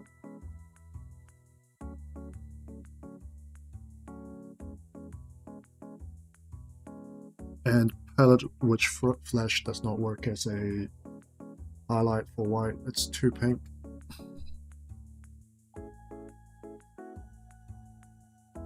So I think I might strip this one. This one's pretty much beyond recovery right now. So funnily enough, I might need to fall back to this one, which I added Apothecary White over Corax White.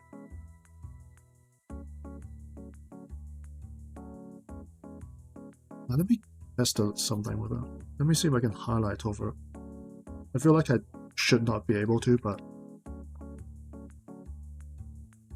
at the same time, I want to see if it works out before I do anything. Because the apothecary white is basically like a shading for the white in a way, you can say. So I wonder if that works out.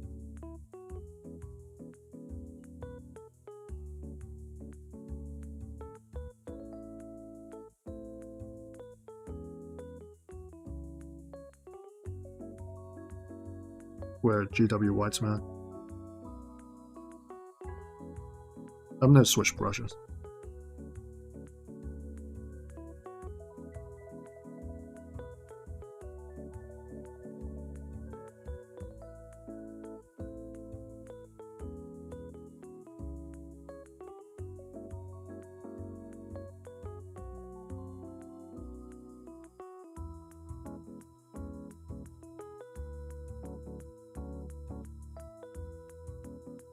Like, maybe? But be so careful.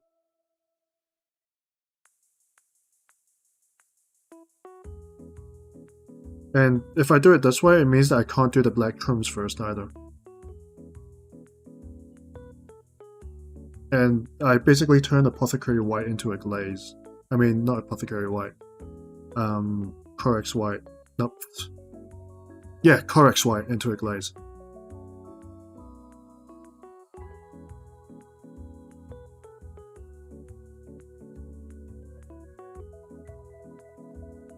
And just do that, basically. Yeah, and this works out, I suppose.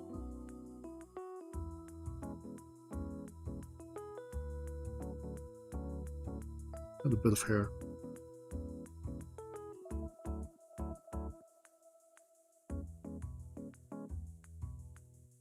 But then again, I do want some shading. I do want some black shading on my models. So how does that work? Wait, do I still have palette? No. I need to change out my palette soon and my water.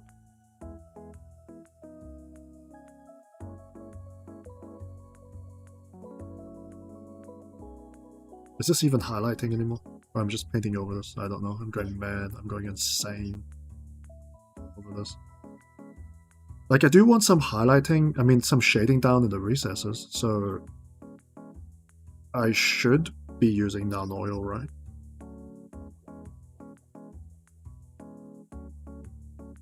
Just don't use Agrex.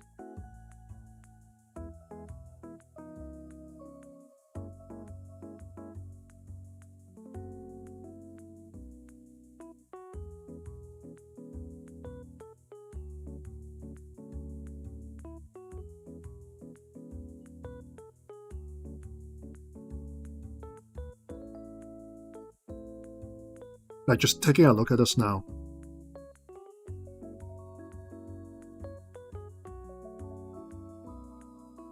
The step does seem to work, but I don't know what to do for the steps afterwards.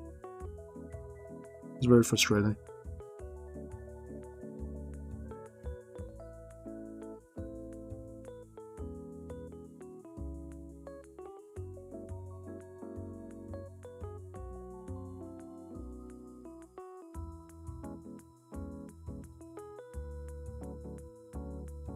Rich.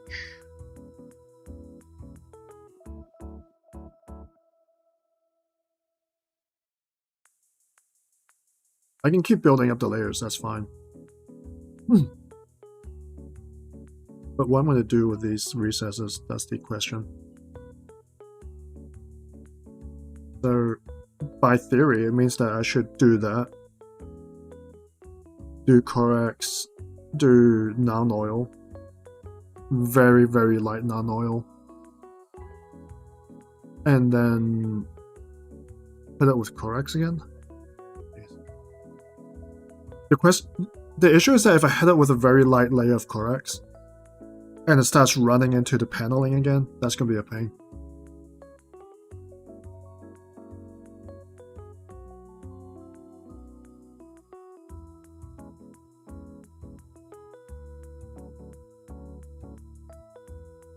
So it's just going to be something similar to this. And if I run this over again, that's way too thick. It might work.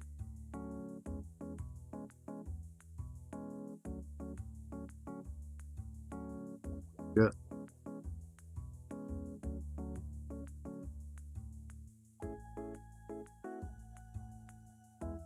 Yeah, you see, just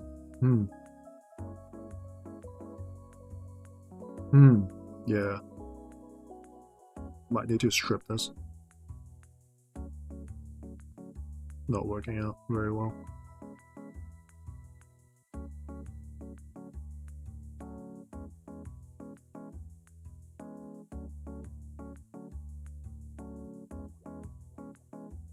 It's just pretty much undoing all the work. Yeah, it's irritating.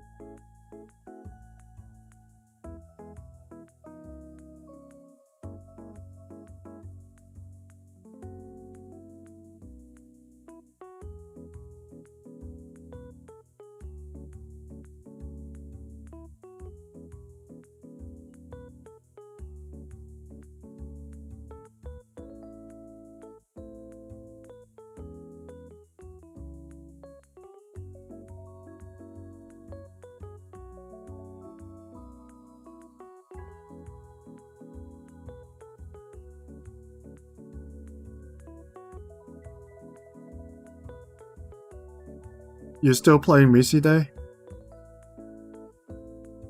Jeez. Yeah, I'm gonna try that game out if you like it that much. Got it.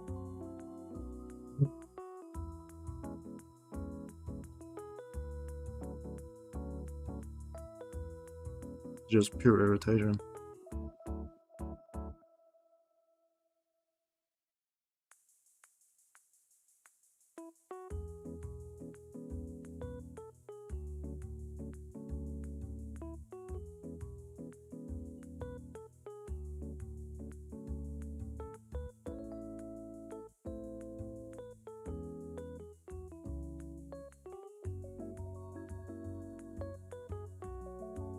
I roughly know what to do with the white. It's just the detailing that's a pain in the ass.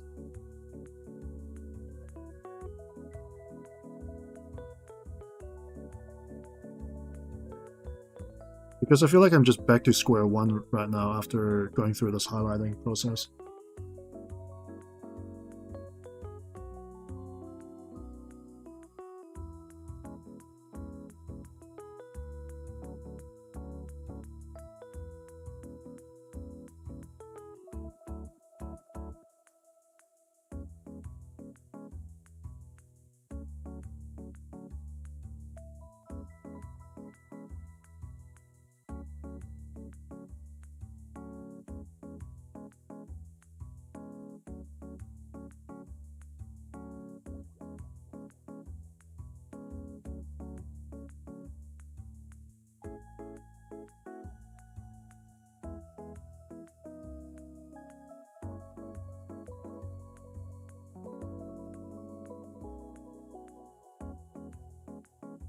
Basically, back to square one. I have to retouch everything, retrim everything. Shit.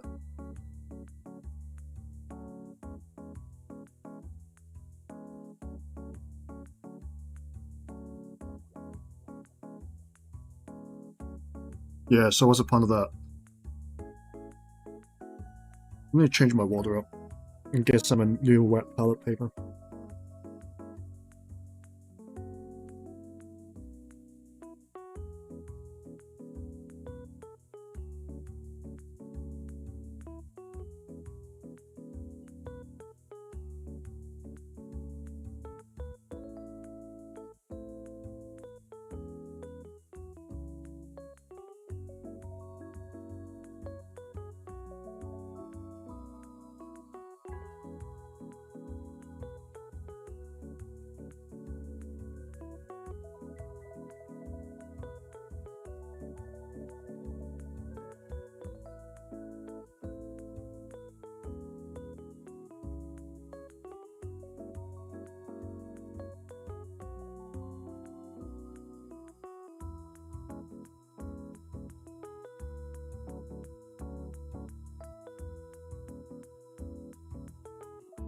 my wet note paper? I can't find it.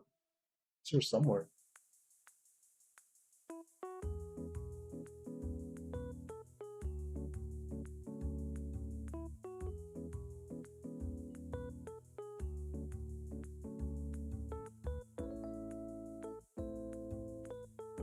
That's unfortunate.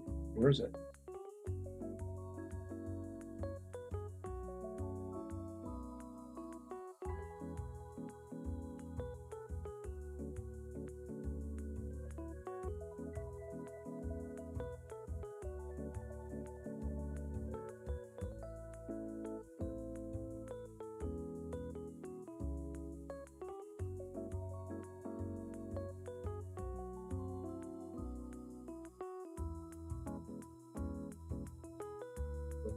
Where's my wet note paper?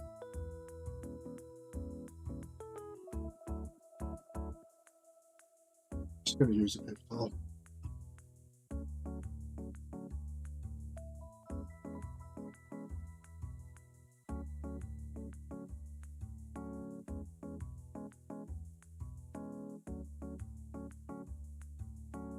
Gonna use a paper towel. Screw it. Stuff it.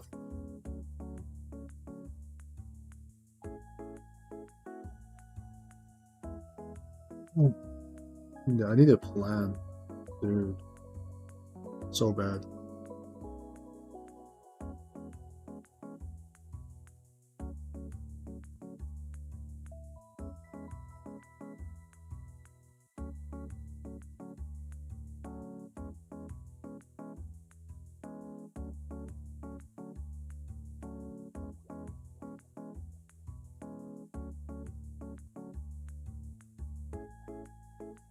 Let's try with this other model. So, I'm gonna non-oil this, just to see how it look like.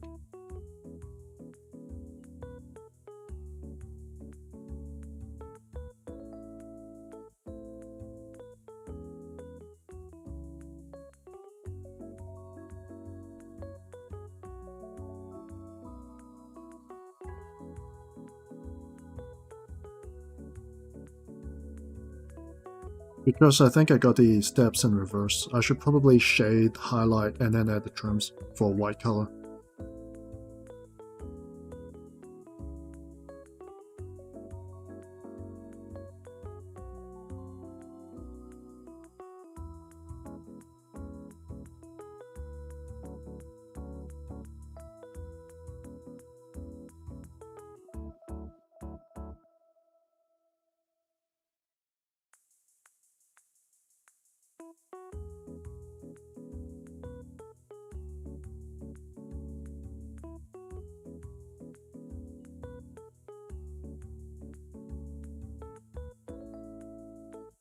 Using the wrong brush.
won't say it looks good, but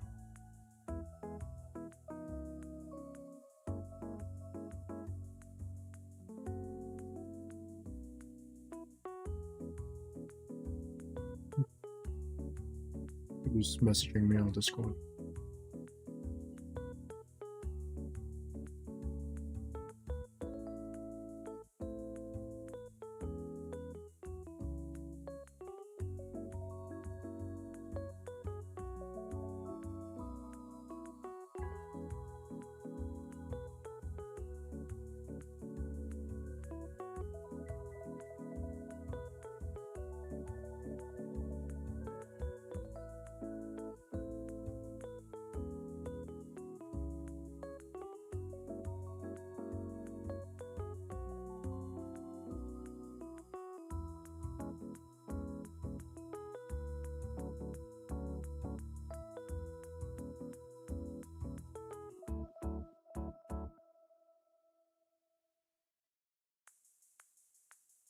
I don't really like doing it this way either.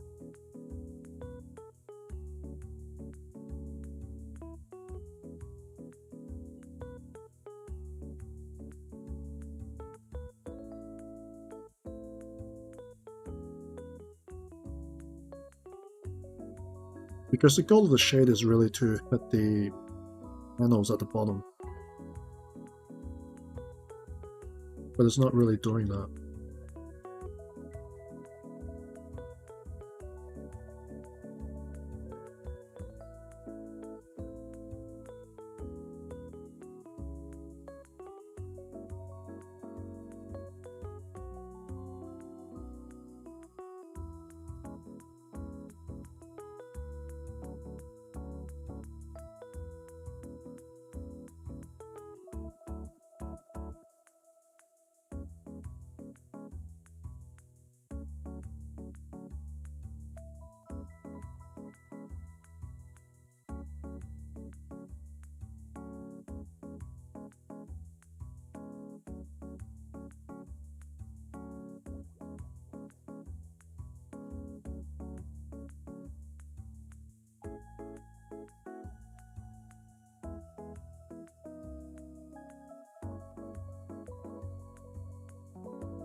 I got like an absolutely crazy idea right now.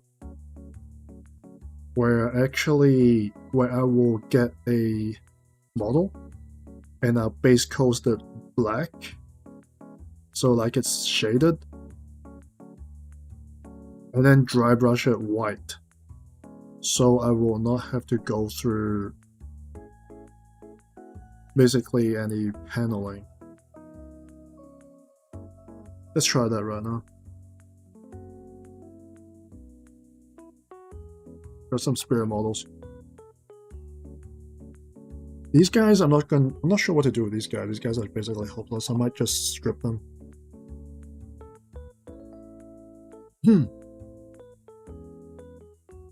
Or something. Yeah. A little bit infuriating, but that's how it is.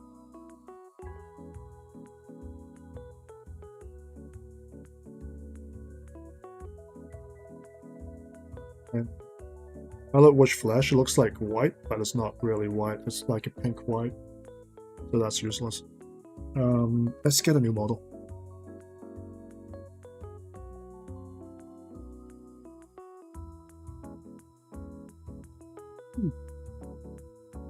There we go.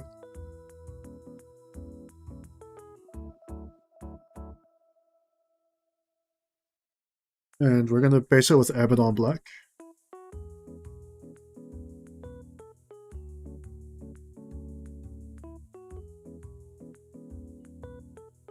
I'm gonna use one of these ones. And these ones aren't really that useful for me anymore.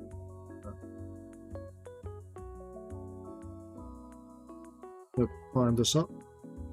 New Abaddon Black.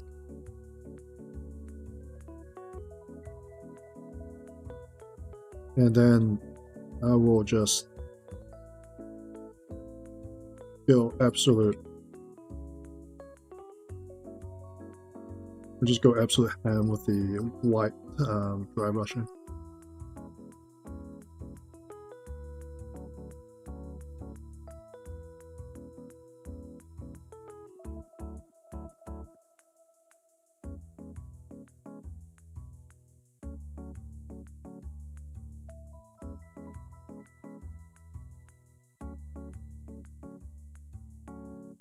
So if this works out, the funny thing would be that to paint white, first you must paint black.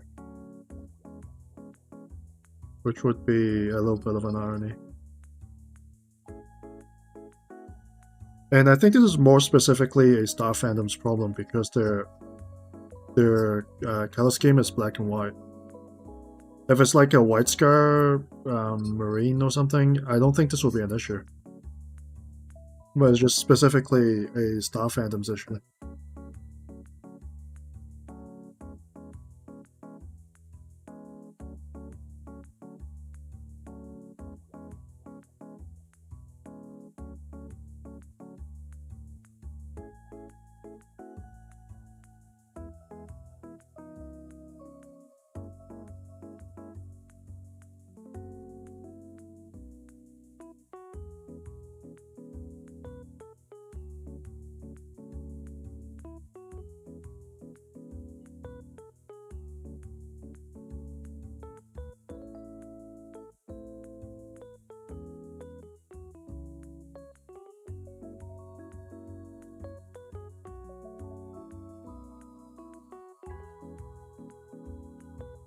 So this way I'll get the rubber suits under the armor as well. So I won't need to specifically hit those areas.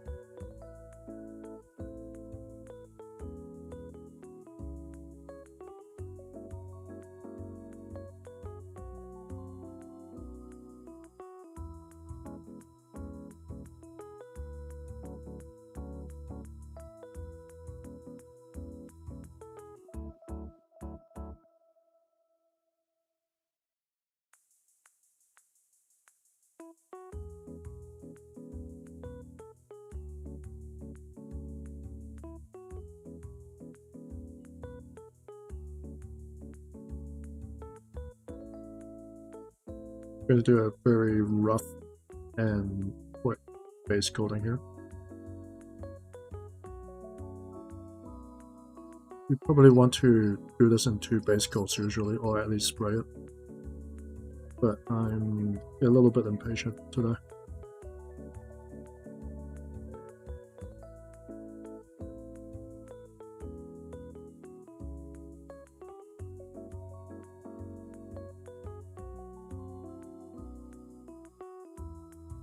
If only my chapter is in black, this would be a lot easier.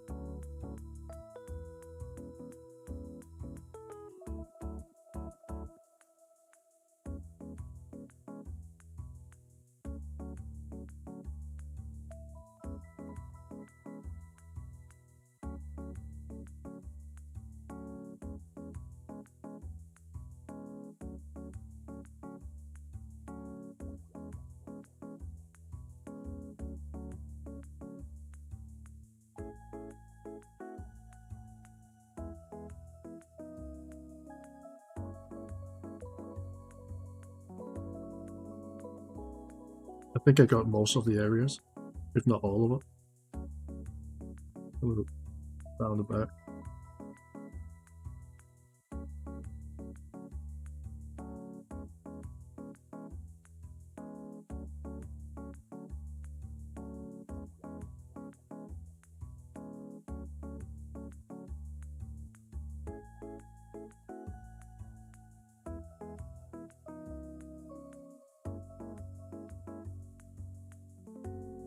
Making sure the head is smooth, has smooth paint at the very least.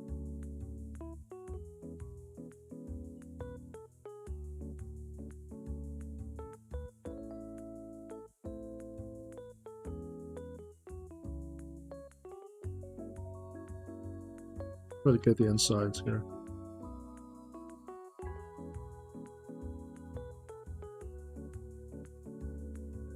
I mean, look at how well GW Black covers.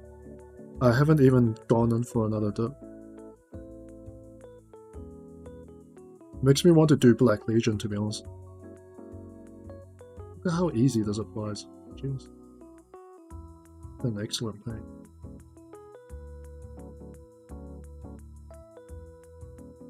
Right, should be good enough. I'll give it a few minutes to dry. And then I'll start dry brushing on some white paint and see how that goes.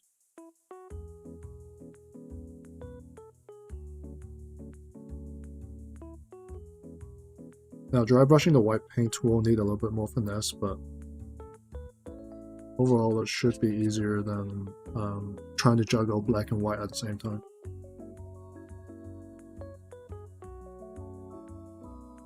Meanwhile, I want to think of a way to see if I can salvage this. Besides turning it into like a base. Just chop it up and turn it into a base for my Clone Berserkers.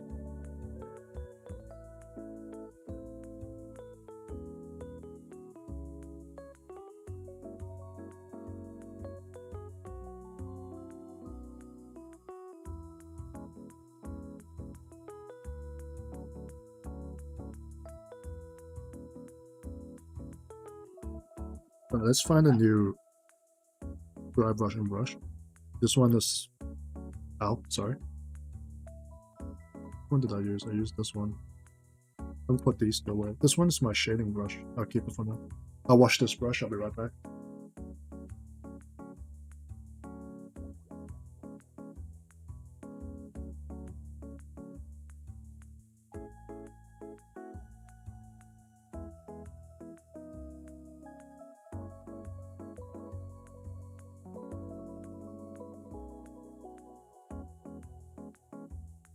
I will go get...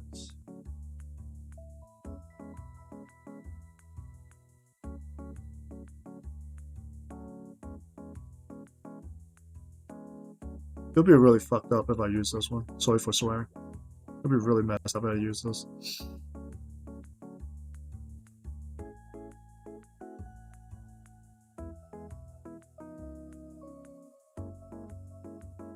So many brushes, why do I keep pulling these things?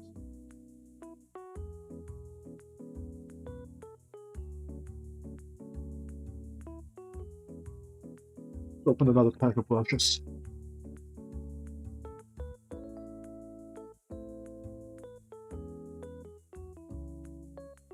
So I'm gonna use...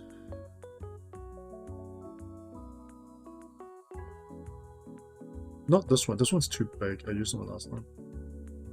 Just... Maybe this one. But the bristles are absolute hell, look at...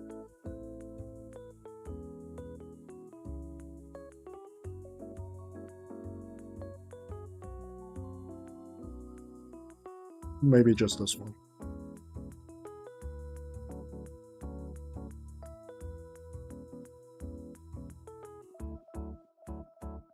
Mosquito bit me. Alright. So, the plan is to now go through with Corex White and dry brush on top of black. And so, the plan is that if I do that, I do not have to go through the non-oil steps to do the panel lining and the trimming.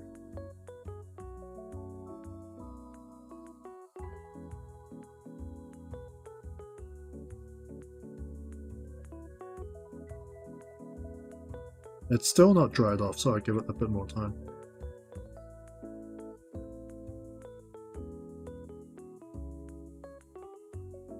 And so, this one, if I want to recover this one, what would I do? Besides putting black all over the paint and repainting it.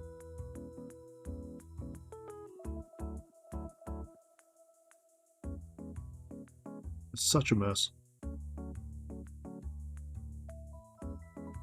I mean, I can probably retrim it a bit, and then, after that I have no idea, it just looks bad either way. This needs to be stripped. This one...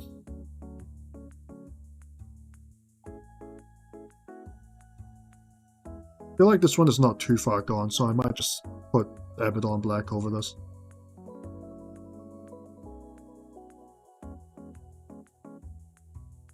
One moment, checking YouTube chat.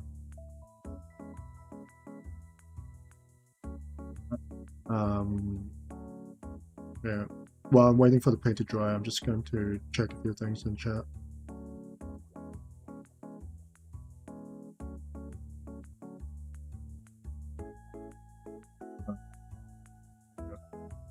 So, still drying off.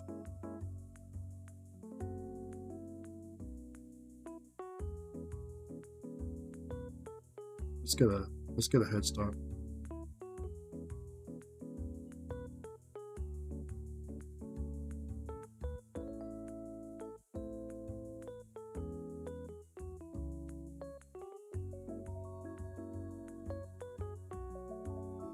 What's wrong with this brush? Sorry, I'll be right back.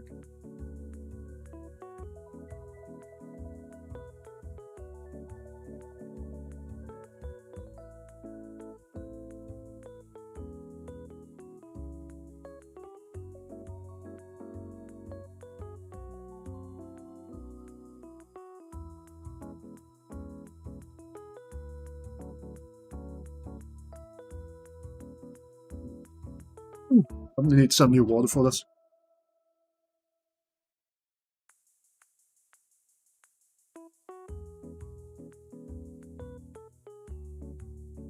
Does this work out?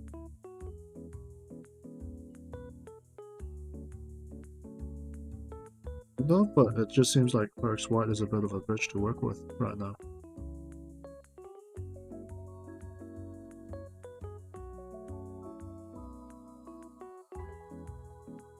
Yeah.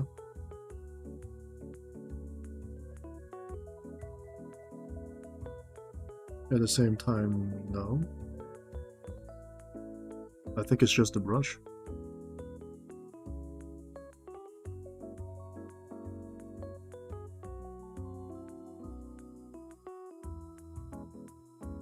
It's not really dry brushing anymore, is it? I kind of lied there. I'm just doing this normally.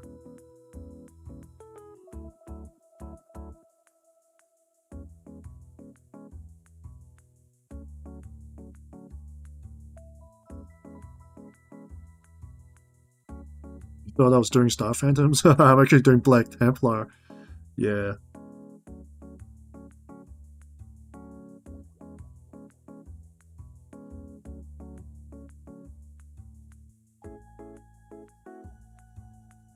I mean, this can work. This can work.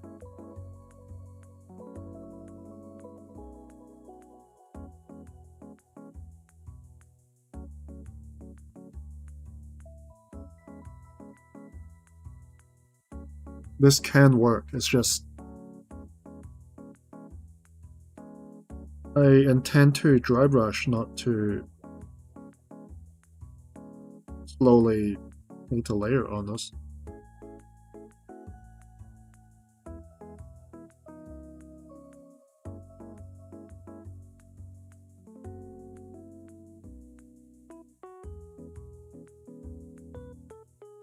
So the theory is sound, but not the method.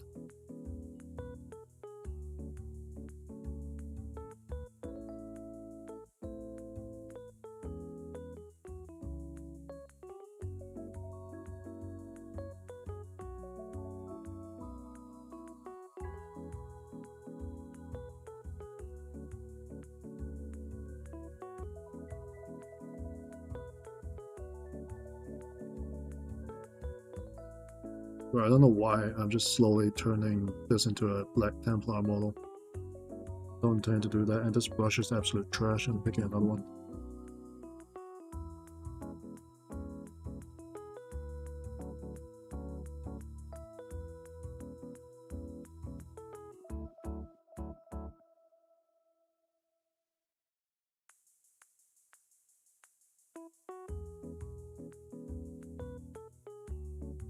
Let's see if this works.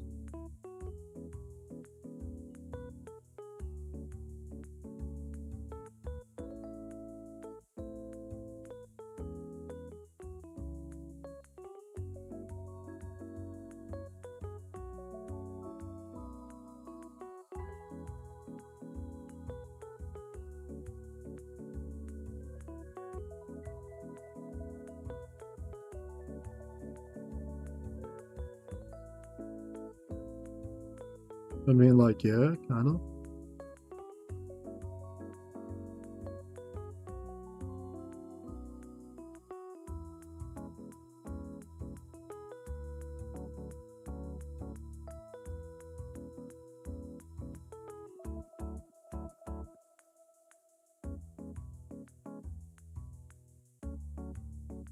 I can feel the Corex white just grinding along the surface. It feels really thick. I'm not sure if I like that.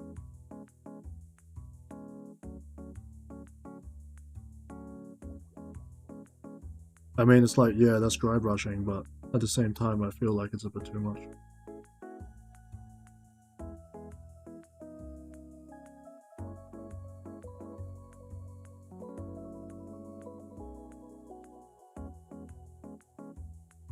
But as far as an actual process goes, I kind of like this.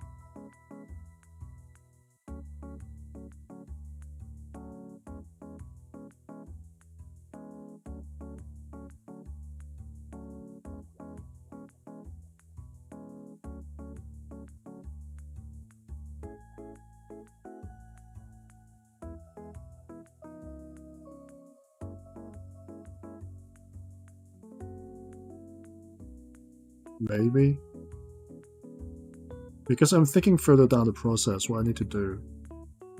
And would I have to non-oil again? And if I have to non-oil again,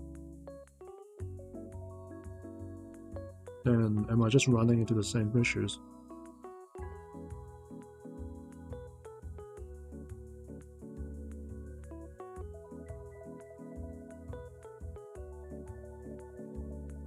Oops. Ooh. That's...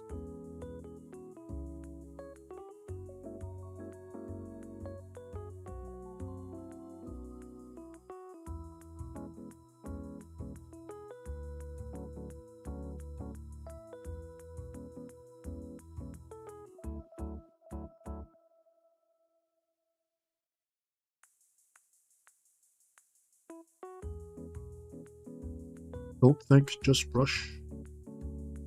Don't think, just brush. Mode empty. Brush moving. I'm just gonna do this. Alright. Maybe something good will come out of my rashness. I am painting a Black Templar model now. Even I'm turning into a Black Templar.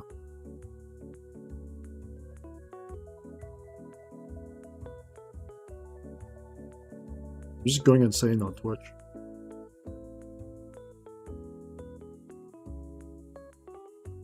Have you ever seen a guy who just crashes out over painting in the painting section because he can't get whites working properly?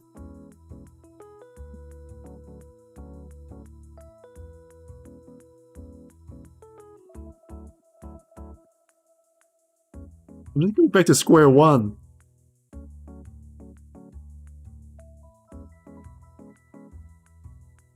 This is just literally square one. This is where I was at.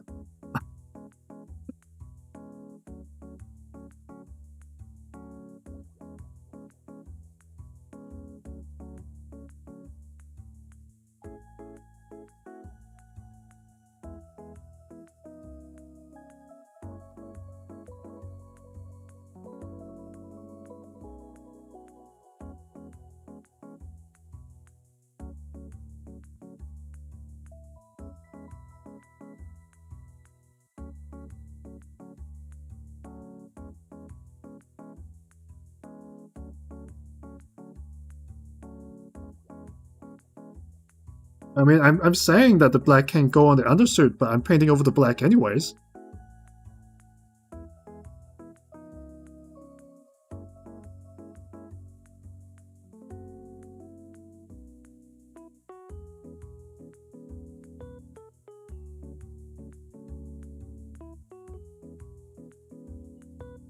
Oh man, I'm losing my mind. I'm legit losing my mind.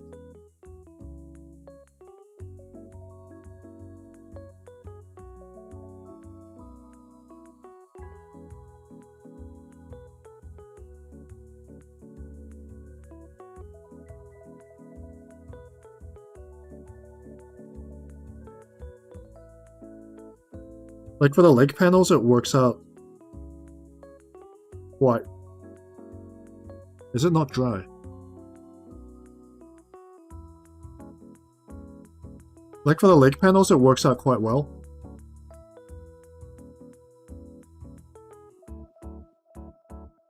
But it's the damn trims and the other normal panels.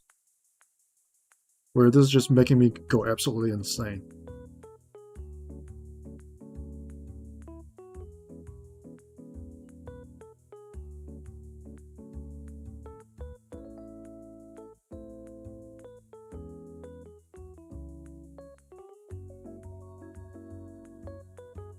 Because I'm going to have to go back and reapply the black to the undersuit again.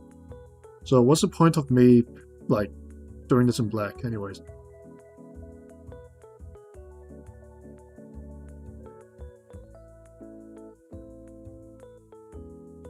I mean, in theory it's a good idea, but in practice it's just dumber by the second.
Yeah, so I mean, it's kind of like just basing it in lead belcher. There's no real difference, and then I'm just back to square one. Yeah. Yeah. I'm trying not to hit the joint panels, but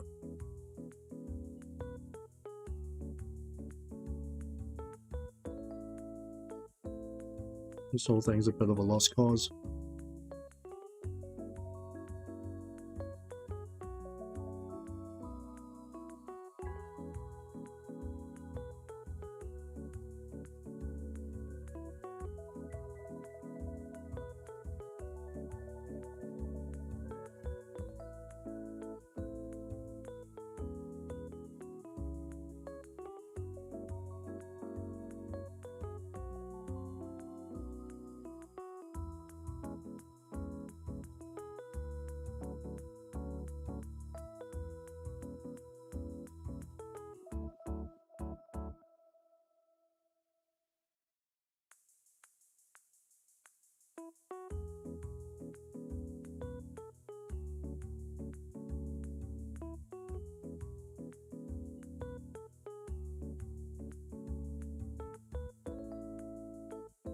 Rich.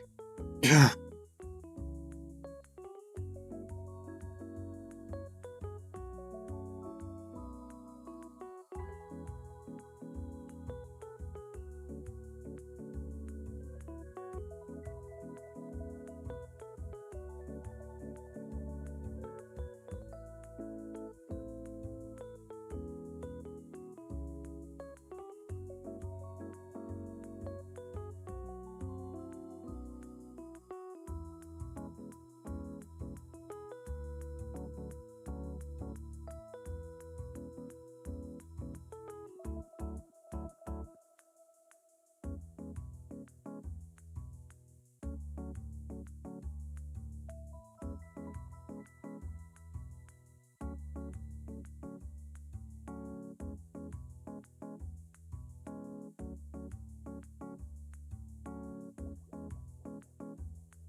Is the black paint still not dry?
Yeah, I don't know. It just feels like I'm going back into step 1.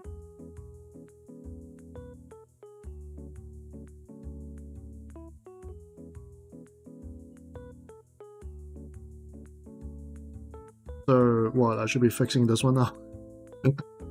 I guess that's what it's telling me to do. God, I'm going insane.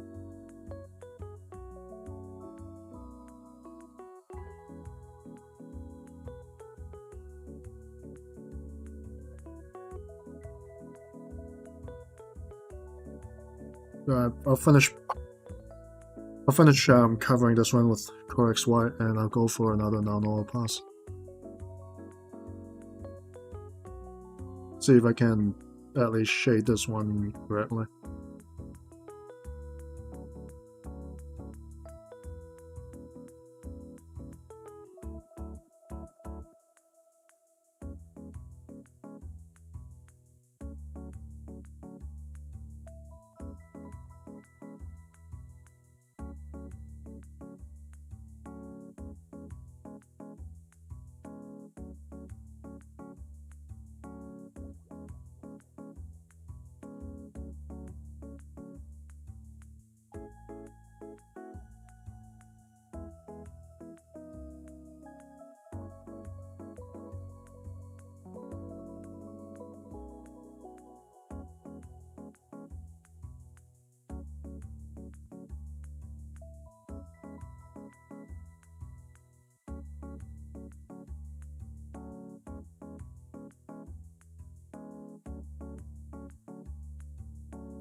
And even if I do the recessing, how am I going to do the highlighting afterwards?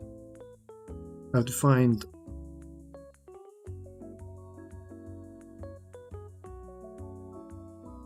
I have to get the thinnest and driest white paint to go over the paneling areas. Otherwise they'll just leak into the recess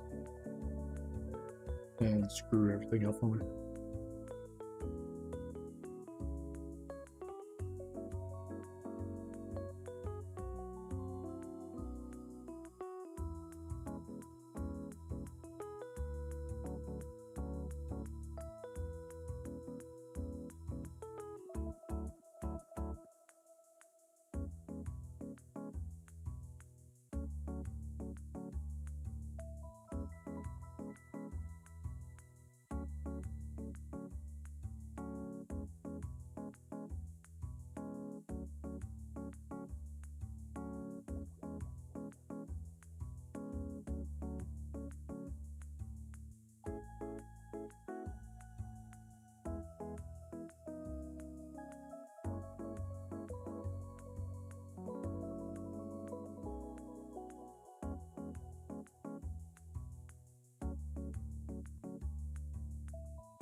I mean, I feel like if it's just the white paint itself, it's going quite well.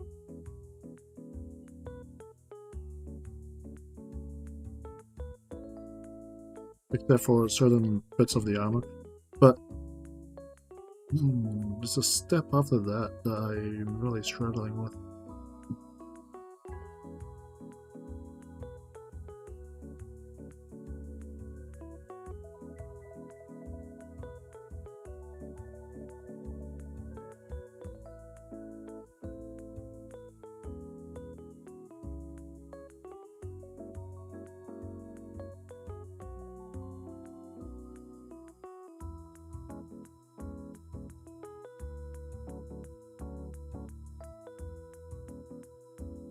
So I'm gonna do this armor section and then I'll start doing the non-oil and see if that works out. Maybe if I do a very light non-oil layer, it can do it properly, or if I water down the non-oil, it will turn into that bubbly mess again. So I need to put in. I need to avoid water basically and do a thick non-oil layer and then absorb the excess without using any water.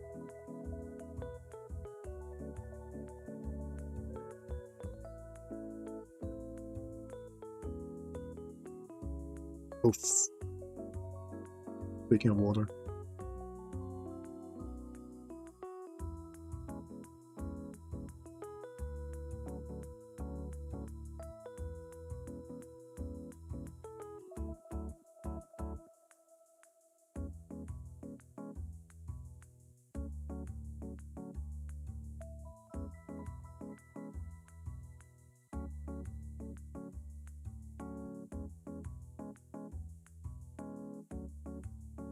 Because one of the issues last time was that trying to dilute the non-oil made it too opaque, which made me use more of it.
Yeah.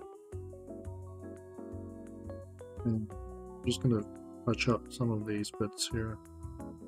Might as well. And I'll see if I can use non-oil without any detrimental issues.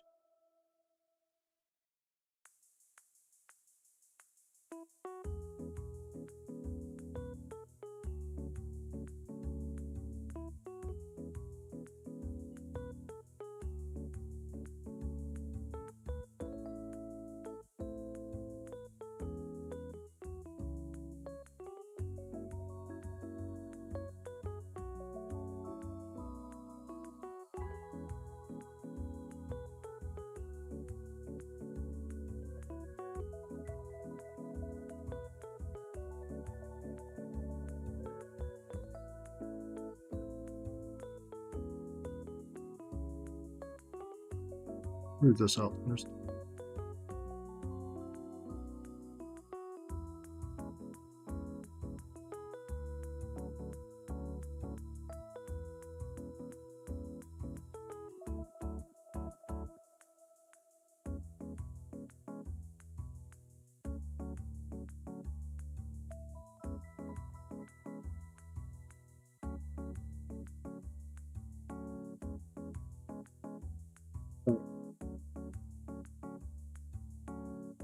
I'll let this dry off. I'll give it about 10 minutes.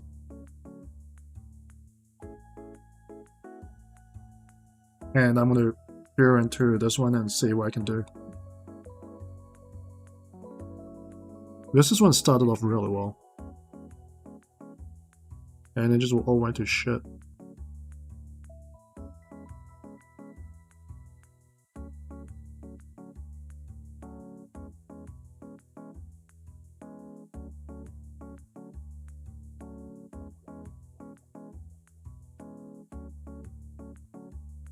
Kind of crazy because I feel like I just base coated this one twice, if you think about it.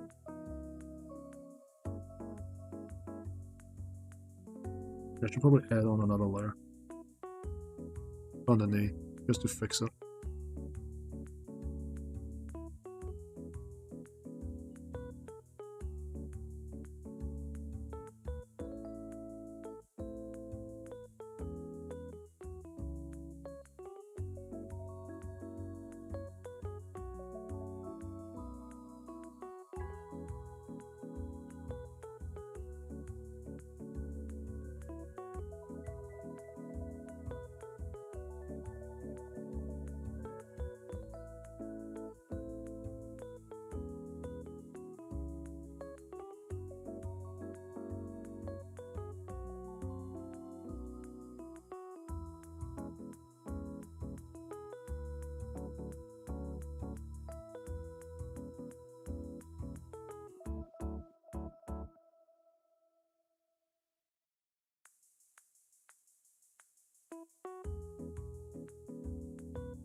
Just gonna wait here for a second. And I'm gonna take a sip.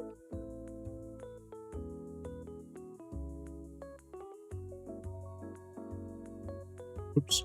Check YouTube.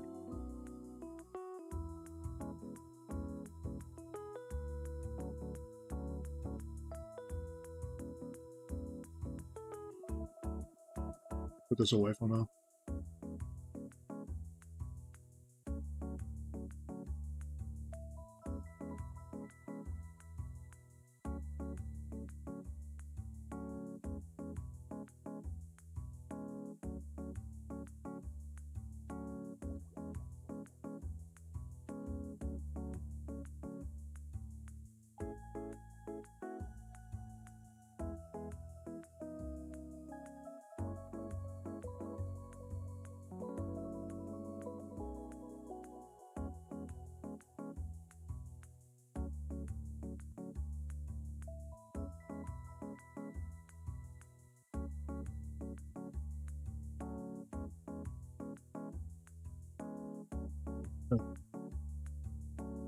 So with this one, I think no, the paint's not dry yet.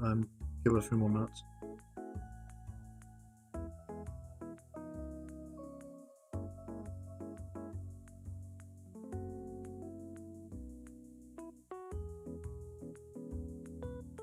I added noun oil to this one, but I just turned all the white panels gray. And that's honestly a little bit annoying. So, what do I have to do? What do I have to do to get some shading around here?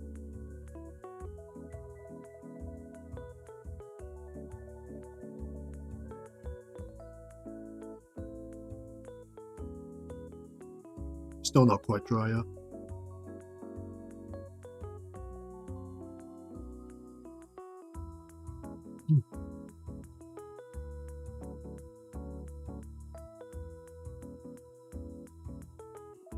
So, I mean, if that doesn't work, what else can I do? If that doesn't work, I can just skip the non-oil step, maybe.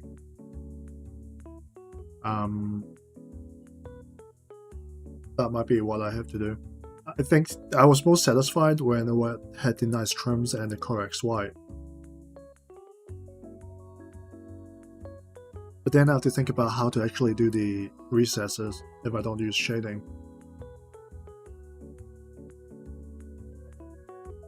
That's always a pain.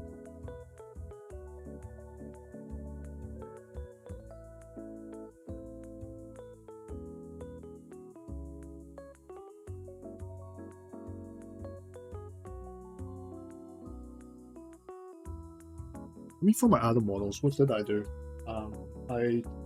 For my other models, all I did was let me grab it. Like for these other models, this is not quite fully painted either. It's a bit dusty, in fact. I just went over it with the highlight color. I don't know why it's so difficult to read.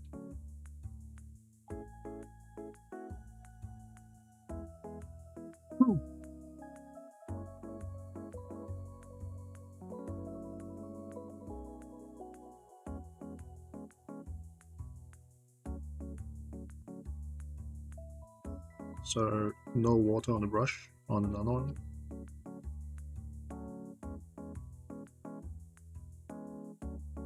There's a shitload of water on the brush.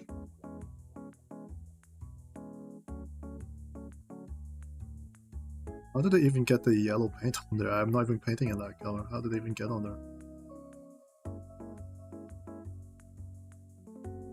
Here goes nothing. So the new plan is to apply and then absorb away from the panels. See if that works.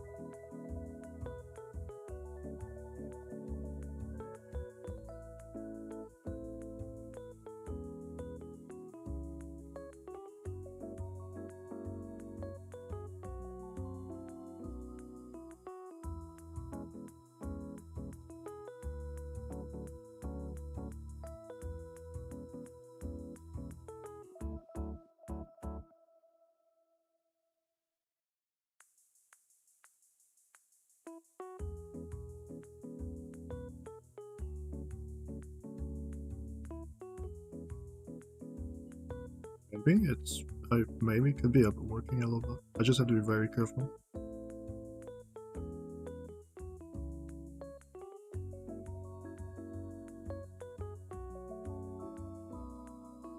What if I apply it here?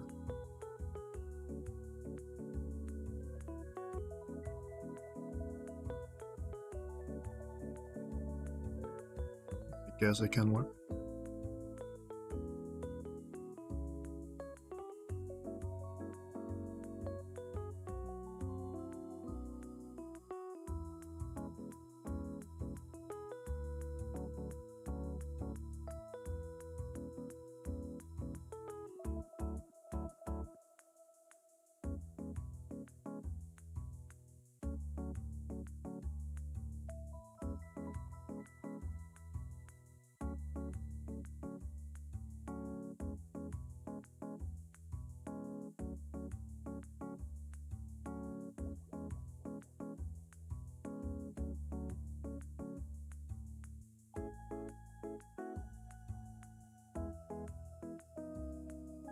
You can see this working a bit.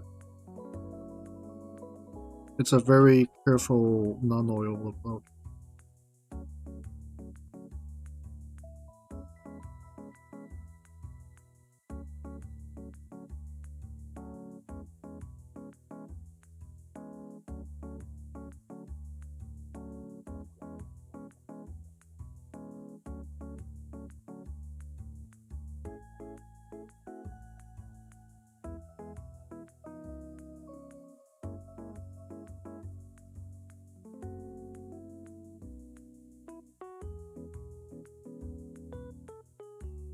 Be so careful when spreading this sort of swell.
There's a lot of excess coming off. And if I get them and then push them into the panels, I think it should work out. I just have to take this very slowly.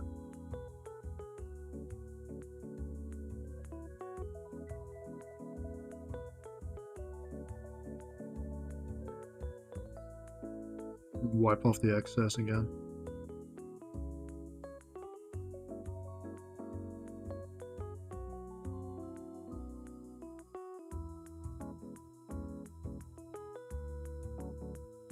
And do it all without water.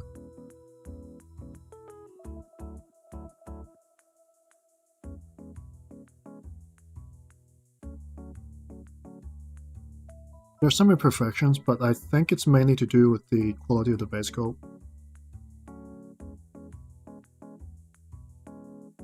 Which is not very good right now.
I mean, yeah, it's technically more shaded, it's just kind of messy, I feel.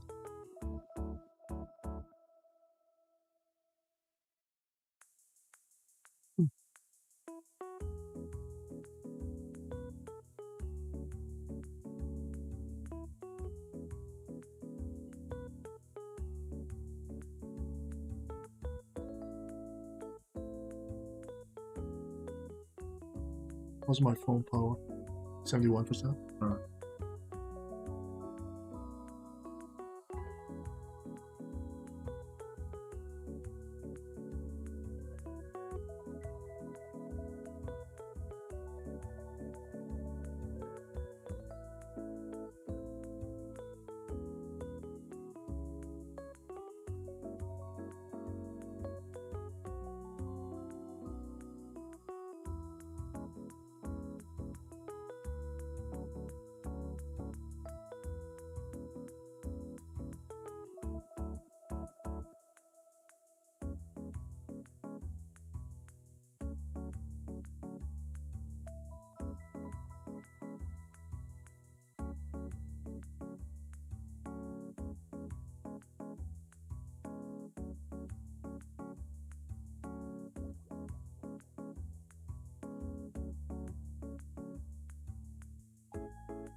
Honestly, I don't know if the nano-oil step is worth it. But I just need something to fill in the recesses, otherwise I'll lose a lot of details.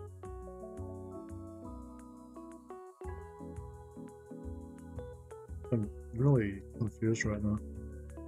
Like, if I paint this normally, right? If I paint this normally, it would be something like... maybe just something like this, right? Without anything too special, it'll just be something like this. And all your recesses will be filled in and all that.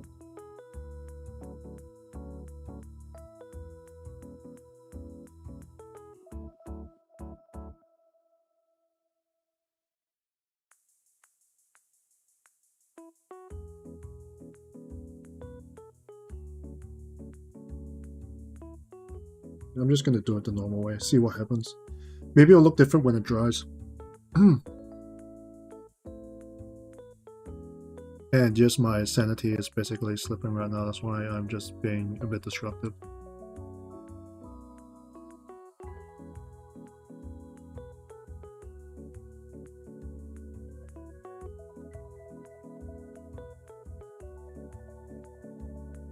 Complete, utter loss of control.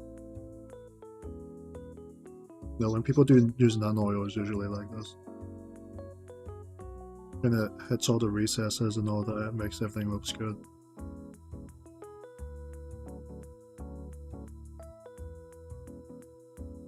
I wonder if I'm just overworking it. That's why I want to just turn my brain off. I feel like, in a way, I am overworking it. So I'm just going to turn my brain off, slosh everything in there and just let it run off. See what happens.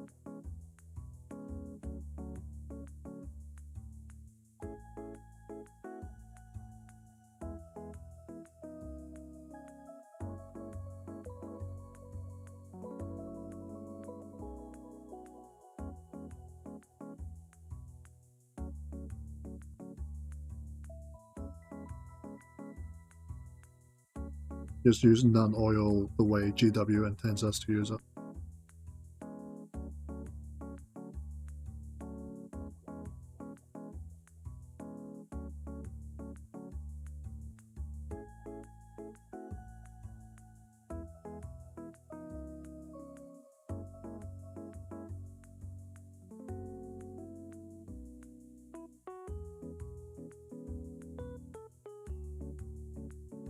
Honestly, it's not too bad.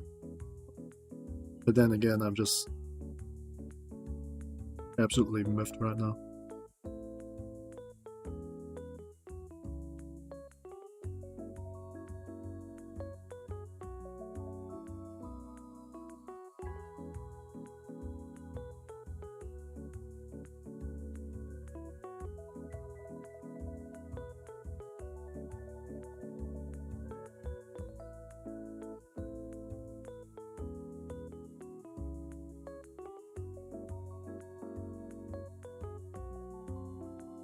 And not let it pool, just pull it into... don't let it pool, but pull it into gaps where there is no nano up here.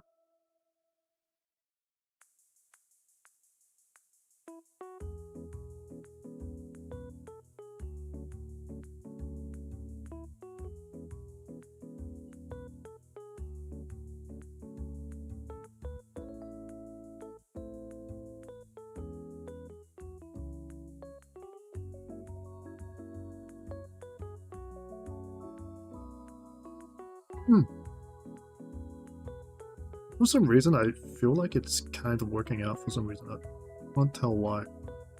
Is it because if there's more liquid, it kind of pulls into itself? Is that what it's doing?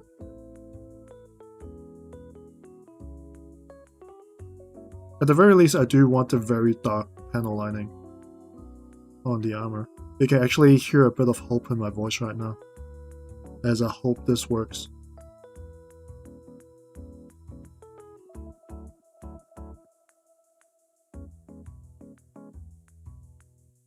If this works, I will basically do the rest of my models like this. But we haven't really tackled the subject of highlighting, have we?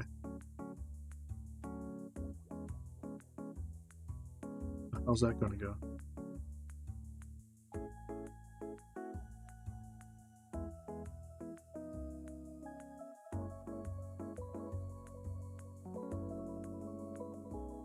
White paint. This is a white marine. Drenched in noun oil. Jeez.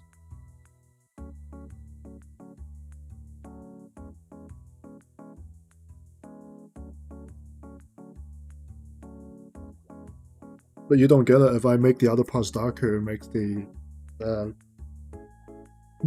whiter parts whiter. Really, that's how the philosophy works.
Really, this is how non-oil works.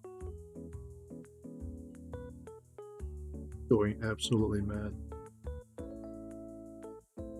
Look, at the very least, we finally got the definition we're looking for. Like, at the very least, we finally got the, like, handling and everything that we're looking for on the white model. Unfortunately, the model is no longer white.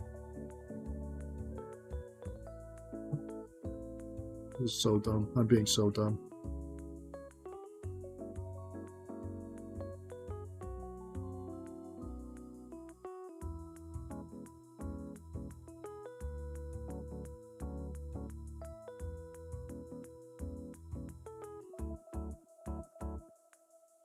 I add some more to the faceplate.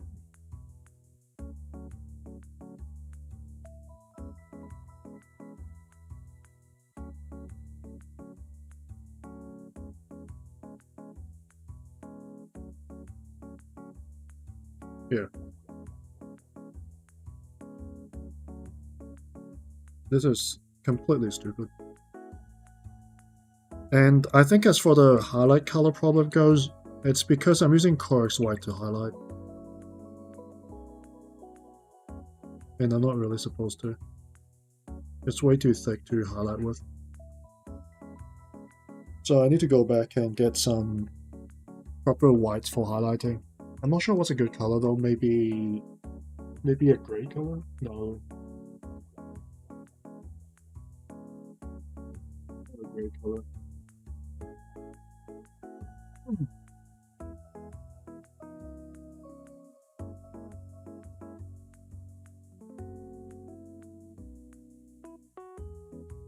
What's in grays?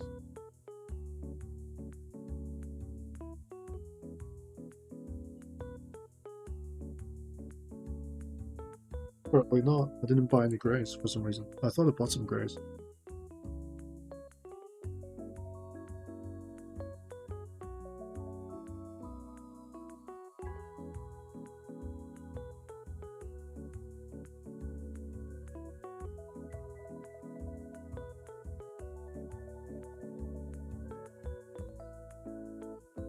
I'm wondering if this can be saved, even though it's got like 3 base coats on there. Due to me just being absolutely pissed off with this model. If that works, then I could just apply this to here and see what happens.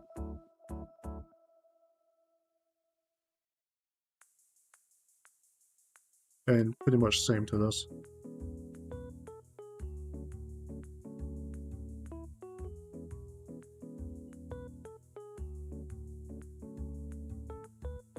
But I at least want one model that I'm reasonably happy with by the end of the stream. This is going to take a while to dry, isn't it?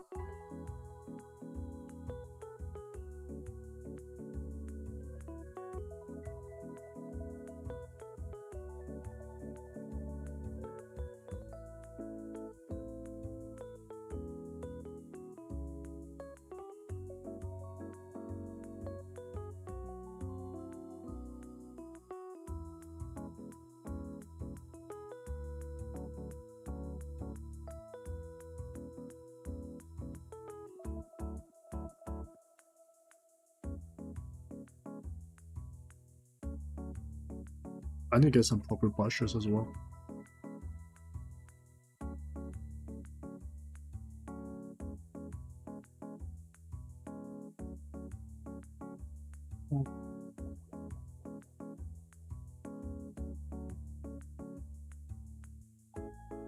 Mentionless? Do I want to do this now?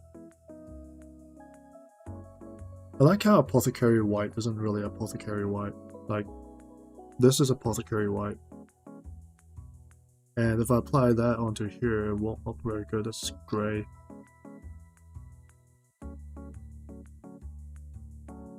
Much too grey.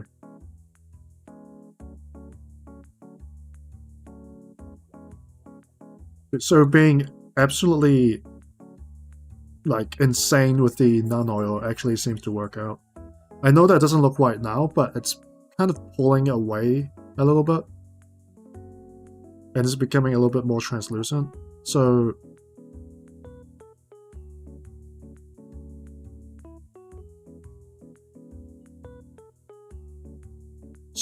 I'm doing this kind of the wrong way. So if I did this the correct way, I would have done all the trims and everything and all the touch-ups. And then I would have dumped all this non-oil on it and would actually leave the nice recesses. And I could come back with a nicer white paint to highlight with without destroying the recesses too much. Like, these black linings underneath is basically what I want. So, yeah. If I want to do a much nicer white smooth color, then fuck, I don't even know.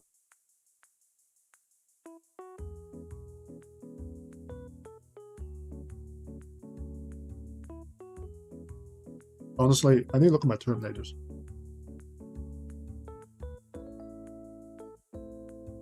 Like, if I want to paint them in such a way, like my Terminators,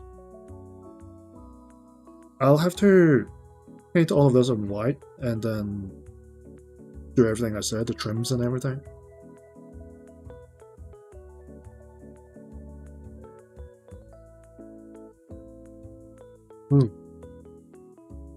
And for the shadows, I honestly have no idea.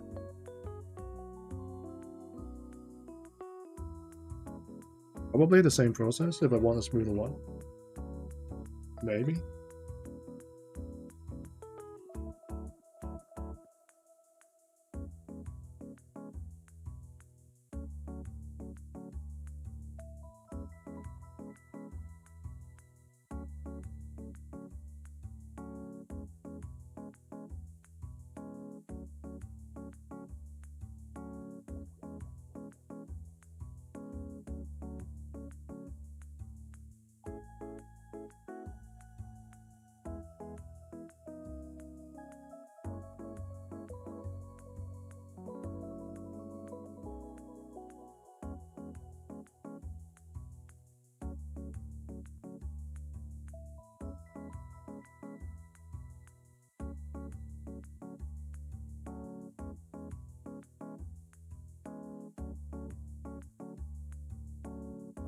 Yeah, I don't even see the white underneath anymore. It's like a gray model now.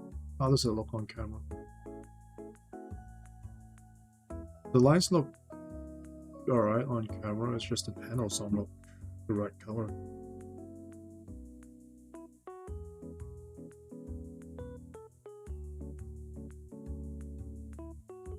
Anyways, it's getting late. I'm gonna call it here the stream. I need to think about what to do with these models. So, I might come back tomorrow. Yeah, I've been streaming for almost 6 hours now. I need to get some food. Thanks for dropping in. Hey, Dying Inside, if you're still here, thanks for staying with me for this long. I'm gonna call the stream here. I need to think about what to do with these models.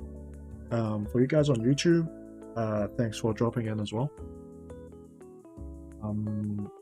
I will have a proper, well, not even a proper, I'll have a YouTube video next week, probably one of the low accurate videos, followed by an actual video next week. I'll probably pump up more of the weekend impressions as well. I just want to do streaming this week. So yeah, thank you everyone for dropping in. I'll see you guys next time. Bye bye.